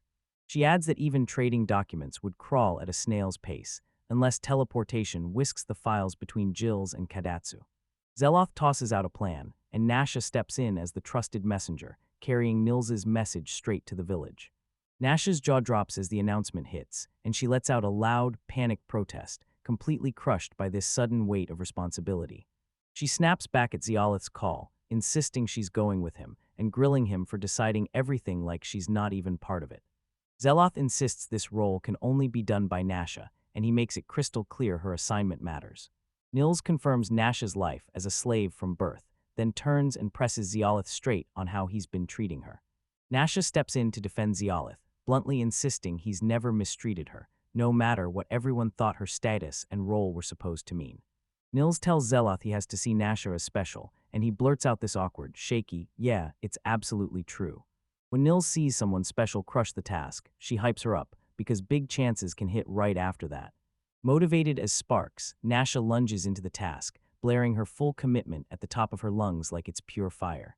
As everything finally calms down, Nils leans in and tells them she's expecting full payment, plus a bonus, for getting Nasha to fall in line.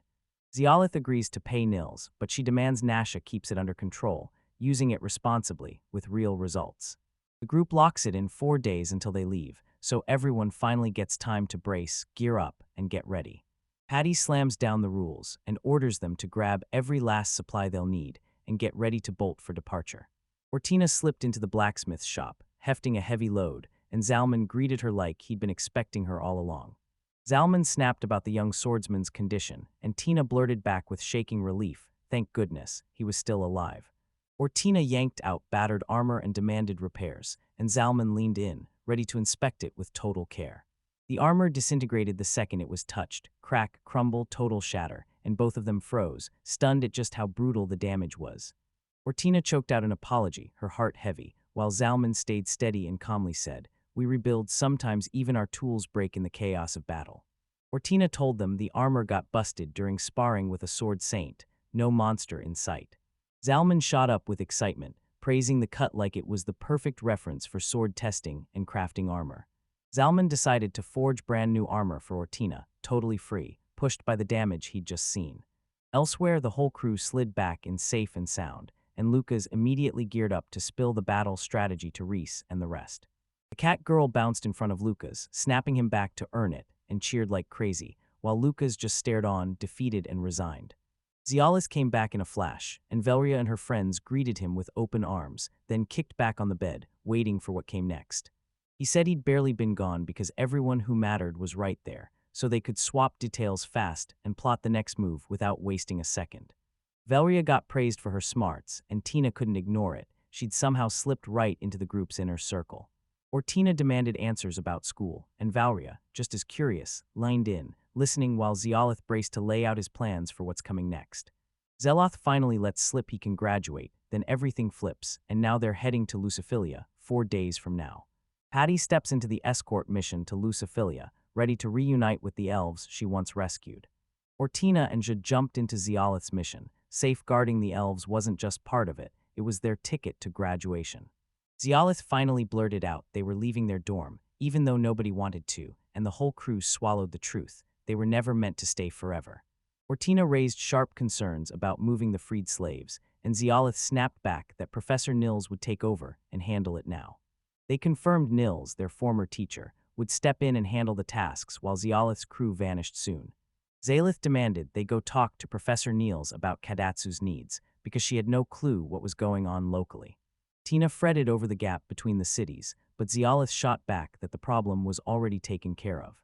To everyone's shock, Zeloth announced that Nasha would stay behind and handle the communication liaison duties. Some people doubted Nasha's rank and choices, but she shot back with total confidence, unshaken by whatever label they tried to slap on her. Nasha grinned and swore she'd hold the line, driven by her own promise of reward, not by orders or duty. Zeolith spooked Nasha into blushing, and then he snapped back, swearing up and down that it wasn't manipulation at all. Velria nodded and said she'd leave too, lining her plans up with the crew's 4-day departure deadline. Velria wouldn't hear no. As Galda's queen, she pushed to go herself, ready to bargain face-to-face with Lucisphilia's leadership.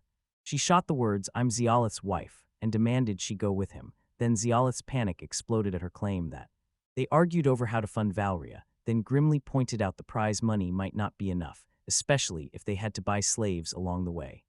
Velria stepped forward and promised to pay every single travel cost to Luciphilia, Zeolith included, no doubts, no hesitation. Even with Zeolith protesting, Voria puffed out her chest and insisted, like a queen, those costs were just pocket change. She demanded luxury and non-stop entertainment on the road, shouting that it was exactly what she wanted, and she wasn't going to apologize for a second. While Zeolith stewed over the cost, everyone else leaned in and said, "Treat it with respect, and this stunt will level up your reputation." With laughter ricocheting through the room, Nasha snapped at Zeolith to grab the magic communication item he was about to forget. Zeolith, nerves buzzing, leaned toward Velria and begged for a favor, something that used magic to reach Nasha through communication. He asked for another item like Mudo's, and Velria immediately tore through her stuff, hunting for a spare. Velria wasn't ready right away, but she promised she'd set it up soon, and Zalith snapped up the offer with a grateful nod. Velraja flexed the item's long-range communication no matter how far they were, and everyone went wide-eyed, because that kind of rare power doesn't show up often. She flashed her pride and said it was a Galdo exclusive, one that nations across the world were desperate to get their hands on. Velria spilled the details on items so valuable they could buy an entire little town all by themselves. Everyone stared in pure disbelief. Nasha's hands started to tremble, and Zeloth was completely floored by how royalty casually brushed shoulders with that kind of wealth. Elsewhere, an exhausted elf girl collapsed into sleep, totally oblivious to the talks and frantic preparations circling around her. She floated through visions and memories, totally thrown off by what was happening to her and by the strange changes blooming inside her. Peeking outside, she spotted something moving, and her curiosity exploded. She blurted out, "What's going on out there?" A priestess felt the magic wobble inside the elf, and the elf, shy as ever, asked for her help right then. They clinked teacups together, and Tina and the priestess kindly invited her to finally spill her feelings. The elf fought for words, but her heart sprinted anyway, no reason, no warning, so she staggered in confusion, rattled and uneasy. They pressed on, softly but relentlessly, until the elf's face finally cracked, and the real source of the tension slipped out, piece by piece. Her cheeks flared as she finally confessed it only happened when Zeolith crossed her mind, or Tina was left totally stunned. And then Tina finally learns from the priestess that those strange feelings she's been hiding for Zeolith, their love. The priestess spoke softly, like she'd found peace inside herself, and she pushed Ortina to face her feelings, no fear, just honest reflection. Ortina admits she still hasn't accepted Zeloth's love, but she makes it crystal clear she hasn't rejected him either. The priestess leans in and quietly reveals the truth. Ortina isn't confused about her feelings at all. She's hesitating because fear is gripping her.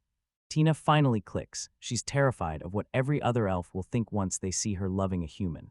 Suddenly, a haughty noblewoman storms in, fires off accusations at Ortina's group, and demands they face her in a showdown.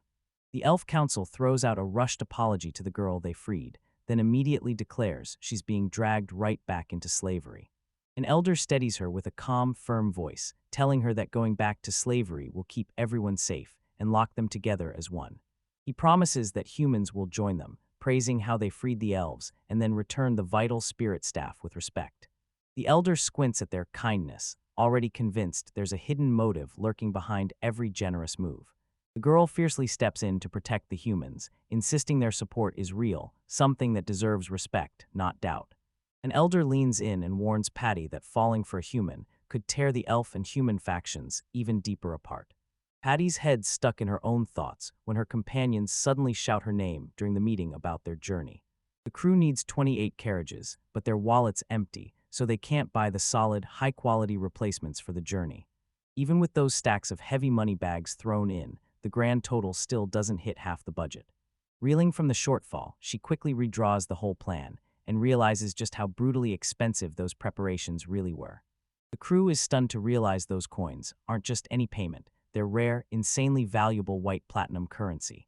They declare each coin is pure gold worth an absurd, jaw-dropping fortune, one fact that knocks everyone watching completely speechless. While everyone else snatches the money, Patty slams it away, swearing the journey's cost should belong to Luciphilia. She insists Valria shouldn't foot the bill, and Valria just smirks, teasing her like she's locked in place, painfully stubborn and unwilling to bend. Valria tells Patty to loosen her rigid grip on the world before Zealith gets fed up and shuts her out. Valria teases Patty, clocking her flustered denial about the Zealith, like there's something deeper, and it might just be real romantic feelings bubbling under the surface. Blushing, Patty clamps her mouth shut while Valria warns her point blank, loving a human puts you on the elves' dangerous social radar. Patty finally admits the rumor is spot on, and the moment it's out, her biggest fear crashes over her, being judged by her own people. She fights to be honest, but social pressure keeps yanking her back, and Valria sneers at her hesitation like it's got zero meaning. Valria declares her resolve with fire in her voice, insisting that true love must never be buried just because everyone else has something to say. Companion grills Valria about how fast she latched onto Zealith, demanding she prove her feelings are real and her respect is genuine. Valria answers with total confidence, saying she truly respects Zealith's strength, and that's the moment admiration and attraction hit him like a spark. Suspicious of Valria's true motives, the knight interrogates why she's helping her romantic rival, like she's doing it with no strings attached. Valria insists her feelings are real, then admits Zealith might still fall for others, or even take concubines. She says, steady as stone, that she won't try to hoard his intense feelings, she just wants to back him and let it all come freely. Velra finally blurts out her ultimate wish. She wants a child with the strong man she loves, no matter what. Her bold confession detonates in the room, and everyone freezes, caught completely off guard by that sudden, jaw-dropping statement. Another woman lifts her voice and hails Velria's love as transcendent and spotless, something you don't just admire, you celebrate. Velria snaps at them for their reactions, but Patty and the knight clap back, saying she's just as unpredictable, just as weird, and nobody knows what she'll do next. Reese burst into the room out of nowhere, panting hard and completely flustered, and the entire place snapped to attention the second she showed up. Out of breath, Reese finally snaps the truth. Valria moved way too fast, and she got left in the dust. Reese straight up confirms the group's beef is all about Valria's money, the same thing she already spilled back at the dorm. She spills the truth. Valria acted solo, scared the situation would spiral into chaos, then sprinted in the moment the others froze and refused to step up. Valria poured her own money into the mission, changing Zealith's image by treating the elves with real respect. Patty finally sees it. Valria's intentions are dead sincere, not some boast to flex, and they're meant to lift Zealith's reputation right in front of the skeptical elves. Patty pauses, pride swelling in her chest. Then she realizes she misjudged Velri's sincerity and the way she deeply, genuinely loves Zealith. Told that love demanded a fight, Patty grabs the money, thanking them with every beat of her heart. Reese's jaw drops when she finds out Patty has feelings for Zealith, then disbelief turns into instant alarm. Still reeling, Reese demands proof, but Patty stares her down and swears her feelings are the real deal, genuine, solid, and true. Reese panics and blurts that Zealith is a pervert, but Patty stays ice calm, shoots down the stereotype, and fiercely defends him. They'll riot asking questions as the commotion rips through, but another girl just shrugs and says the Zealith was a little perverted from the start anyway. Reese gets asked if she likes Zealith too, and instant fluster hits her, while the others tease her with sweet, mischievous grin. Elsewhere, a cat girl feels that sizzling romantic tension in the air and declares, a brand new rival just showed up nearby. She sat alone on the bench with her sword close by, staring into the past like it was about to bite back. The words of her friend's encouragement kept ringing in her head, blasting the truth into her heart. Real strength starts with ironclad resolve. Staring at her hand, she flashed back to every choice she'd made before, hammered into place by pure, unshakable conviction. She tore herself away from her homeland, dove into brutal tournaments, and traded lives for survival, every single choice screaming, "You'll need more courage than you think you have." She clutched her chest, feeling fear still crawling inside her, then she squared up to it and decided she'd face it head-on. With her heart in her throat, she prayed her feelings for Zeolith would be welcomed by the other elves. With fresh determination blazing in her chest, she straightened up and chose this very second. No more waiting, no more doubt. She put duty on top of everything, racing to keep her people safe and evacuate them to Lusisphilia before any other move mattered. Suddenly, that voice she knew all too well rang out. She spun around, stunned, totally thrown off by its surprise return. Zeloth burst onto the scene, still panting from her sprint, and she stood across from him in tense silence, wondering why her heart was suddenly going wild. Zeloth shows up out of nowhere, and Patty's eyes narrow. She asks what's wrong the moment she feels the tension hiding in his shaky, hesitant look. Zeolith spills the truth on Reese's weird behavior, especially why she won't stop calling him a pervert, like it's her favorite target now. Patty listens, flustered out of her mind, and admits Reese's energy feels downright abnormal. Then she starts snapping the pieces together, hunting for the real reason. Zeloth starts getting suspicious fast, so he straight up interrogates Patty, convinced she knows exactly what flipped Reese into that change. Cornered and mortified, Patty panics, denying everything on the spot, and thrashes to bury the fact she knows more than Zeolith. Another girl cuts in, and right away Patty looks shaky and nervous, while Zeolith's suspicion spikes the more he watches her reactions. The girl beams as she delivers the news about moving the villagers, then she bounces out of the talk and leaves Patty to deal with it. With a taunting pose, she saunters out. Zeloth and Patty lock eyes in a blink, half smiling, half done with this. They hash out the temporary split, and yeah, it's necessary, but both of them admit it straight up. They're going to miss Reese, Fam, and Nasha like crazy. Departure is breathing down their necks, and they're cracking jokes about that one loud companion still hanging back, like he's adding a little chaos to make the journey start even better. Zeloth stared at his life like it had betrayed him, dreaming of peace in his village, yet ending up on the road as a slave merchant. He tells everyone he picked the role just to stay invisible, because unlike heroes or emperors drowning in fame, he wanted zero eyes on him. Trouble keeps chasing him, but he refuses to fold. He's building a real future in Katatsu Village through the profession he chose. Patty can't help but admire his raw sincerity and kindness, because deep down that heart of his always pushes him to step in and help. Zeloth swings a wave goodbye and tells Z, no, Reese is waiting, and Patty just watches in silence, swallowing her hurt deep down where no one can see. They decided to split up and meet later, and she flashed a soft smile as she waved him away. Right as he tried to slip out, she hesitated and called his name, unsure of the words, but determined to say something that really mattered. Her cheeks flared as she barely squeaked out a good night, while he shot back a warm reply, still completely oblivious to how much she was fighting inside. Velria burst onto the scene, taunted Patty for stalling, and bluntly demanded why she'd never confessed.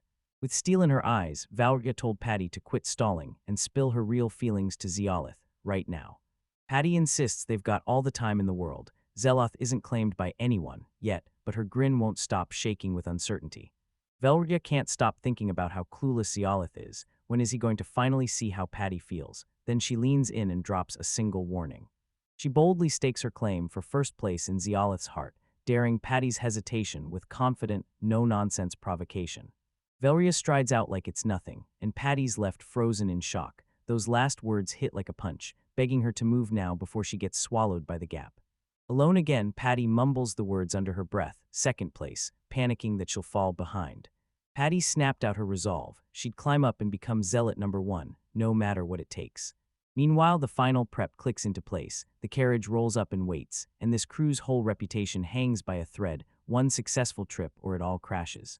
Patty tells Zeolith the crew's ready to go, and he grins back, like a weight just vanished and the spirits instantly lifted.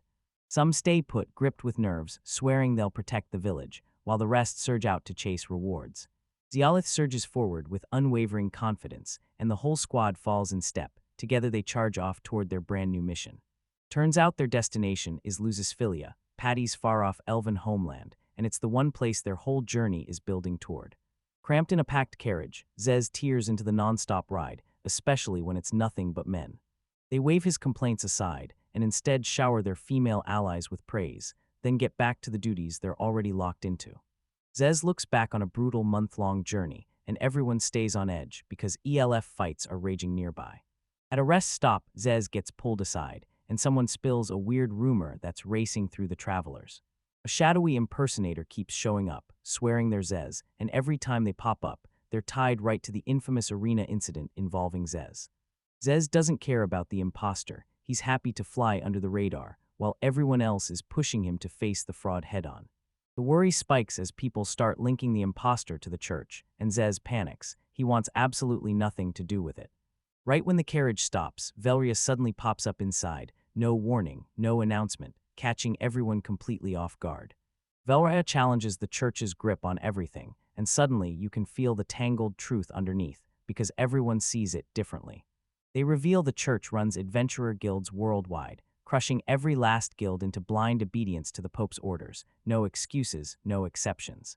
Once the church summons every guild-backed adventurer, they're locked in as obedient military assets, no questions, just service. The church's power looms so huge that even royalty think twice before daring to defy its will. Even while fear gripped them, some still doubted the church's real power, convinced its threats were all smoke and mirrors. After that brutal trip from Baltio, the crew finally stumbles into Sandal, desperate to crash and catch some rest. Towering stone buildings loom over them as the narrow streets of Sandal swallow them up into a city buzzing with non-stop life. Zez and his crew roll into Sandal, massive, bustling, and infamous for a slave trade that never slows down. Slavery is out in the open all across the city, and somehow everyone around you acts like it's totally normal. Even though Zez sells slaves for a living, he still grimaces at the system, because deep down, he knows it's brutal, even if he also knows it has to exist. The crew argues about splitting up, some scout for an opening, while the rest hit the streets to gather city intel on their own. To dodge unwanted eyes, Zess orders the wagons, the elves, and everyone else to stay out of sight for now. Velria darts into Alith's group on the spot, demanding to come along and claiming it's an honor, like he's the luckiest guy alive. The team breaks apart on the spot, and they hiss a warning, don't let Velraja stir up trouble on this outing. As Zeolith and Velrian stroll forward, they spot a commotion up ahead, and they power straight toward the crowd to see what's going on. A booming promoter blasts the crowd, hailing a masked man as Zez and falsely claiming he's Baltio's arena champion. The imposter puts on a dramatic show, swearing he's a world-saving hero, while Zeolith and Velria just stare, clearly not buying it, eyes sharp with suspicion. Zeloth snaps his attention away from the impersonator, because he knows the crowd has no clue what Zess really looks like. Velria snaps back at the imposter's lies, not buying a single word, no matter how built he looks or how big his hero story sounds. She shoots down his disguise with zero hesitation, declaring, loud and certain, that there's no way he's really Ziz. Velria drops the bombshell. She battled Zez herself, and that's why she knows exactly what he looks like. With no fear, the imposter boasts that he'll battle Velria right here, so everyone knows he's the real Z. Zeolith strides in like a storm, intercepting the imposter's punch and freezing everyone, Velria included, while the whole crowd goes silent in shock. Velria smirks like she already won, because she lured Zeolith out on purpose, fully expecting him to finally snap into action. The imposter sneers at Zeolith's interference, not realizing the grip isn't just strong, it's backed by a quiet, overwhelming force. Zeolith zeroes in on the imposter's flashy facade, and with eerie, rock-solid calm, he crushes his hand like it's nothing. Zeolith doesn't hesitate. He launches one perfectly timed precision kick and knocks the fake Z's out cold. Everyone reacts in their own way. Velg is entertained, the announcer panics, and the imposter is downright terrified by Zeolith's raw strength. As Zeolith points out the imposter, the crowd instantly catches on. He's way too weak to be Zez. A wealthy stranger strides up, praising Zeolith's fighting prowess, and shocks everyone by calling out his true potential like he already sees the future. The nobleman hears what's going on, then offers the Zeolith job, slotting the fellow slave merchant as a partner in the trade. He even throws open his massive mansion and offers it as a place to stay, but Zeloth stalls, thrown off by how wildly kind this stranger is. A nobleman raves about Zeloth's strength, swears his slaves deserve real kindness, yet that smile of his looks a little too dark to trust. Velraja snatches up the offer too soon, while Zialith hits the brakes and asks for a moment to huddle with his crew. The nobleman finally takes off with his maids, and he tells them he'll be waiting for their answer, right there at his mansion. Zeloth's gut twists. He recognizes the maid's face instantly, but he can't place where he's seen her. The group rolls up to Andrei's grand estate, and before they even step inside, they're met with warm welcomes as they stare in awe at how massive everything is. Patty's still visibly furious, even with the host bending over backward, and the whole group can't help but wonder, does she stay mad this whole time? Patty pushed back hard on the decision, but when the votes were counted, the majority still sided with Andrei's proposal. Even with irritation blazing in her eyes, Patty melts a little when someone praises her, then she fumbles the moment, awkwardly brushing the feelings aside. As they stroll along, they can't shake the weird feeling of Zialith's sudden trust, wondering what pushed him to agree so fast this time. One maid draws suspicion like a magnet, and as that tension spikes, Andres yanks slaves away from the guests before charging toward dinner. Patty flat-out rejects nobility's perks and marches straight to the slaves' table, declaring loud and clear that she stands shoulder to shoulder with her companions. Even with tension crackling in the air, the whole crew trails Andre and sinks into a perfectly arranged, formal dinner. Over dinner, Marie tells Zialith the comms device got to Nasha safely, and that earlier worry finally melts off his face. Zialith tells her, "Don't worry, I've kept the device safe," and makes sure Muto doesn't come stomping in like she warned. Zialith digs into his bag and finds lace accessories, then a rush of sudden memories crashes back, pulling someone from his past right into the spotlight. He stops dead in his tracks, because the maid's face is almost identical to his long-lost sister, Elena. He can't shake the feeling that the maid is Elena's younger sister, split from her during those tragic childhood years. Andre catches Zialith watching him with that teasing look, and he instantly assumes she's just clocking his simple slave interest in the maid.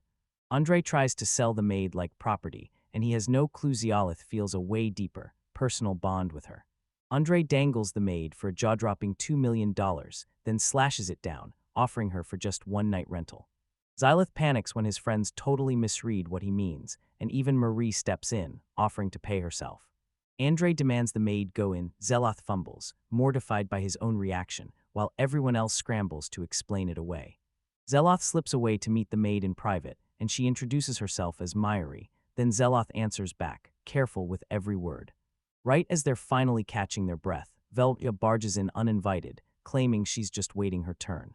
Zialith panics when the others misread everything, and Myri starts to freak out, swearing that nothing inappropriate is going on. Zialith finally spills his real motive, and he's convinced Meyer has an older sister named Elena. Myril rushes in with an apology, admitting her childhood memories vanished, and Zeloth just stands there, quietly crushed, yet he understands.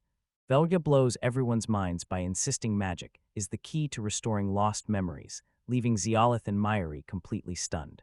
Still skeptical about elf magic, Zialith leans in as Velria drops a rare spirit memory spell.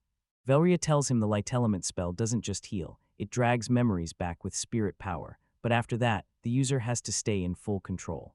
Zeloth stares at the sheer rarity of spirit magic, stunned that Velria knows it. Her expertise feels way too unusual to be real. Valria bristles as the crew teases her non-stop magic obsession, and Zialith rushes in to smooth over the cringe before things get even more awkward. Even though Zialith just learned it, he charges forward and tries the memory spell anyway, shocking everyone with pure, fearless confidence. He draws in a breath, raises his hands to cast, and prays the spell will claw Myril's lost memories of her past back from the shadows. Zialith hurls the memory spell, and the moment magic flares around Meyer's mind, her breath catches in pure shock. The spell hits and works instantly. Velria and the others freeze in shock at how Zialith steers it so effortlessly, and what that power could mean. Zialith shatters the mystery by saying his power has always been there, and Myri nods along, ready to answer anything about her past. She remembers being dragged out of her village, sold to Andre, and raised like nothing more than property. Zialith leans in and presses the big question, does she remember an older sister at all? Mori blurts out that she's got a sister named Elena. Then Zialith realizes the missing link he's been hunting is finally in his hands. Zialith hands Zialith's prized hair ornament to her, and the moment Mare gasps, everything clicks and pure emotional clarity hits her like lightning. Choked up with tears, Myril clutches her childhood ornament in memory, and suddenly, the past surges back like it never left. Zialith drops the bomb, Elena's still hunting. Mayuri grips the ornament tight and whispers an etchin, tears of pure joy streaking down her face. Mayuril's true identity clicks into place, and it hits her hard. She'd forgotten someone that mattered most, her sister, her whole family. Mayuril blurts out that she's desperate to reunite, but slavery keeps her trapped and stops her from making a break. Marie suspects Andre's price reeks of dishonesty, and she's starting to think freeing Mayuril is something they're making sure never happens. With grit in his voice, Zialith tells them he's cooking up a plan, one that'll break Mayuri free from Andre's control. Yudo dug into Andres' past and found nothing but rotten rumors, and that's when he floated the idea of hunting for weak spots to exploit. Velria shot down Yudo's strategy, calling it indirect and wasteful, then barked for a far more aggressive plan right on the spot. Velria suggested unleashing a beast to rip through the chaos, trapping Andre until he had no choice but to beg for rescue. Yudo's jaw dropped at how ruthless her plan was, and he couldn't shake the feeling that Velria was hiding as something far darker, like a secret demon lord. Valria swallowed hard and admitted she couldn't cast the magic, yet she still believed Yudo's weird, unique body might be able to pull it off. Yudo finally admitted he couldn't pull off certain spells, and Velria pressed him hard on exactly which ones he couldn't copy. Velria called out a brutal tournament spell. Yudo had witnessed it firsthand, but no matter how he tried, he couldn't recreate it. She guessed Yudo's powers were fueled by the souls living inside him, maybe even the demon emperors. Velria told Yudo that the spell he failed to pull off was forged only after her brother died, so no one could ever truly recreate it.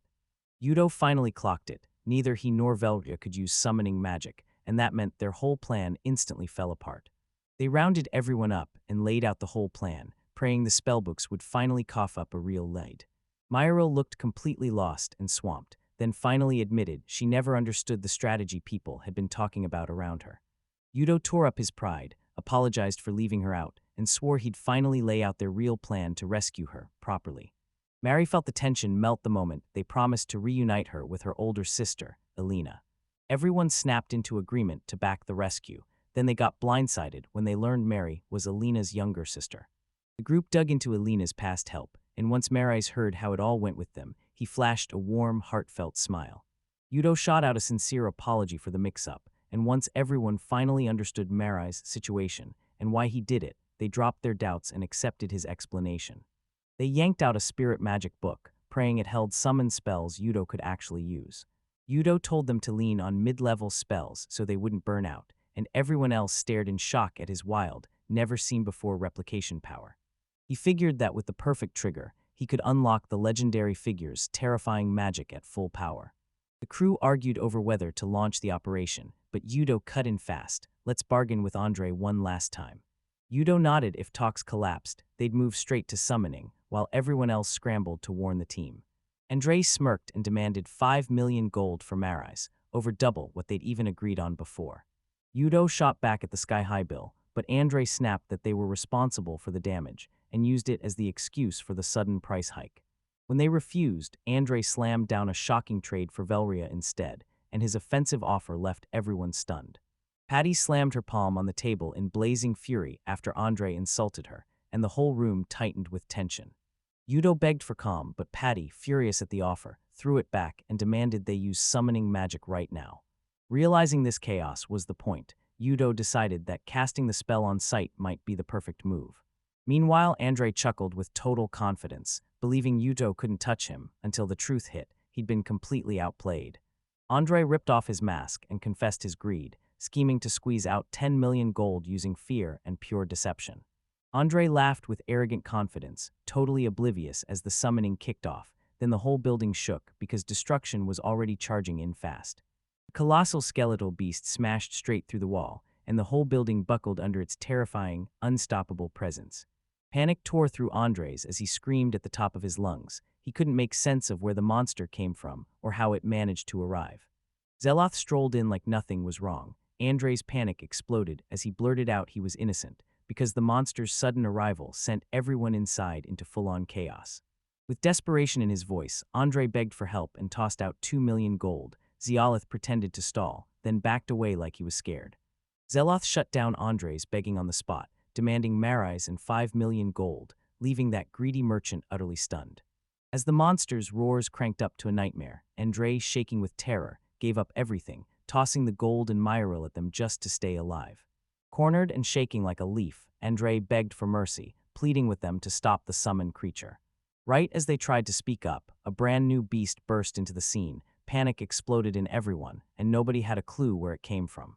A masked figure stepped forward and introduced themselves as Shigure, swearing they were the liberator of every slave. Shigure whipped their blade up at Andre and called down judgment on slavers, blazing with fury and straight-up justice. Shiguro's eyes narrowed with pure fire. He swore he'd tear down every last evil slave merchant and end them all. After they wipe out the monster, the crew huddles back inside, yet the nobleman is still busy throwing a victory celebration, clueless about what just happened out there. A masked warrior bursts in, fury blazing, seething at the nobleman's schemes to trap the girl for money. The masked figure targets him head-on, and the nobleman's courage collapses as a deadly strike rockets straight toward his life. The nobleman shakes with fear as the warrior yanks off his ornate headgear, taking it like cold proof or a brutal punishment. The protagonist slugs the nobleman and drops him cold, and the masked warrior just stands there, stunned, like he can't believe this interruption just happened. The boy calmly tells them he's bargaining with the slaver, and when the judgment comes, he doesn't even flinch. Rage blazing behind his mask, the masked warrior rockets forward and declares that both the slaver and the collaborator will face the exact same punishment. Shocked yet locked in, the boy yanks his sword free and plants his stance, ready to smash the ambush head-on. He spots the warrior's trick. Those kunai aren't meant to land, they're bait to lure him into lowering his guard. Both charge straight into each other, while the boy barrels in head-on, all in for the sudden duel the moment it explodes. The masked warrior flips backward to reset the fight, while the boy stays on edge, lining up his next strike. The boy finally clocks that his opponent is terrifyingly strong and razor-precise, and every time he tries to fight, protecting that slaver makes the whole battle way harder. He snaps an order to Velria to protect the noble. She grins and knocks Andre flat. The masked warrior snaps back with a lightning counterattack, and the boy barely slips out of the way, shocked by how instantly the pace flips. It clicks the warrior isn't winning on raw strength at all. He's being tricked by deception and sudden movement, and this whole fight is chaos dressed as strategy. The boy challenges the masked warrior's motives, and then it hits him hard. This whole time, he's been getting protected, not targeted from the start. Viria breaks down Zeolith's mercy. He refuses to kill, even if it means the danger might crawl back later. With a smug grin, Valria demands the nobles' assets as payment, snapping his world sideways in an instant. She orders every one of his slaves to stand under protection, so he goes into full panic, terrified that his money is about to collapse and take everything down with it. She slams the table and threatens to blow up the talks, and when they demand she pick between noble, she freezes, torn between dying or living in poverty. Crushed by the weight of it all, the noble finally breaks, handing over his money, his slaves, and his pride without a single fight left. Valria slams down a swift contract, and Patty bolts off to write it on the spot, so nobody can come back later and object. Zeolith tells the masked warrior, if he pulls back, the slaves get their freedom. The masked warrior snaps in pure rage at the compromise, because in his eyes, slavers don't deserve talks, they deserve punishment. Seeing reason get him nowhere, Zeloth decides the only play left. He'll knock him out cold, just long enough to stop him. Zeolith clocks the enemy's distraction instantly, then calmly sets up a counter to their next thrown weapon play. A brutal explosion tears through the building, and Patty freezes in terror, staring, not knowing what just detonated inside. Smoke churns in the air as silence crushes everything. Patty screams for Zeloth, terrified he'll have been swallowed by the blast. The masked warrior squares up to Andre, spits out a brutal warning, and dares the others to back off, because anyone who steps in will pay with their life. Zelith shows up behind the masked warrior like a ghost, untouched, and calmly calls out the one fatal slip in their awareness. Zeolith hurls the masked warrior to the ground, dropping them cold without ever unsheathing his weapon or laying a single injury. He rips into them for their reckless tactics, then reluctantly admits he had to use magic just to survive that earlier explosion. While he lectures, the warrior quietly calls for his freedom, then everyone else cranes in, because now they can finally see where this fight ends. Zeloth reaches for the wrong spot by accident, and the now unmasked female warrior erupts in a furious, mortified outburst. The whole team just stares, and the vibes swing everywhere. Some snicker, some feel bad, others get annoyed, as Zeolith panics and blurts non-stop apologies for the whole awkward disaster. Zeloth pressures her to back away peacefully, and he swears that the slaves will be freed, no more fighting. Shame makes her shake as defeat crashes in, her exposure hits hard, and that mercy quietly steals the whole purpose from her. She snaps and says she can't take it anymore, then reaches for an end to it all, and Zialith panics, rushing in before it's too late. As she begs for honor, and even for death, people around her keep scribbling on documents like her crisis isn't even happening. Zialith snaps back at her own extremist method, then admits she messed up, calling herself clumsy, but insisting her heart still burns for justice. Zialith admits some slavers are pure evil, but he draws the line. He refuses to say every single one deserves death. He insists he buys people to help them, then makes it crystal clear he never chains them into real slavery. He lays it out this journey is all about freeing those captives and bringing them home, and even Patty, quiet as a shadow, secretly slips in to help. The masked warrior's face turns red. She finally gets it. Their mission is noble, even if the way they do it is anything but ordinary. She vows to stop slaughtering slavers, and Zialith confirms the threat is over, sealing their deal with peace and mutual respect. With pure sincerity and iron resolve, the masked warrior drops to one knee and begs to join the journey that's already in motion. Everyone goes rigid in shock. Zeloth looks completely lost, while the rest just gawk at her request, stunned they can't believe what they're hearing. Alone Kunoichi Nils strides in and begs to join the crew, but the leader shuts her down on the spot. The group insists their party's already packed, while the others fret that rivals matter more than the practical limits. Still, she won't back down. She pushes to go alone, and every old fight makes the others hesitate to let her in. She begs for freedom, but he shuts her down without a second thought, so her hope crumbles, and she slips away with a soft farewell. With tension still hanging in the air, a noblewoman snaps everyone's attention back, and a commanding figure declares what they're really here to do next. The noblewoman demands the slave contracts be torn up, and the owner panics, scrambling to offer a partial surrender just to stay alive. Zeal orders the slaves rounded up, and the others brace for a huge haul. This estate is massive. The slave owner snaps in furious protest, claiming his property, and his argument only gets louder, yet nobody listens. She cuts him off mid-word, snaps her orders, and tells the slaves to be free. Then Zio clocks the grim truth. They've got nothing, not resources, not shelter. Zio pushes for Kadatsu village, and the women immediately doubt his nerve to save everyone. They dive into the brutal truth of human vulnerability. Surviving this world isn't about brute strength, it's about compassion. Zio plots to spend the money on transportation, and even the others, after a shaky pause, finally give in and agree. Velraja steps up and offers to pay the carriage costs herself, insisting it's what Zio's traveling partner is supposed to cover. Zio offers Velria a heartfelt thanks, and even as embarrassment flares across her face, she can't help but smile. Then she pushes for even more praise from him. When they cornered Zio about the logistics, he grinned and admitted he'd already called in allies to handle the transportation. Cork gets grilled about safety, and the group huddles fast, talking magical communication while the S-rank monster looms over them. They weigh the zealot's health and the tight time limit, and yeah, waiting around for Nasha from that distance feels totally unrealistic.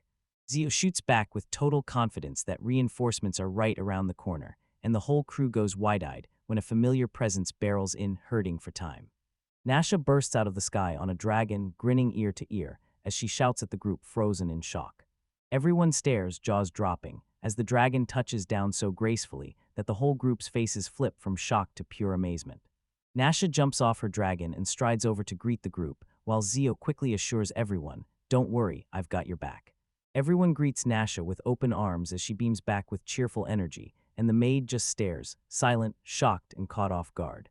Nasha leans in and sniffs the maid up close, her beastkin instincts blazing as she spots her scent and her true identity. Nasha nods and says the maid reeks like Lady Alina, while the other can't stop marveling at how beast-sharp those senses are. The moment the dragon startles her, the maid panics, and Nasha swoops in, soothing her with a teasing grin while she checks on her Zio. Nasha pops in as their trusted contract ally, and she's ready to escort them straight there by dragon. The maid clenches her nerves as she accepts Nasha's care, and Nasha beams with confidence, reassuring her and vowing that the journey will be safe.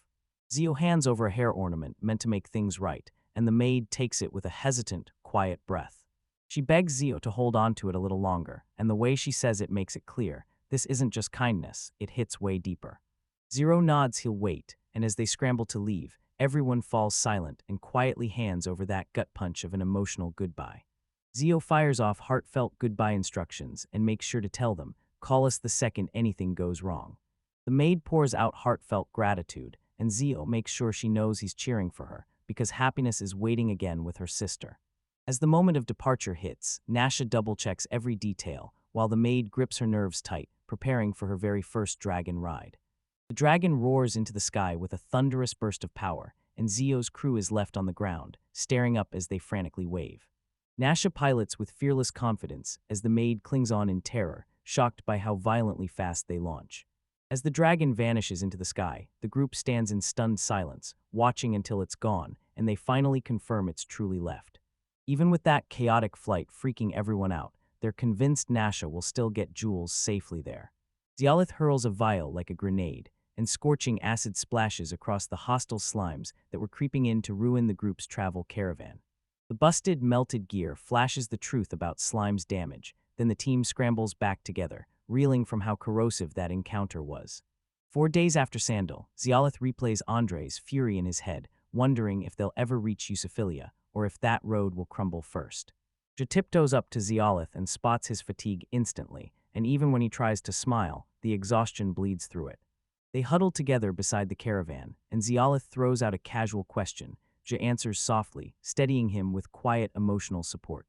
Ja hears the news of the monster attack, then instantly scans the area to see who needs urgent magical healing help. Even though nobody got seriously hurt, C starts to panic, because Zealot's mana is rapidly turning unstable. Zialith gives C a chance to finally listen, and C decides to open up, sharing his burdens for the first time. He finally admits it. He's terrified his powers weren't earned, his spells keep cracking under the strain, and he's sure everyone else only cares about brute strength. He can't stand the thought of being left behind, helpless as everyone walks off, knowing he can't protect a single person. C calmly reassures the zealot, telling him abandonment will never come, and wiping his fears clean with pure confidence. She explains that divine power always chases a purpose, and that Zialith's soul must have been packed with worthy intentions. With a soft smile, she insists everyone was drawn in by his kindness and the noble way he carries himself. Jur admits that her mistrust would cut her to the bone, and Zialith simply nods, accepting her words in silence, but with unshakable resolve. With a grateful grin, Zialith slips in an apology and swears he'll lean on his companions from now on, then Ja beams back, overflowing with joy. Zeloth steps up and politely asks Ja for a favor, and she says yes instantly, already ready to jump in and help however she can. Ja scrutinizes his magic, and the moment a spirit figure materializes, it seals the truth. Zeloth's advanced spells are wreaking havoc. Even with that flaw, Zeloth can't help but feel grateful. Advanced magic is at least within his grasp. Ja drops a serious warning about what might come next, then asks for his permission to keep a constant eye on his mana, just to make sure he stays safe. He nods, admitting that a collapse would wreck everyone, and then he quietly accepts C's help, trust in his eyes, determination in every move. Zialith and Ja spot the crowned slime again, still skulking right at the forest's edge. Just as Zialith is about to strike, the slime suddenly squirms free and bolts into the woods before anyone can stop it. Zialith launches after it, only to get blindsided by the slime's insane speed and jittery, unpredictable darting. He stumbles along on pure instinct until it clicks, and he realizes this trail heads straight to somewhere familiar, the group's bathing area. Rips into the river clearing, trips by accident, and bam, finds the girl's whole mid-bath exposed. Zialith jerks in panic and whips around as the girls shriek, and then one of them lashes out, furious, calling him on it.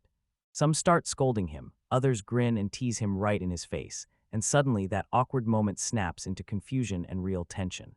Zeloth blurts out a warning about the slime coming fast, but the girls don't even notice. It never clicks in their heads. Out of nowhere, the slime shows up again, and the group erupts into panic as it zeroes in on them with zero hesitation. The elf girl gets blindsided, and the slime lunges straight at her. Chaos erupts in the blink of an eye. The girl raises her hands to cast magic, then her heart drops when she realizes the slime is real, and it's already charging to attack them.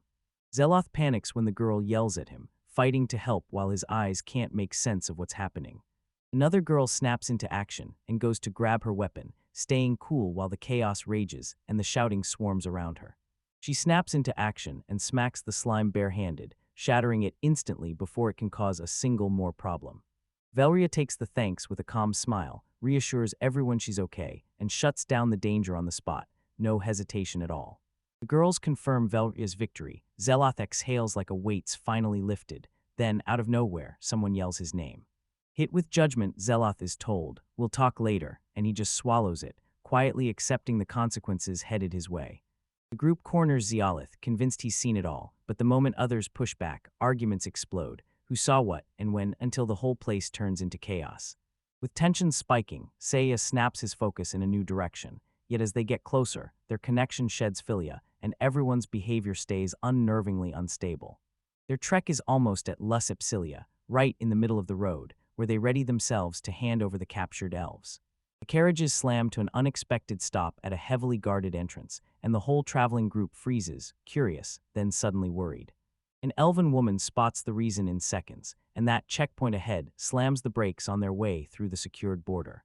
She spots a crest stamped on the checkpoint guard's armor, and right away she realizes their whole travel plan just got thrown off course. The church knights crash onto the scene, hunting for the hero, and the second they show up, alarms explode inside the group, terrified they'll get found. With church knights closing in, the crew quietly decides to tuck her in among the other elven captives and vanish her from sight. To dodge suspicion, the protagonist straight up lies and claims he's transporting slaves, then he shrinks the truth, downplaying how few wagons and crew he has. The knight squints at the excuse, then calls it out, because those carriages for slave transport are far too well made to be an accident. Caught off guard, the protagonist freezes for a beat, then the knight won't take no for an answer, pushing to inspect the carriages even as the excuses tumble out. A cloaked stranger detects that something's off with the mana, and immediately signals the knights to tear into the wagons right now. At Knight's realization, they're only hauling elves, so they snap into action, warning everyone about the dangers lurking by Lusopchilia's heavily guarded borders. A subordinate rushed to the captain and warned him mysterious mana was pouring in from someone lurking in the back carriage. Suspicious and furious, the captain storms in, accuses them of hiding something, and confirms it. His mage just detected an odd presence. Even as protests erupt, the knight pushes forward and demands to search the carriage, and before anyone can breathe, tensions spike into a full-on confrontation. Inside, Lady C plays the part of a calm slave girl, so casually that it throws the inspecting knight into total shock and confusion. That night, she gets recognized, and everything flips. She's seized with fresh accusations, claiming the group kidnapped her from bandits earlier. A shaky companion blurts out a nervous denial, insisting that the girl only looks like C, and that's it. A bystander can't believe they won't just ask C directly, but everyone else figures she'd crumble and lie the moment the pressure hits. The insult ignites her fury, and the young girl swings back, while the standoff between the two groups tightens by the second. The protagonist sizes up the chaos, realizes any violence will only make it worse, and immediately starts plotting a clean way out. The confident woman snaps, she's not Lady C, and the knight captain's doubts turn on a dime. Just when things feel calm, a ninja-like ally, Shigeru, pops out of nowhere, and the protagonist can't believe she's been tracking them the whole time. The knight spotted her famed presence and boldly asked where she'd vanished, still clueless about the secret mission she was hiding. Shigeru swears she dug into the group herself, then wipes them clean of suspicion, then calls the resemblance to prove it's just a coincidence. The party backs Shigeru up on the spot, saying they hired her as a mage from distant Jills. The elf raises a royal decree and snaps that dragging this out would insult Lusopchilia, then the knight instantly backs off. Sugar promises she'll tag along as they go in to track down Shilia for answers, and the knight swallows the plan without a single complaint. Sugar admits she used her church affiliation just for convenience, but now she's done pretending and is finally walking away from it for good. Others start grilling Shigeru about her motives, but she drops a bomb. She doesn't believe in the church, so her true intentions stay murky and hard to pin down. With gratitude blazing in their hearts, the group thanks Shigeru for shielding C from getting found before the knight can swallow the truth. Sugar shoots down praise with humble ease, and then the protagonist drops the bombshell. Turns out they've got their own reasons for dodging that church too. He urges her to join their ride, but Sugar shakes her head. She refuses anything that chains her down, because she's got her own goal to chase. Right before they split, Shigeru swears she won't report a single thing, then the whole crew quietly, gratefully thanks her and slips away. With the tension finally draining away, the travelers slumped into the carriage and let out a breath, because they were closing in on the borders of Lusopchilia at last. Towering trees loom as they enter, and the elf's calm smile lights up while she watches her homeland finally pull back into view. At Lusopchilia's gates, guards slam their hands up, stopping the carriages cold, and demand an inspection before they'll ever let anyone inside. The elf leader leans in and promises them the inspection is totally harmless, because this church has zero power here. Even with all that confidence, the protagonist can't shake the feeling that her entry won't go smoothly, and she starts wondering if the checkpoint procedure is really that serious. He shrugs off the doubt, but his companion leans in and asks if elves at the borders truly mean safety, or if it's just wishful thinking. The gatekeepers warn them hard, demanding they let their carriage be searched before anyone gets passed into Lucipsilia's territory. Panic spikes in the guard as the returning elf steps back into view, then it hits them who she really is, and they drop into a bow without a second thought. With a steady, commanding calm, the elven woman opens the door for them, then the truth hits, she's the princess. Zeloth and his crew burst into the elven village, only to freeze when they realize Patty isn't just a visitor, she's royalty. Patty stands her ground beside Zeolith, shrugs off all formalities, and demands guild clearance so they can stay. News hits fast, Lady Pallas is back, and she tears open the chains, freeing her enslaved kin and sending them safely home. The subordinate rushes to the elder, shouting that Palestes is closing in with allies, and that he's ready to lock everything down with official documents. The moment Zeolith's name hits the air, a shadowy figure lights up with curiosity and flat-out demands a one-on-one meeting. Zeolith gets formally summoned, and the elf official locks eyes with him, trusting him completely and banking on his cooperation. He strolls up in control with Patty by his side, and the elf official watches them like a hawk, clocking just how calm and downright weird that whole act is. Patty's nerves are on fire under the harsh spotlight, and one subordinate steps in with a polite question. Why does Patty look so rattled about Zeolith being involved? Zeolith stays cool but steps in to shield Patty, warning that her tone could feed the elves' prejudice. Then the elf bows instantly and apologizes right on the spot. Even with that smile, Zeolith can't shake the feeling something's off, and then it hits him. Patty's open-mindedness is practically unheard of among traditional elves. Zeolith files the report, but with Patty's status still fogging his mind, he chooses to corner her later and get the truth. The mission wraps up, and right then Zeolith gets cornered. Someone steps in close and demands he stay for a secret private meeting. He's stunned when the guildmaster calls him in alone, in a separate room. Patty confirms the request, but she can't shake the feeling something's off, so Zeolith takes it, yet you can see the worry on his face, pure confusion hanging in the air. As Patty heads back to work, Zeloth shadows the attendant, bracing for the guildmaster's sudden summons. Zeloth strides into a private room, and the official ushers him in, then backs away without a word, like the real mission is already waiting. Inside, a confident elven woman lounges in calm control, eyes locked on Zeolith as she closes in across her desk. She clocks him instantly, then calmly but confidently tells him to sit down for a straight-up talk. She's heard Zeolith's reputation from Braza, but when she finally meets him, his quiet, humble vibe shocks her. Zeloth cracks jokes about his own looks, and she shoots back about his strange reputation, plus how the Meity daughter seems to have a thing for him. Zeolith's eyes go wide when he learns Patty isn't just any girl, she's a Meity, from the prestigious Meity family of Luciphilia, where the tribe leaders rule the realm. Still stunned, he remembers guards shouting that she was a princess. Then the guildmaster steps in and offers to lay out her true background. The Meity family rules one of the 6 major tribes, and their political power dominates the entire country. Palestes is their daughter. Everyone treats her like a princess, not just because of noble blood, but because of the power her status carries. Zeolith can't stop replaying everything they said, and the guildmaster snaps a warning. Humans can't get cozy with someone that big and that important.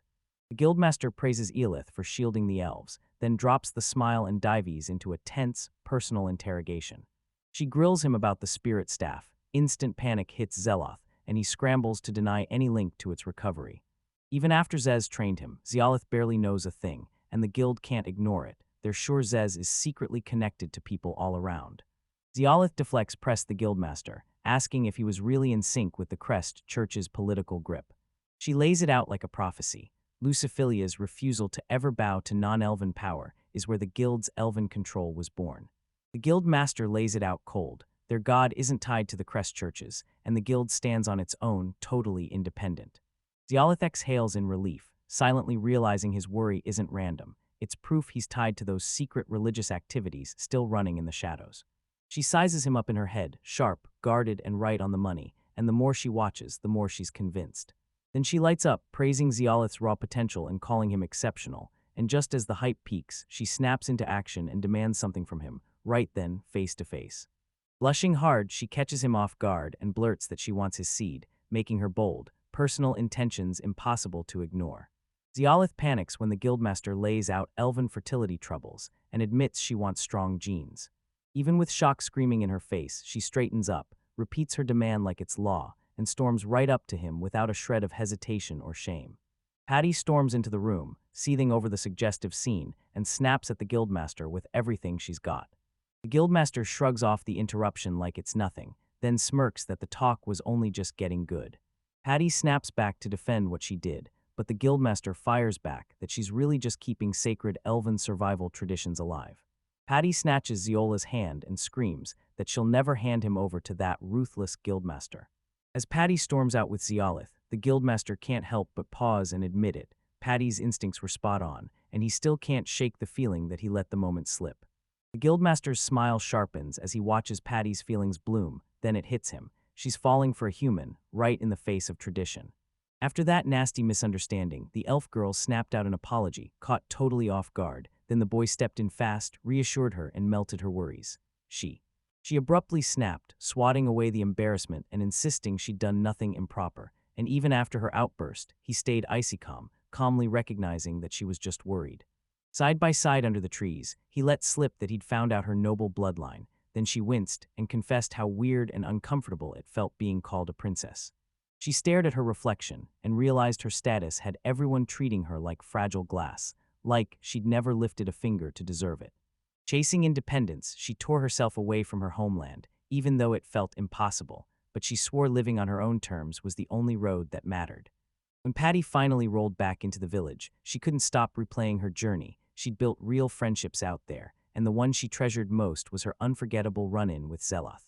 When they finally arrived, everyone welcomed them with open arms. Those freed elves had already made it safely back home, and Patty got thanked for everything she'd done.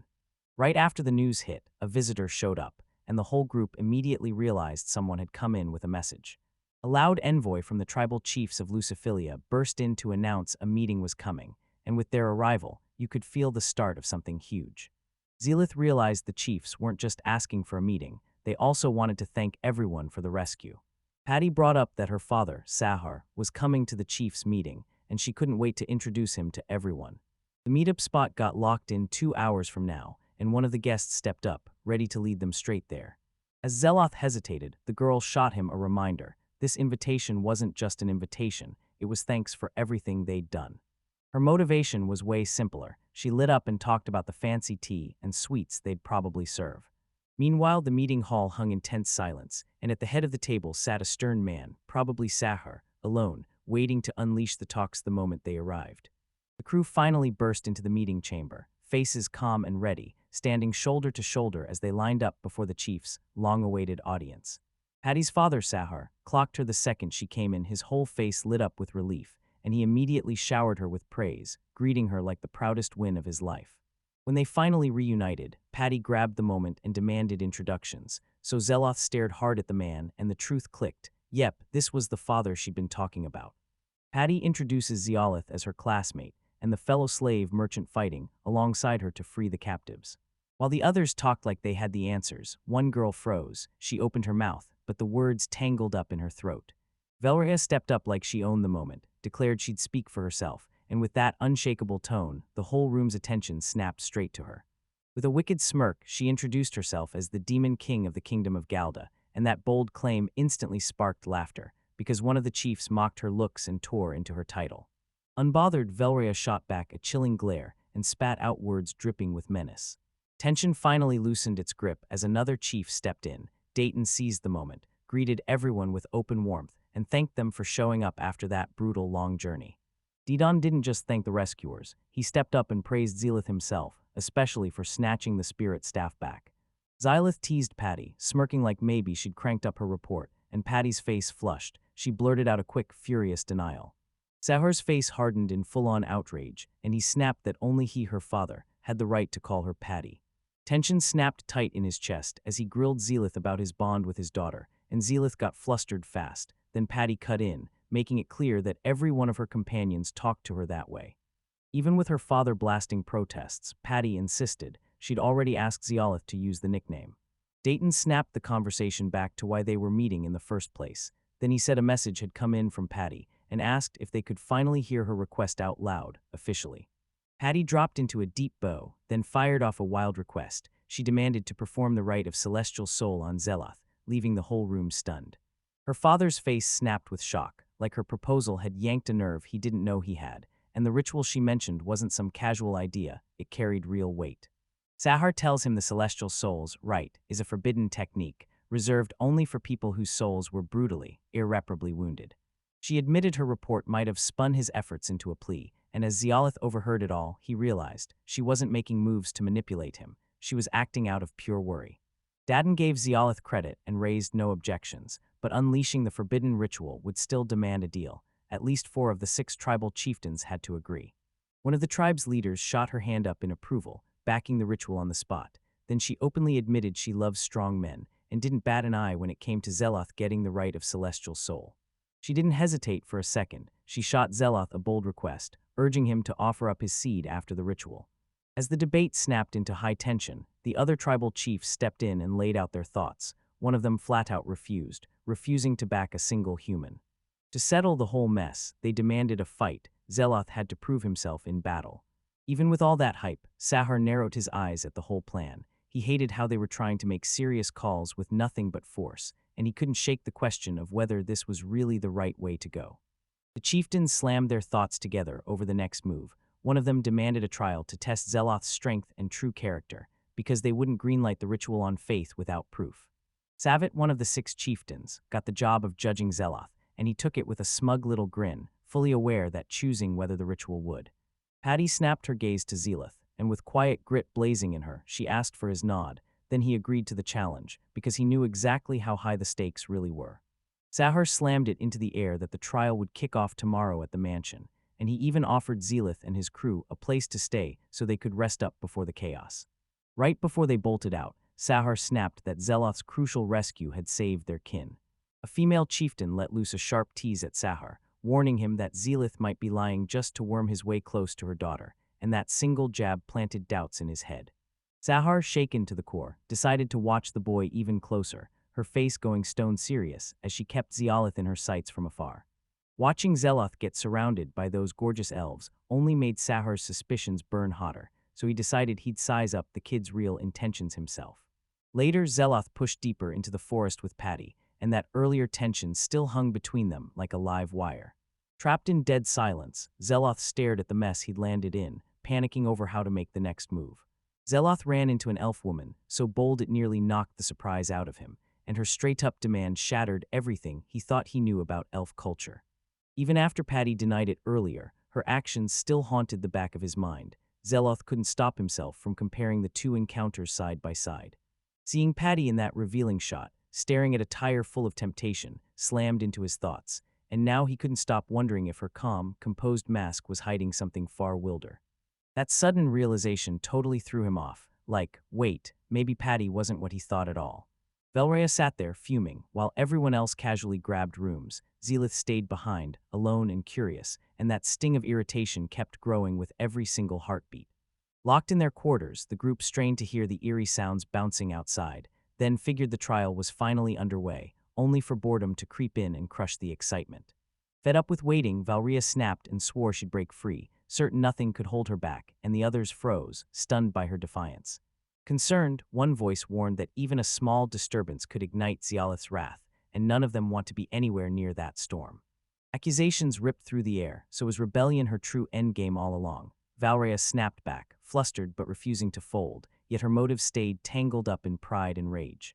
Dread hung in the room as the girls traded worried whispers about Zeloth vanishing, and Velrhea sounded the alarm. She feared leaving him on his own would push him straight into something reckless and dangerous. Flustered by her own spiral, Velrhea snapped back, slamming denial into place, yet her flushed face still gave away every shaky beat of her unease. CA leaned in and gently told Velrhea that worry is just love wearing a mask, and even though she was flustered, she couldn't argue back. Her pride fought the sincerity in every word. Admiration for CA surged, because her kindness never wavered, even when she had to face the demon lord, and the way she stayed calm in the chaos made her impossible to ignore among everyone else. A quiet envy crept in, and the moment one girl watched the seas shine, she couldn't help but wonder if she measured up. Zeloth flopped onto his bed and stared at the ceiling in dead silence, as the minutes crawled by, boredom slithered in, and he jolted upright, stretching like he could shake off the feeling, because this didn't feel like peace at all, it felt like being trapped. His mind kept drifting to his crew. He couldn't stop wondering how Nasha was holding up and whether Alina and Murrow were actually clicking. A brutal knock shattered the silence, and the Zealoth snapped to attention, too startled to even guess who dared break the calm. Totally stunned, he stared as two elf women stood waiting at the door, looking breathtaking and smiling. Then they asked him straight out if he was the one who had recovered the spirit staff. Two elf women stood tall in front of Zeolith, smiling like they owned the place, and demanded to be let in, so playful it totally threw him off. Still sitting ramrod straight in shock, Zeloth tried to wrap his head around who they were, then cut off introductions mid-breath and blurted a wild request for his seed.